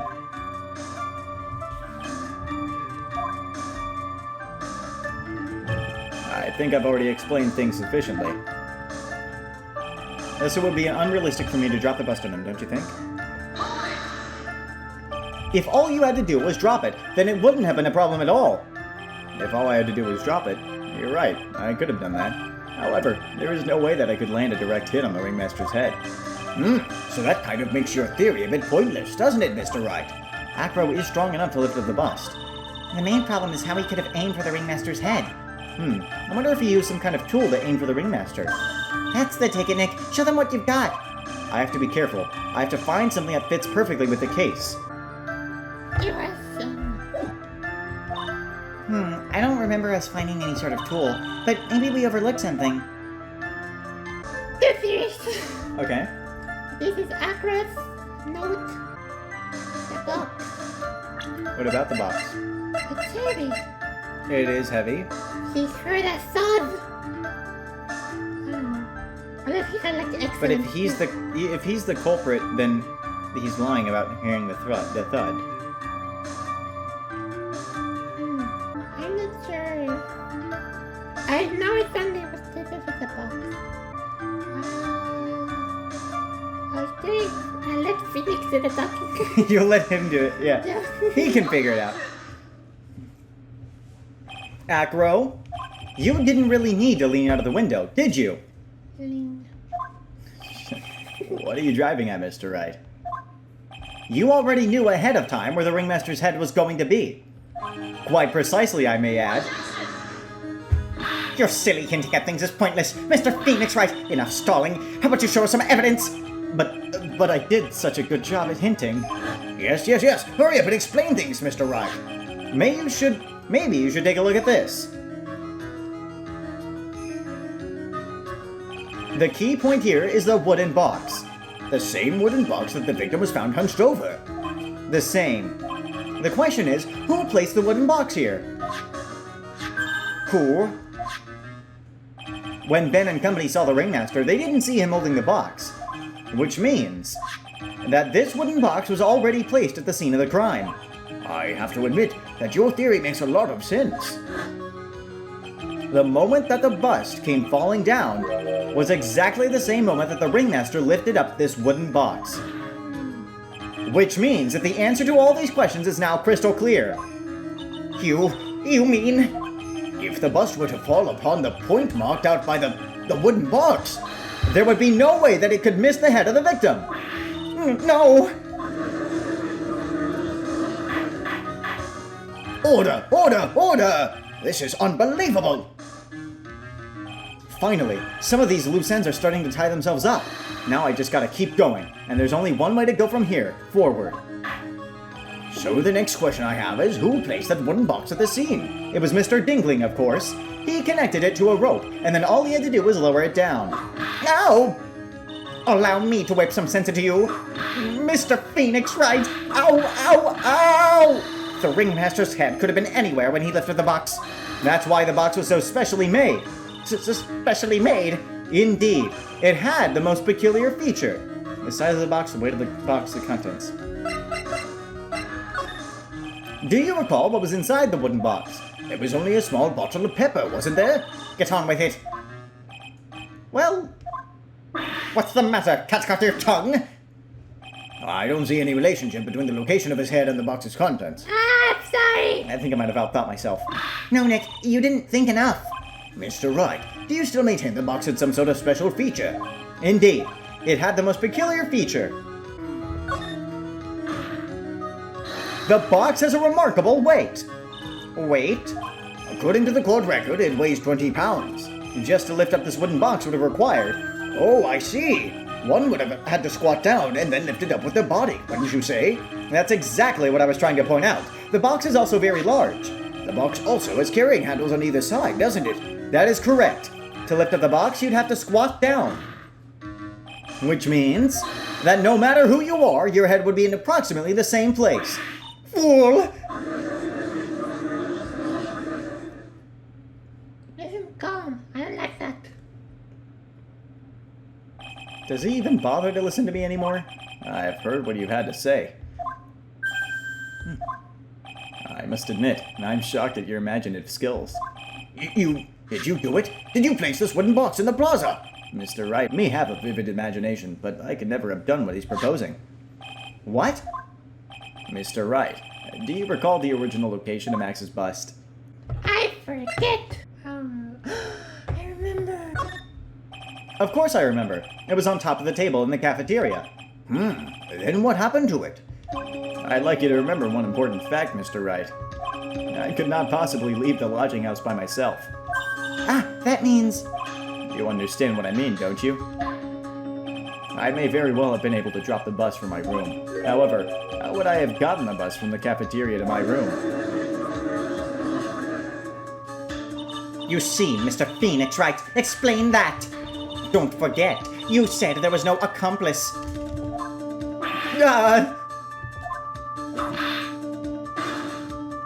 Tell us exactly how the witness could have carried the bus from the cafeteria.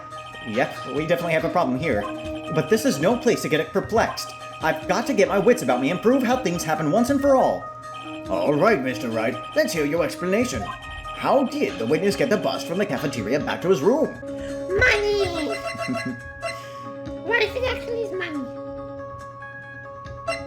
I have no idea. Money! A monkey? Everyone knows money. He loves shiny objects of any size. Oh, like when he stole the ventriloquist ring. So, are you saying the witness had a monkey steal the bust?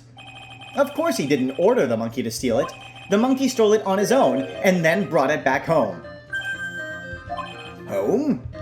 Money lives in Acro's room. Acro's room? But the bust was bronze, wasn't it? Bronze isn't all that shiny. Maybe you should put the wit down sometimes and read the court record. My, those are some very nice cards he's holding. Yes, and they are made of platinum, which is very shiny. Acro? Money is a strong monkey, right? It'd be easy for him to bring the bus back to your room. If he wasn't able to handle that himself, I'd be on the market for a new roommate. Order! Order! I said order! Miss Von Karma! Where is the bust in question at this moment? I don't know. We're searching for it as we speak. This is a rather strange turn of events. But let's say that the monkey had not stolen the bust. What would have happened then? Well, in that event, something else would have been used as a murder weapon. Wait. Then you mean this bust was the murder weapon purely by accident? It's possible. Maybe Acro saw Money's mountain of stolen goods and thought to use one of them. Anyways, I think we've more than proven one critical fact. Namely, that it was entirely possible that Acro was the murderer. Moron! Mr. Wright's argument was so circular, I'm still a bit dizzy. However, his argument does hold water. There's no denying that. Ow! Don't seem so flamboozled, especially by this fraud of an attorney. Fraud? You've forgotten the absolute most important thing, Mr. Phoenix Wright. And what is that? You should know. You forgot that your fraud of a magical client was spotted at the scene of the crime. There is no reason to doubt the clown's testimony. That's true. How do you respond to that, Mr. Wright? Nick, don't let her beat you now. I won't. This is my chance to turn this trial around. When the murder occurred, there were two people at the scene of the crime. One was the victim, Russell Berry, and the other was the murderer himself. Answer this and only this, Mr. Phoenix Wright. Who was the murderer the clown saw? Maya. Why would I do that? No. I feel stunned by what I said. You can.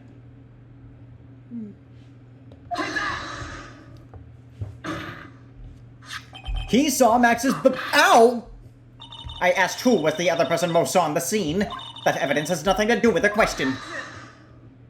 Au contraire, mon frere, it does indeed have something to do with the question. Mo said that he saw Max's silhouette. But he did not actually see the man himself. It wasn't a human being he saw! How is that possible? It's simple, really.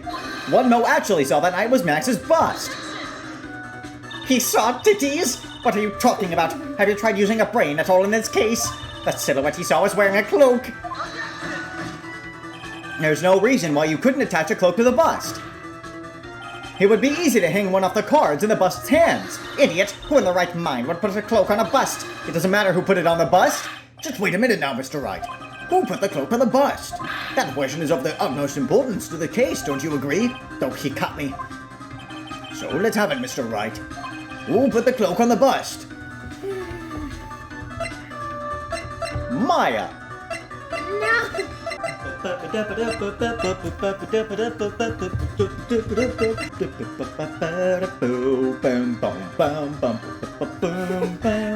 go to a break at the swimming pool.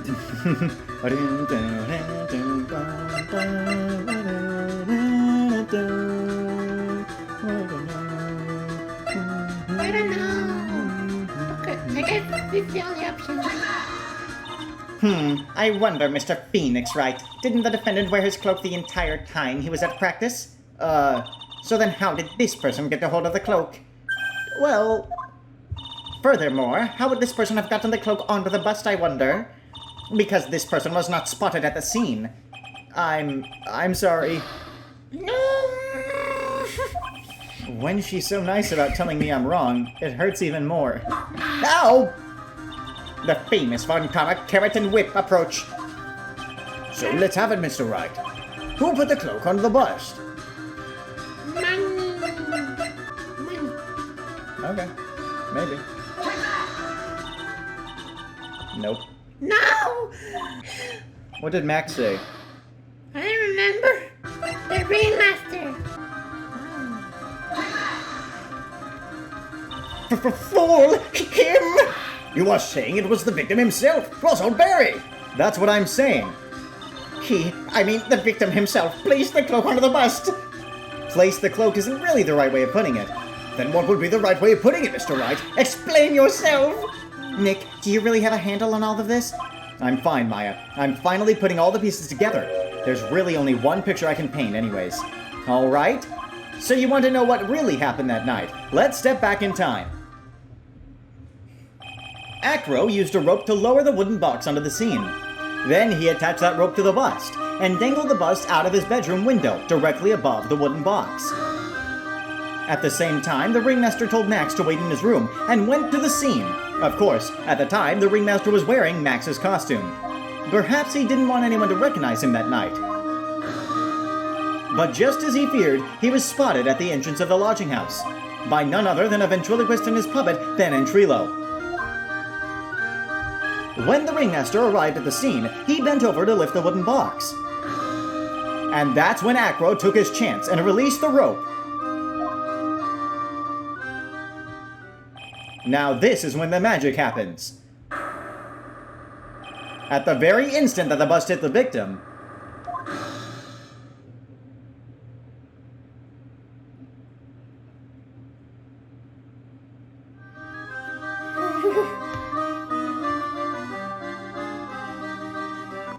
You just wait just a second there, Mr. Phoenix, right?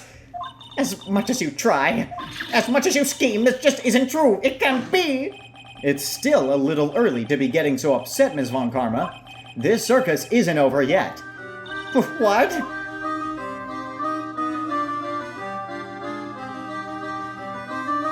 The impact of the bust on the victim threw the cloak up, which snagged onto the bust.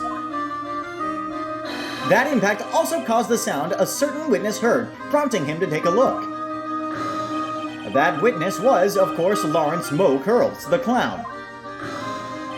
When Mo looked out his window, the cloak had already snagged onto the bust. Now, having completed the crime, Acro naturally went about pulling up the murder weapon. Of course, he had no idea that Mo saw the bust being raised with the cloak dangling on it. Primarily because, in his wheelchair, he couldn't see out of his window. So he had just kept pulling up the bust.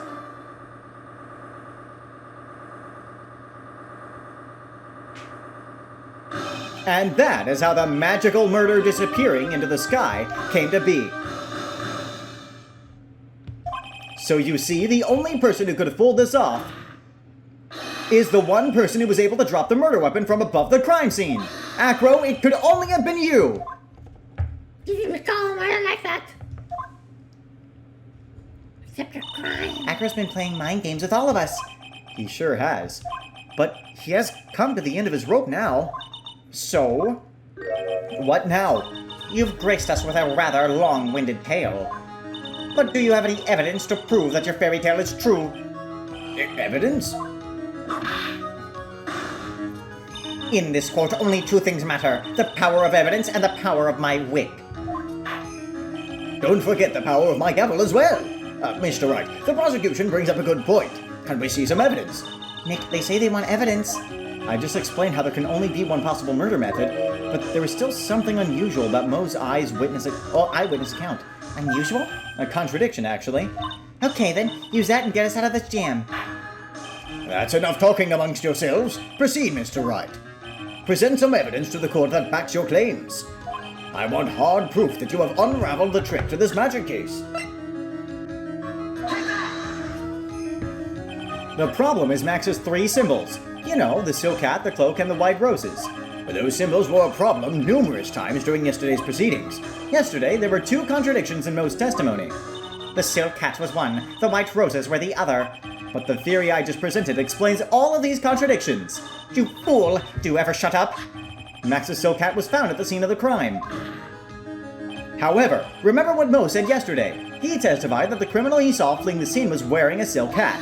There's only one explanation for that. The silk hat that Moe saw was actually the bust's.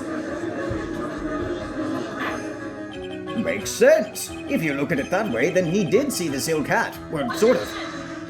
Fine, you've got one, but what about the other contradiction? The other contradiction. Remember what that ventriloquist said in court? He said that he witnessed the white roses on Max's chest that night, but the clown's testimony doesn't match. The clown said that there were no white roses. I'd like to see you try and explain that one away. Can you do it, Nick? Of course, I can explain all of it. What was that? Please recall the instant when the cloak snagged onto the bust. If the cloak snagged onto the bust, what happened to the white roses?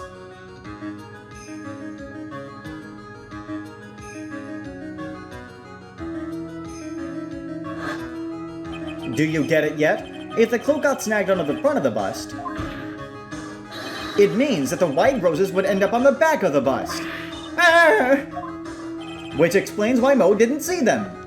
The white roses were not visible because they were on the back side of the bust. Order! Order!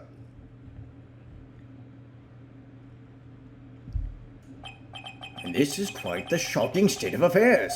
Mr. Wright's theory still sounds a bit absurd to me. However, let's just keep going down this road for a while and see where it leads. Let's do this, Nick, and maybe Mount Karma will finally throw in the towel.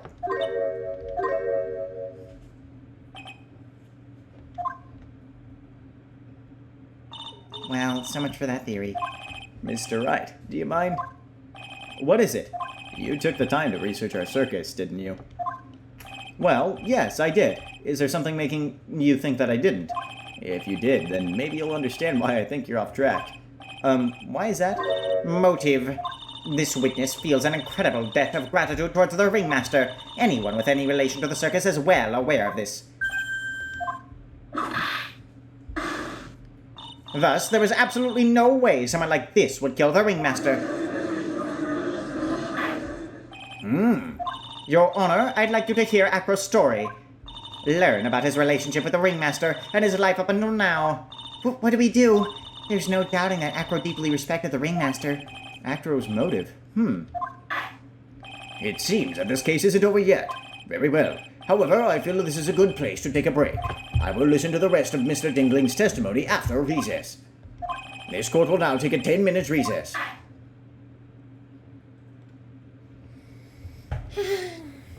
Here we go. This is the final part.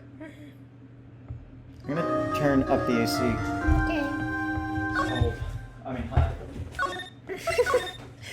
Yeah.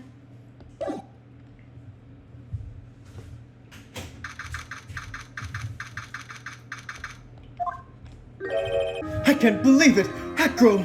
It's pretty shocking, isn't it? It definitely is! And to think that he was always the most straightforward of the group! Jeebus, am I that hated? Him. Acro tried to pin the murder on you on purpose. Hey, Dan! Psst, psst. but, I'm nothing but a little old nobody, you know? But you're not, which is kind of the reason why... Hey, pal! You're gonna ignore me after I went through all this trouble to bring you some evidence? Ah, Detective Gumshoe.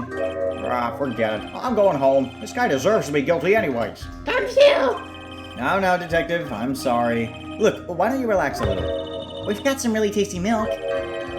How about a card trick, Detective? Ho, ho, ho! Well, if you insist.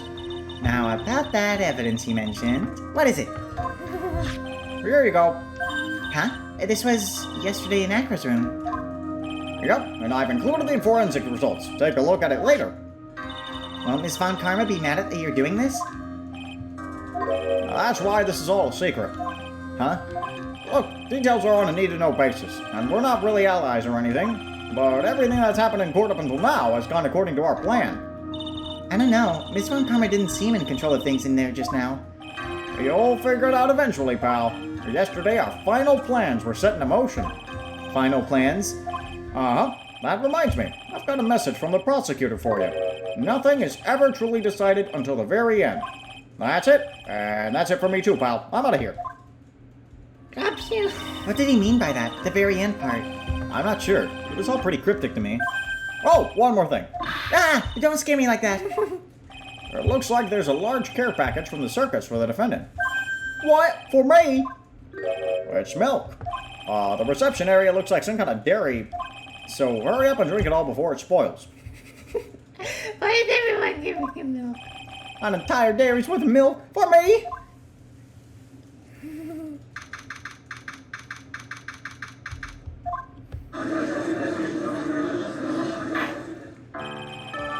Court is now back in session. Miss Von Karma, please continue from where you left off. I'd like to continue with Acro's testimony, starting with his relationship to the victim. I'd also like to get proof from the defense. Proof of what kind of motive Acro would have to commit this crime. Understood. Now, Mr. Dinkling. Yes, Your Honor. Please proceed with your testimony. Finally, we get to the motive. Oh, wait, Nick, are you okay? Just do me a favor and don't ask questions you don't want to know the answer to. Oh. About the ringmaster. When we were little, we were abandoned by our parents. That's when the ringmaster of the Very Big Circus, Russell Berry, took us in. I became an acrobat at around 9 years old. I wanted to find a way to repay the ringmaster. That was my sole purpose in life. You're such a thoughtful young man. As you heard, the witness deeply respected the victim.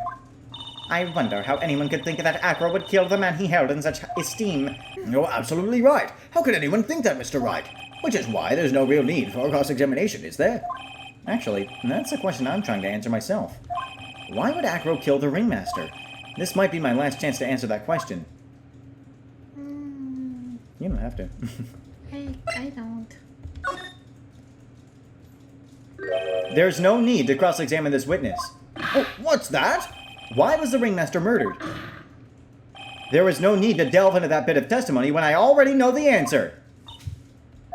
Mr. Wright, I'd like to ask you a question. Go ahead, Your Honor. I would just like to know. Can you provide an explanation as to why Acro would want the ringmaster dead? Of course I can, or I can't provide one. Now that I've come this far, there is no way I could answer no, I can't. Oh, this is going to be good. Very well. Then please enlighten the court. Let's see some evidence that proves Acro's motive for killing the ringmaster. That scarf, stained with his blood and a small quantity of pepper. Pepper. There's pepper on that scarf, yeah. Pepper. You good? No. I'm a lawyer. I think you should present the badge. No, I will not. My life's in the line. I think you should present the badge. Yeah. No! The badge is the best case scenario right now. No, I need a note. Alright, go ahead. Let me just go over this one more time. This is why Acro killed the ringmaster. That is correct. I don't think the defense would mind confirming something for me. What exactly are we supposed to learn from this piece of evidence? What are you supposed to learn? Looks like you just won the award for biggest failure in court. Ouch, biggest failure in court. That stings. In recognition of your honor, let me bestow you upon my special prize. So now what will you do, Mr. Wright? I'd prefer you hurry up and prove something. Drats. No, I'm really gonna have to think about this. I don't know. I think you should give up. Me too. Are you sure? Yeah. Nick? Yeah, I didn't even have to think about it.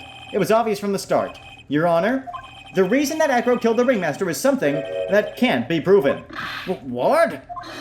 That's because Acro had no reason to kill the ringmaster at all. Ow! Your foolish attempts to fool us like foolish fools are so foolhardily foolish. Did you forget? You made an accusation against this witness, did you not? I believe it was. This is the real killer of Russell Berry, ringmaster. If you want to jump to the end of things, then yes, that sounds about right. The end of things?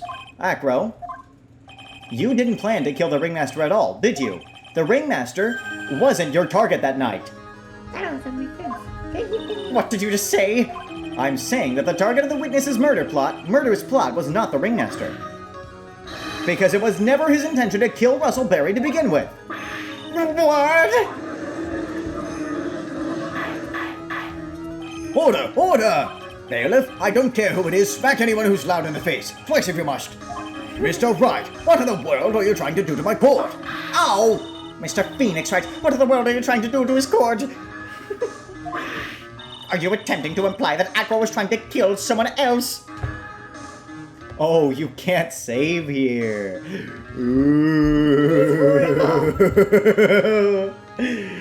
Alright, well, it's a profile. I'll tell you that. Who is he trying to kill? Regina. He's horrible. Max and Regina. Who does he hate? Regina. Okay, if you think so. No, don't do that, Regina. I want to die. Oh, wow. I wouldn't kill a 16-year-old. He wouldn't? I don't know. He left a note on Regina. Okay, so I know what's gonna happen. I'm gonna say this, and they're gonna be like, "Why, Regina?" And I'm like, "He left this note on her pocket."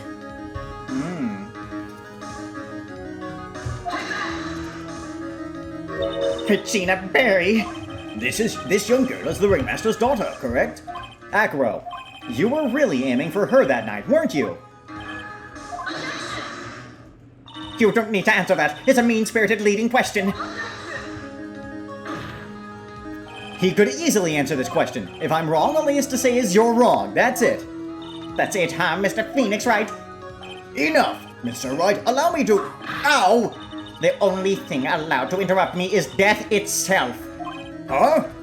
And that goes for you too, Mr. Phoenix Wright. Show me evidence, now! I want to know why Acro would want to kill Regina Berry. I think you got this, but I'm gonna save just in case. Okay. I'm sorry. Yes, me too. I demand to see some proof. Present evidence that proves Acro was out to kill this young girl.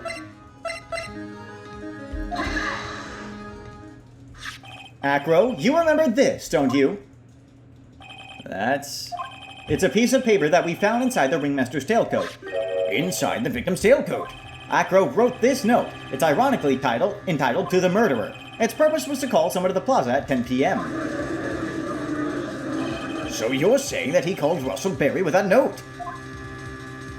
Yes, but there's just one little problem. Problem? Acro did indeed place this note into someone's pocket. However, that someone was not the ringmaster. You mean it wasn't for the... That's exactly what I mean. The person this note was intended to call for none other than Regina Berry! Fuck. Order! Order! Order! Mr. Wright, this little theory of yours... Is the truth, Your Honor. It isn't a theory. Simply put, Regina didn't think the note was meant for her, which is why, the morning of the crime, she placed it on the cafeteria bulletin board. That's when her father, the ringmaster, saw the note. That's correct. The ringmaster ended up in the plaza instead of Regina. And he was killed because of that mistake, instead of Regina. That's incredible. Remember the testimony that Acro gave us earlier today? Lifting the bust and looking out of the window would have been impossible. There's no way I could have exerted that kind of force on my lower body. If I were to do that, I'd end up falling out the window myself. Acro had no idea who it was that arrived in the plaza, because he couldn't look down out of his window to see who it actually was. I've got it! I've got it! Acro thought it was Regina down in the plaza. Yeah, you did such a good job. Good job, Judge. And that's when he let the bust fly. He pulled out his titties! Hey, Nick. Isn't Regina listening to all of this from the audience? She is. Unfortunately, it's only going to get harsher from here. I hope Regina can handle it. Acro wrote this note to Regina.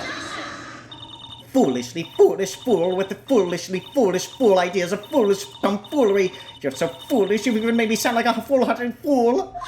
Very well, Mr. Phoenix Wright. If you're so sure, then tell us about this line. I have conclusive evidence of what took place. Yes? What about that line? Well, if the note was meant for Regina Berry, it would mean that this note is declaring that Regina Berry is a murderer. You just don't get it, do you? What? What did you just say? The ringmaster knew what the note meant, which is why he went to the plaza, in place of his lovely daughter. Hold it right there, Mr. Wright! Hold it! What is this incident that is alluded to in the note? The incident 6 months ago. I have no idea! What am I talking about? An incident occurred 6 months ago, and now I am more than ready to show this court what happened at that time. Moron! Wait, are you sure that it relates to the prison case? It does indeed, Your Honor. Everything in this case has its start in what happened 6 months ago. Really, Nick? I think so. Well then, if that's the case, hurry up and tell us about it. What is this conclusive evidence mentioned in the note? I know, I'd certainly like to know what it is. If I can't answer that question, the judge is going to think I'm bluffing. The conclusive evidence about the incident 6 months ago is actually...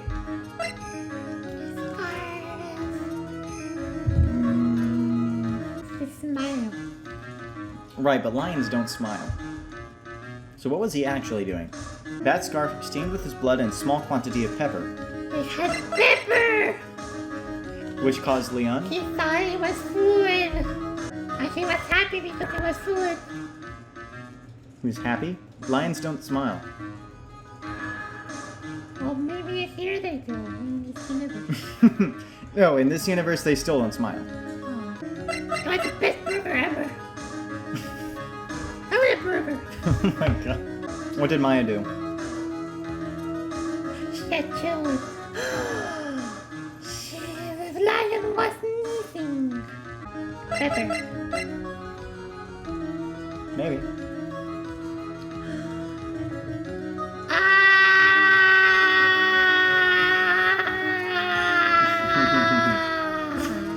So that's what was in the box.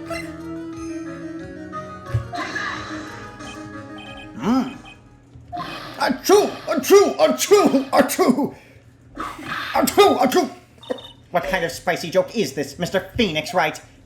It isn't a joke at all. It's the decisive evidence you asked for. What do you mean? Recall that the victim was trying to take the wooden box away with him. He was doing so because this piece of decisive evidence was what was inside. Another unbelievable conclusion. Very well, Mr. Wright. So what exactly are you saying? Are you claiming Regina Berry killed someone with a small bottle of pepper? Taking the note into account, that's the only logical conclusion you can draw. Foolish fool who never tires of his own foolish ways. If you're so sure, Mr. Phoenix Wright, then answer this question. Who was Regina Berry's intended victim? There's that. Right? Maybe. Don't say that, I'm about to die. he just dies right there in court. That's what happened. Yeah, that is what happens. That. Don't tell me. I'm not the one you should be presenting that to. Who is this? That is Acro's younger brother. What does this prove? His younger brother isn't dead. Technically, that's true. However, that has been in a coma for 6 months now. It's not a stretch to see how Acro could feel that his brother is dead. Regina, she did that to him. Do you spend your entire life dreaming up new ways to be a fool? Naturally, the prosecution is looking to Acro's brother, Sean Dingling. 6 months ago, he was bit by a lion and fell into his current comatose state. Comatose. Yeah. A lion? Miss Regina Berry, is an animal tamer by trade. However, no tamed animal in that position is ever trained to attack another human. They wouldn't understand the command. Moreover, Miss Regina would never do something like that. It's just not in her. So then what happened to Acro's brother? He's not the victim of an attempted murder. He's the victim of an accident. I see. Now what do we do? No one seems to be going along with your theory. Do you think what happened to Bat was actually an accident? Just more than that. The lion biting Bat was no accident at all. What? You're such an amateur, Mr. Phoenix Wright. There was no way that Regina would ever incite her lion to attack another human being. She may not have incited the lion to attack another human being, but Regina is responsible for making the lion bite Acro's brother, Bat. Scarf. Maybe.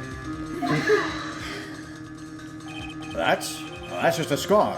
Acro, this scarf is something that Bat used to wear, correct? That's right. And who is the one that gave this scarf to Bat? Regina. Regina gave it to him. Regina? There was something more than just blood on the scarf, Your Honor. And what might that be? Pepper. Pepper? Pepper. Regina gave this scarf to Bat right before the accident, and she covered it with as much pepper as she could. Hey, what's with the silent treatment? Excuse me, Mr. Wright. You've done a good job of fingering a criminal. But out of curiosity, what was her crime? Miss Berry gave a pepper-covered scarf to Bat as a present. Where's the crime in that? It still seems like the judge just doesn't get it. Mr. Phoenix Wright, wasn't it said that the lion seemed to be smiling? Smiling? The lion was smiling. Right before Bat was bit by the lion. For a moment, the lion's mouth changed and it looked like he was smiling. Oh, Carmen, Francisca, why are you helping me? You're helping me. Lions smile. I don't. I've never heard of them smiling. However, Lion sneeze. Leon wasn't trying to bite Bat at all. In reality, all he actually did was sneeze.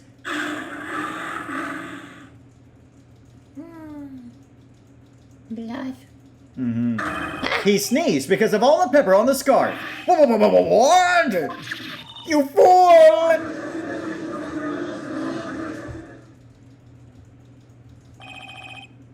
You've got to be kidding me! What's the matter, Miss Von Comma? I object for objection's sake. Mr. Phoenix Wright, this theory, you believe it?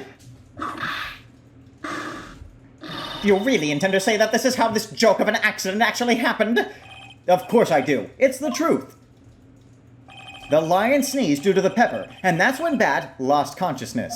Acro nearly lost his brother due to this accident, or this joke, as you put it.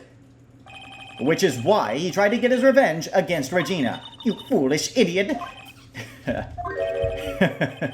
It almost does seem like a terrible joke, doesn't it? Once again, I'm impressed by your imagination, Mr. Wright. To think that there's someone who treats this accident with the respect it deserves. Are you telling me that what I said was true? Acro, you can't mean, witness! Are you confirming the defense's claim? Mr. Wright, unfortunately, your imagination is not enough to find me guilty of murder. What do you mean by that? The pepper, the scarf, the lion. I see where you're going, but it's a bit hard to swallow. Not to mention the fact that there's an even bigger problem with your theory. What would that problem be? The same problem it's always been, evidence. If I drop Max's bust on top of the ringmaster, where is the evidence that proves that claim? You mean the conclusive evidence? The biggest problem is the murder weapon, or the lack thereof, to be more precise. The murder weapon? The bust that the defense claims was used. If that were to be found in Acro's room, and if it was covered with the victim's blood, that would be awfully conclusive in my eyes. Yes, it would be. The bust. Nick, you've got to do something. I'm sorry, that's what I'm saying. I was listening and I said the bust. That's what I'm The saying. boobs. Mr. Wright, what are you thinking about? I'm thinking about busts.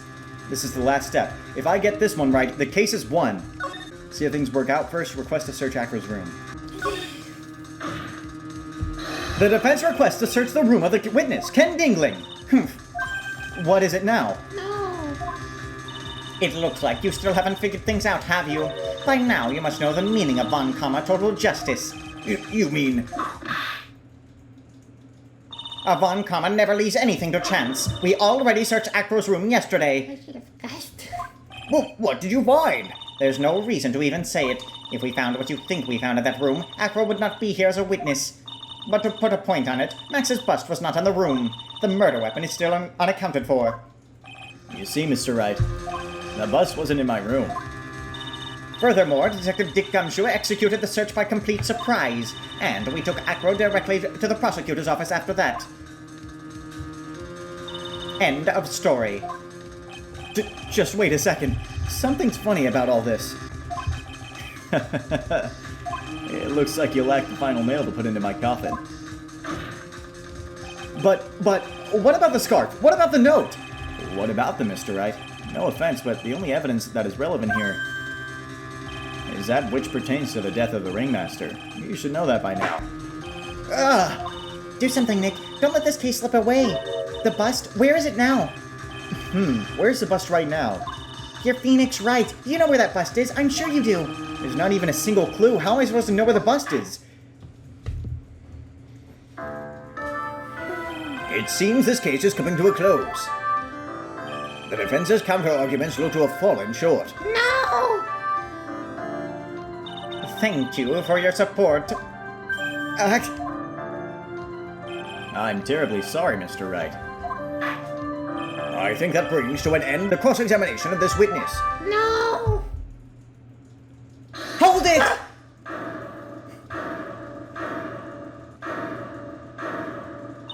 Where is Max's bust? The defense needs time to prepare to present its case. Sorry, I'm a bit nervous and I just bit my tongue. Huh? What? We need time to do what? Ow! Why are you the most surprised person here? She's your aide, isn't she? Do you really have a case to present, Mr. Wright? What? Are you asking me? The rest is up to you, Nick. Good luck. Hey, wait, you can't be serious. Acrobats always have their lives on the lines, don't they? And that's how Acro's lived his life up until now. Now it's time for us to walk across our own tightrope. If we don't, we're certain to lose. Very well. The defense may proceed. He doesn't have a clue, and I don't think he'll be finding one anytime soon. Walking the tightrope of logic, there's no room for a false step. Sink or swim, the only way through is forward. The murder weapon. Where is Max's bust now? Somewhere in the lodging house, somewhere in the big top, somewhere in this courtroom. What if it's under the wheelchair? Oh. Maybe. It's obvious. The bust is inside this very courtroom. It's obviously where? Allow me to pinpoint the location of the bust once and for all. The judge's bench, the prosecutor's bench, the witness stand. Von Karma has it. She's the real murderer. Acro, I'm sorry to ask this, but do you mind if I take the blanket off of your wheelchair?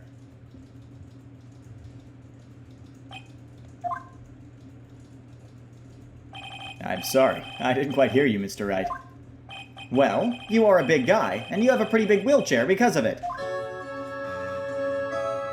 I just wanted to make sure you weren't hiding anything under that blanket, because it seems to me that it'd be really easy to say, hide a bust under there.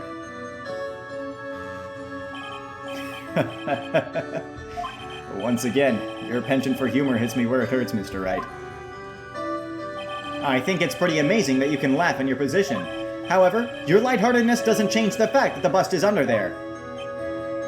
We all know that you can't leave the lodging house by yourself in your condition. That proved inconvenient when Miss Von Karma happened to search your room yesterday. If she had found the murder weapon in your room, it would have been all over. Which is why you had to hide it, in the only place that you could hide it, under your wheelchair. Which is why, Acro, I have to ask you again. Would you please remove the blanket from your lap? Well done, Mr. Wright. Masterfully played.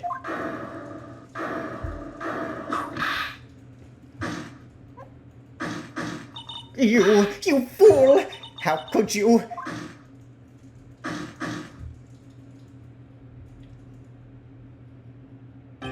You've got me. I've been bagged by a real pro. I did it! Actually, two of them. Two of them? Miss Franziska Von Karma and Mr. Phoenix Wright. What? There's just one thing I'd like to know. How did you know to launch the surprise search on my room last night? Huh? There were two pieces of decisive evidence, a cloak and the bust. I burned the cloak in my room and threw the ashes away with the trash. Regina always took my trash out every morning, you know. But the bust, obviously I couldn't throw that away. When you executed your search, all I could do was try and hide the bust. And the only place that I could hide it quickly was under this wheelchair. Miss Von Karma, you had things all figured out, didn't you? I was completely sucked in by your calculated strategy. And now to be caught in the middle of court hiding a murder weapon. There's no way I can escape that. So you've got me. Well done, Mr. Wright. Well done, Miss Von Karma. Why are you afraid of Von Karma? I did everything. It all makes sense now. I can't believe that Von Karma thought that far ahead. It's amazing. Uh-huh. You definitely couldn't tell by looking at her. I know I sure couldn't. I can't believe it. Me, make a mistake. Why did I order a surprise search of your room? If only I hadn't done that. It seems we finally arrived at the truth. Acro, Yes, Your Honor. did you kill the ringmaster of the Berry Big Circus, Mr. Russell Berry? Yes, Your Honor. I'm responsible for that crime. Acro,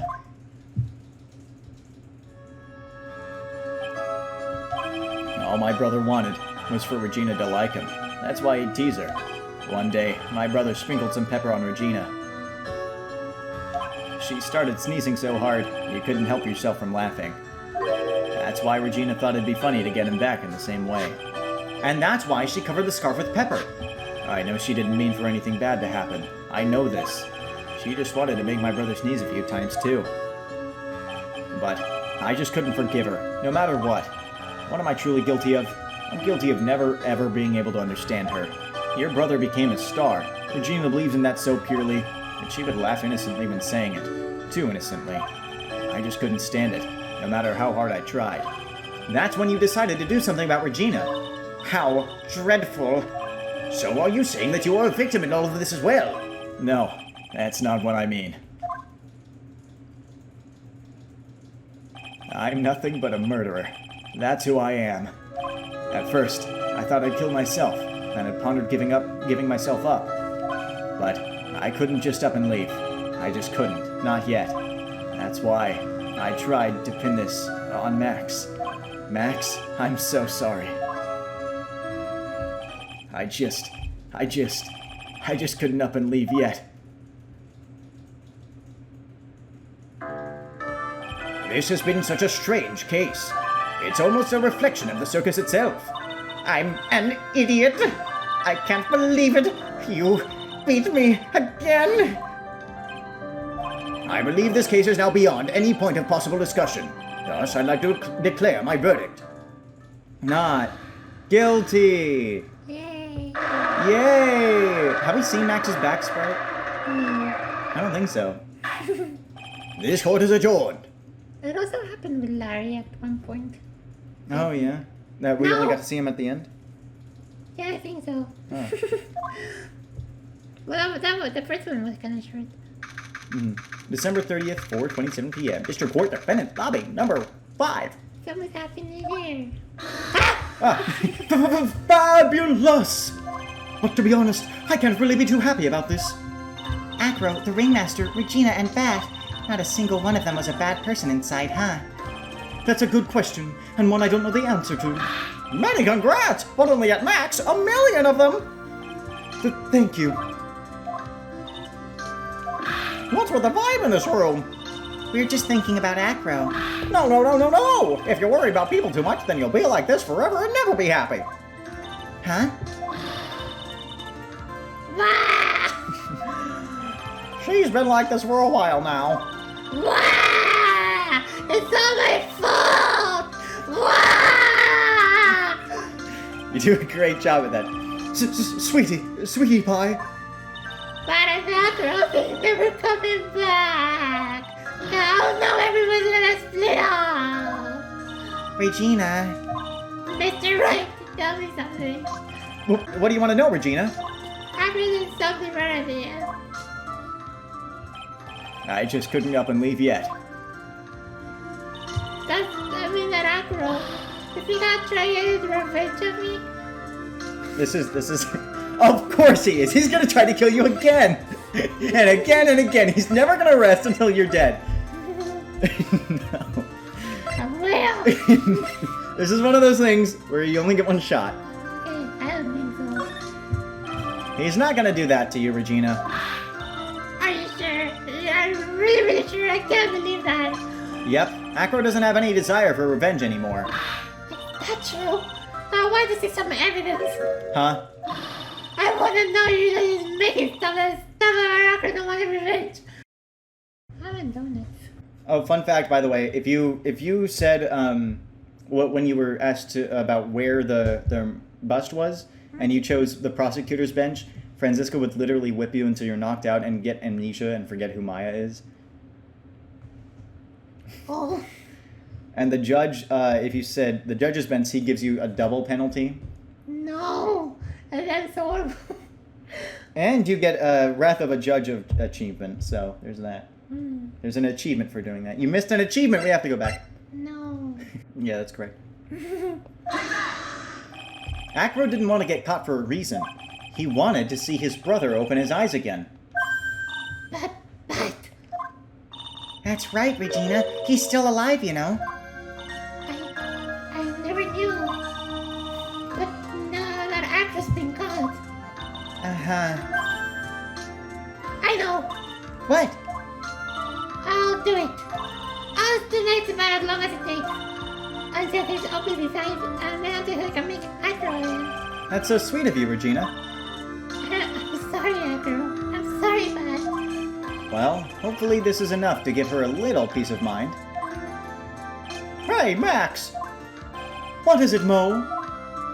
We really put you through a lot, didn't we, buddy? I'm sorry about what happened. So whenever you'd like to leave us, I'll pay your fee and rip up the contract. I understand. What a fabulous thing to do for me. I might even leave tomorrow. What's going to happen to the circus now? Well, that's the big question. Our ringmaster was really an amazing person, wasn't he? Even though he's not here anymore, everyone is sticking together. The staff, the performers, no one wants to leave the circus. That's why I've made a decision. What is it? I've decided that I will take over as the new ringmaster.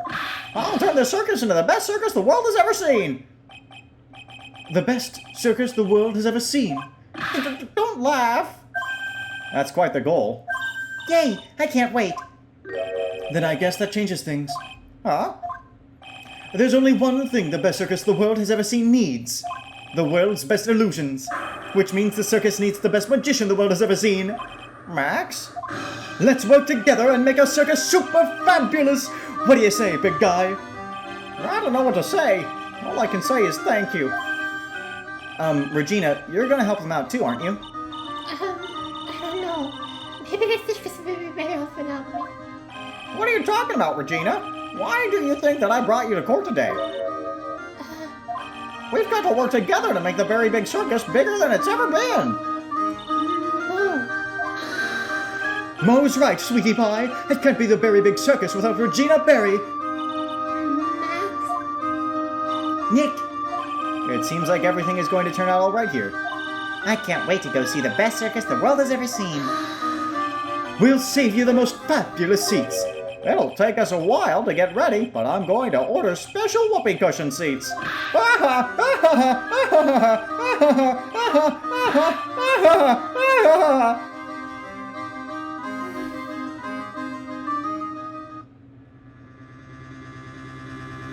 I see. What made the case? Yesterday's surprise raid. It really paid off, just like you said it would, sir. You had it all figured out, didn't you? It was just a theory. If Acro really was the killer, I thought this was the only way it could end. Especially if he was the defense attorney. You mean Mr. Wright? Of course. Well, Detective, my plane is about to leave. As for Mr. Acro's case, you need not worry. I plan to personally stop by the Chief Prosecutor's office as soon as I get back. Understood, sir. I'll be waiting for you. Mr. Edgeworth. He's very blue. The end.